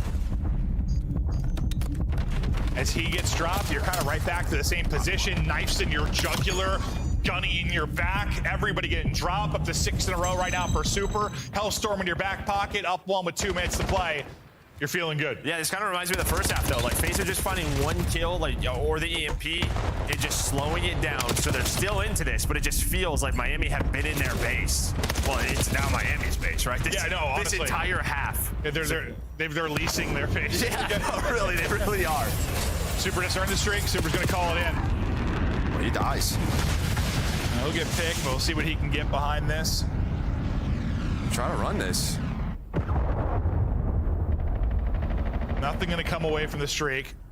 They're all kind of battling defensively out of their house for now. FaZe enjoying some of the only control they've had this second half, but we learned anything in the first half. The few moments they've had to try and score usually went pretty well for them. See if they can do it again. Looks like it's not going to happen. The push going to get shut down at the wall. Super. That's a ludicrous one, just off a little jump. I mean, and he gets a second with the pistol. Series. Dude, just straight headies.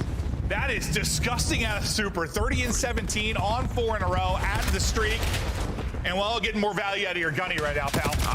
Yeah, 4x multi-kill for Super, but also, yeah, 10 in the search, led the way in the hard point.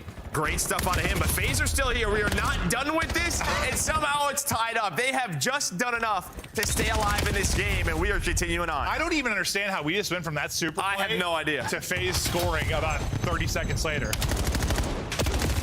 They might score again. FaZe have just found these little openings in what has felt like such a Heretics-controlled map. Picking up the pinch, that'll be Simp.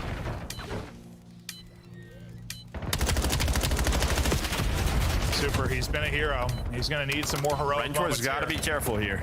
This is one of those plays where you can get caught out just completely out of it, but Metals does find one, Trace with another. So the flank will come through, but this is looking like overtime. 5 to go. You gotta be careful, though. They might just go. They might just go for the score here in the overtime. A lot of times you're playing around the kills. That might have been the case. They're just gonna send it, and they're gonna go. We hit the OT, but it is just a blink, and we are done. Miami with an unexpected 3-0. I told you, they've been the thorns the side of this FaZe team. That was the last year, but apparently maybe it's still a thing. And well, you saw that Rentor play set up, right? I mean, everybody from FaZe's motel side, he goes all the way through playing through green. And if like Trakes or Metals don't find a kill, maybe he gets isolated. Instead, it sets up the final push because he gets one, then he can just go spawn kill. And so Super's like, let's just go. No overtime, we're running this thing. No, I think like Simp picked up the first person on a route, and he thought like, okay, nobody else is taking a route. All the focus goes forward, then yeah, Rancor makes the play. Super a series, 4,000 damage in that. He had maybe probably his best series all year. Yeah, no, a monster series. It seems like he lives to play against these guys. Incredible effort out of him. And on the FaZe side, I mean, I think Abuza had like a couple okay respawns, but it was not a good looking series for him at all. No, I mean, we stuck on Scar all 3 maps. I mean, again, Hardpoint and Search have been pretty solid for FaZe, but they haven't played a lot of Overload on this map, and you can kind of see Miami took it to them. Yeah. So, I mean, part of that, you know, you'd say FaZe testing some stuff, at least with the Overload, but not really the case for the first 2, is you end up dropping. So, an ugly series loss for them, a fantastic series win for Miami. Kind of expected more from FaZe after the tournament run they made to a top 3. Yeah, true, but Miami, you just see the work they're putting in. Putting in the work, and they're improving. Des, take us through the final one. Whoops. Allie, we forgot what day it was coming into tonight's matches. Did we? Friday. Yeah. Friday the 13th. It hits again as another upset dings in. A 3-0 is the biggest surprise as everyone on the desk and the fans went with FaZe. It's Miami walking away with the dub. General Manager Ogre 2 celebrating here in Columbus, Ohio. A lot of smiles from the Miami fans. Yeah, and you know, talk about coming into it, we knew it'd be a good game. I was predicting, you know, a game 5, going back and forth, and this Miami team, though, they just had such great strides forward, especially in hardpoint. I mean, you saw that first Scar, able to just dominate them, pin them back green the entire game, and in this one as well, like Redcore and Super balling out with the ARs in hand, just making plays, like highlights. Was this Super's best matchup? The casters mentioned this has to be one of his best. Definitely one of his best. I don't remember who it was against, but when he had that series where he was just hitting insane snipes, I feel like that one sits really close. He's had a few 16-kill search and destroy games. Yes, that point. It's just like the consistency that Redcore and Super have been able to show since last year is just unbelievable. They are easily probably the most difficult AR duo to go up against because it's not often that you catch them slacking. And when they put up numbers, dude, I mean, it's 1.2s, it's 1.3s. They got 80% opening duel win rates. Like, it's very, very difficult to outgun these guys. And on top of that, if you go back to map number 2, Metals was a first blood demon today. I don't know if he was channeling his inner Abizi, but he was not losing any of these initial gunfights when usually this guy's winning them like 25% of the time. So big leaps and bounds for him in the search and destroy. I think this is a huge win for Miami here. There's Tranks popping off. How is his shot recently, Allie? Fantastic. I feel like everybody on Miami has been playing really well. Hitting all the shots. Yeah, I love what I saw from this team, especially in the search and destroy. Like, they're one of the teams that'll show us strats other teams won't do. Like, they went B twice on that map, and like both were executed at a high level. Like, one of them obviously was the nade, but after that, they go back to the B push, and it works again. Let's go to our scuff play of the game. Ant, you called this one out live. You said it's a bait nade. Walk me through it. I mean, listen, this is an unintentional awesome play. See, Nade's his teammate. You never want that to happen, but the bait gets thrown out there. It's like, okay, FaZe, we'll give you guys a man advantage. And then what happens from there is just all-out chaos. It's hilarious to see. But you see the Semtex over in on the guy on plane. Oh, no. That's not your fault. You didn't expect to double jump back. He was patient.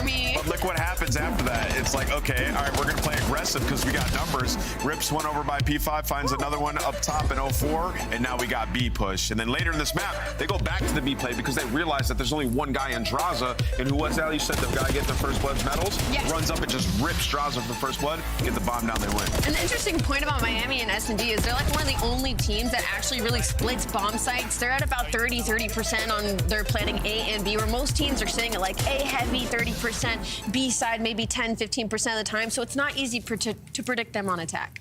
Well, I got to ask the man who joins us now live. Rancor, welcome to the show. First off, Maven called it before the match began. He said, since you joined Miami, this team has always given FaZe problems.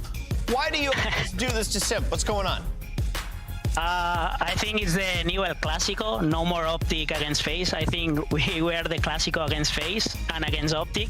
I don't know why. We have a really good matchup against them, and we are very comfortable playing them. You looked it. Yeah, Rancor, dude, you've been unbelievable this year, man, picking up right where you left off. And it seems like you're just overall loving this game. I've seen you grind the stream. I think you're top 5 in rank play right now. Correct me if I'm wrong. So where does Black Ops 7 stand in all the Call of Duties you've played? I think it's probably my best game because I'm more mature now in terms of the gameplay, not just the gun skill. And I'm enjoying a lot with my guys, obviously, playing this game. And yeah, for me, I think it's the best game. Hell yeah. It's always a pleasure to watch Miami play. I mean, you guys just play at a pace that is just not many of the teams in our league can keep up with. And it was unfortunate to see where you guys landed during Major 1, so I kind of want to pick your brain. Where do you think Miami kind of stands right now? Like, if 100% is like you guys are going to beat everybody and make a ticket home, where do you think Miami is right now? I think the last year we can beat everyone on the league. Yeah. I think we are one of the best teams in the league. Especially we are improving a lot in respawn, and we were the best SND of the best SND team of the world last year, and we are doing the same shit this year. And I think probably I'll say on top 4, top 3, I don't know, top 1, top 2. Yeah. We'll be waiting for that number 1 soon, yeah? Yeah, for sure. Rancor, final question. I was asking Nameless about this. Normally, when someone comes into Call of Duty, they would think in Search and Destroy, you would want the subs, the fastest guys to get out there and plant the bomb. For anyone who's jumping into ranked play and playing Search and Destroy, why do you, as an AR player, plant it on Scar? Because I can do whatever I want. I mean, I'm running with the bomb. I'm planting the bomb. My guys are flanking, are lurking, everything. I don't mind. Working out. Well, I'm gonna watch your gameplay, and hopefully, I'll get to your rank one day.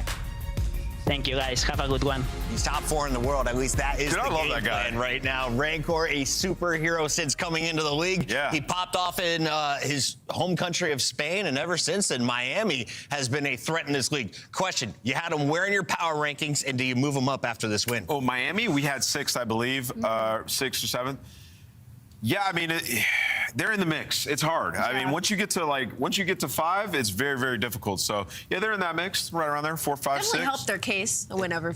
I can't do it yet. First day of matches here for stage 2. Let's take a look back, Alley Cat, and walk me through the first one as we see Optic with a 3-0 beatdown on Boston. The only match of the day that made most sense is Optic Texas coming off of that second placing at their home major back in Texas. They come with a big win. Mercules, same stuff, different day. I mean, just one of the best ARs in the league, if not the best, just putting down the numbers. I will say a lot of life out of Shotzi today as well. Played incredibly well across all 3 game modes. He was sitting there right there with Mercules dropping 30s, going 8-3. So big stuff for Optic. On the flip side for Boston Breach, I showed some fight, but their S&D has just been so bad. And a wise man once said, losing is learning. Did Boston learn anything today in this loss? Yeah, I would hope it. Chris, I would also hope a lot of, some of the teams that you would consider in firepower terms, like undermanned versus Optic, that they adjust the way that they play. Like when I was watching that hard point, flip the map earlier, concede a couple of points, and get yourself in a favorable position because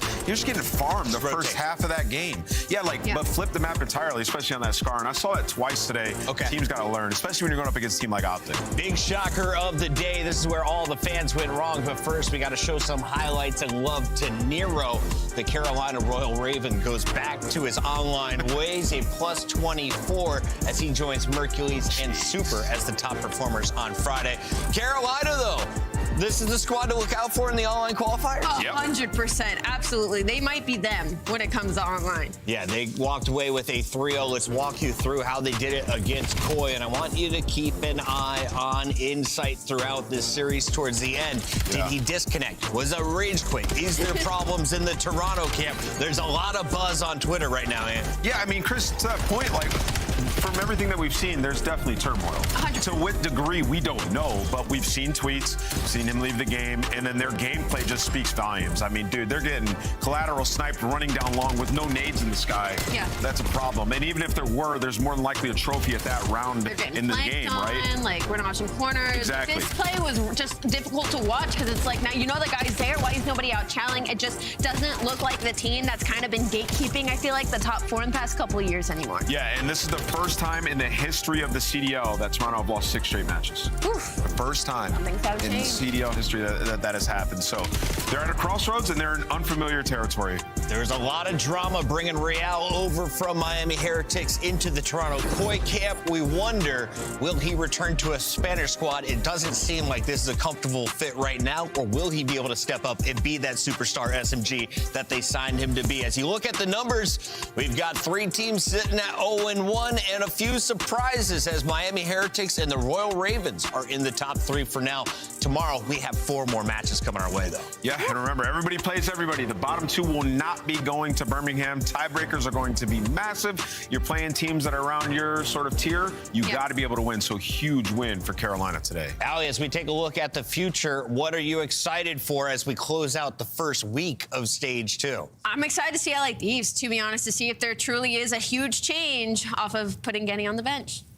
LA Thieves, a lot of pressure on Neum. I know a lot of people are excited to see what Cloud9 can do, if anything. Also, Vancouver Surge, we all thought they were dead in the water. They showed a proof of life back at Major 1. They take on Neum and the Thieves to close out tomorrow's schedule. And, of course, the big talk, G2 versus Optic. Is G2 a real threat off of land back online? With Gentlemates taking on the Falcons. Which of those 2 matches goes to a Game 5? Gentlemates Falcons. Gentlemates Falcons? Gentlemates Falcons. Boom. There we have it. Maybe. Day 1 is in the books. Let us know in the chat how you did on predictions. We suck today, but we're doing better tomorrow. Join us for a perfect 4-0 sweep from all 3 of us. You wish.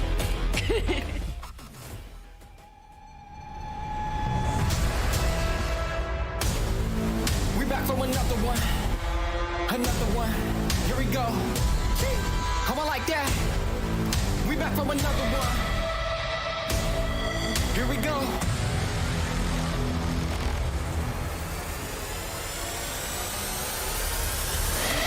We back on the scene like we never left. Time to go put them back on the shelf.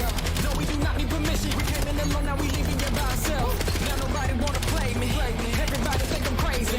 Guess I gotta live up to it, nothing but to do it. Hear me out. Let's go. They know we done been there before. We done before. They know I done been there before. I think we gon' do it again. Do it again. I think we gon' do it again. I'm ready to go for the win. Go for the win. Tell them let's do it again. Point the phone. Point the phone. Let's do it again. Do it again. You know what we doing. You know what we doing. Do it again. Do it again. Tell them I'm for another one. Another one. Let's win. Let's do it again. Do it again. I like that. Let's do it again. Do it again. I like that. Do it again. Do it again. Another one. Tell them let's do it again. Escúchame. Yeah. Nah, that's that 61 ping bull. That's what that is. I'm fucking voice comms. I'm pushing big card right now. Oh! You shoot, Matt. I am sorry. You are the goat, I swear. I am so sorry. He just apologize. Shit. Nigga? All you gotta do is check it. If he's on the bomb, we lost. I can't play with you! I can't play with you! I can't play with you, bro! You are that!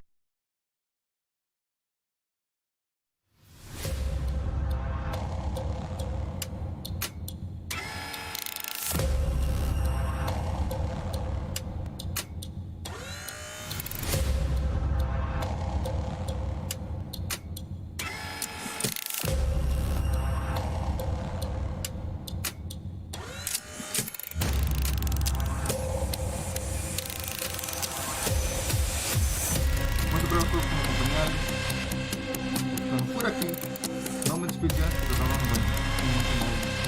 Então, para aqueles que voltam no próximo episódio aqui no canal. Valeu, galera. Beijos. Fui. Muito obrigado. Desculpa falar assim que eu tô mal do sono. Iniciar janela. Pesquisar janela. Iniciar 75 graus F1 solar. Face OBS. Exibição de caixa. Mais. Interromper.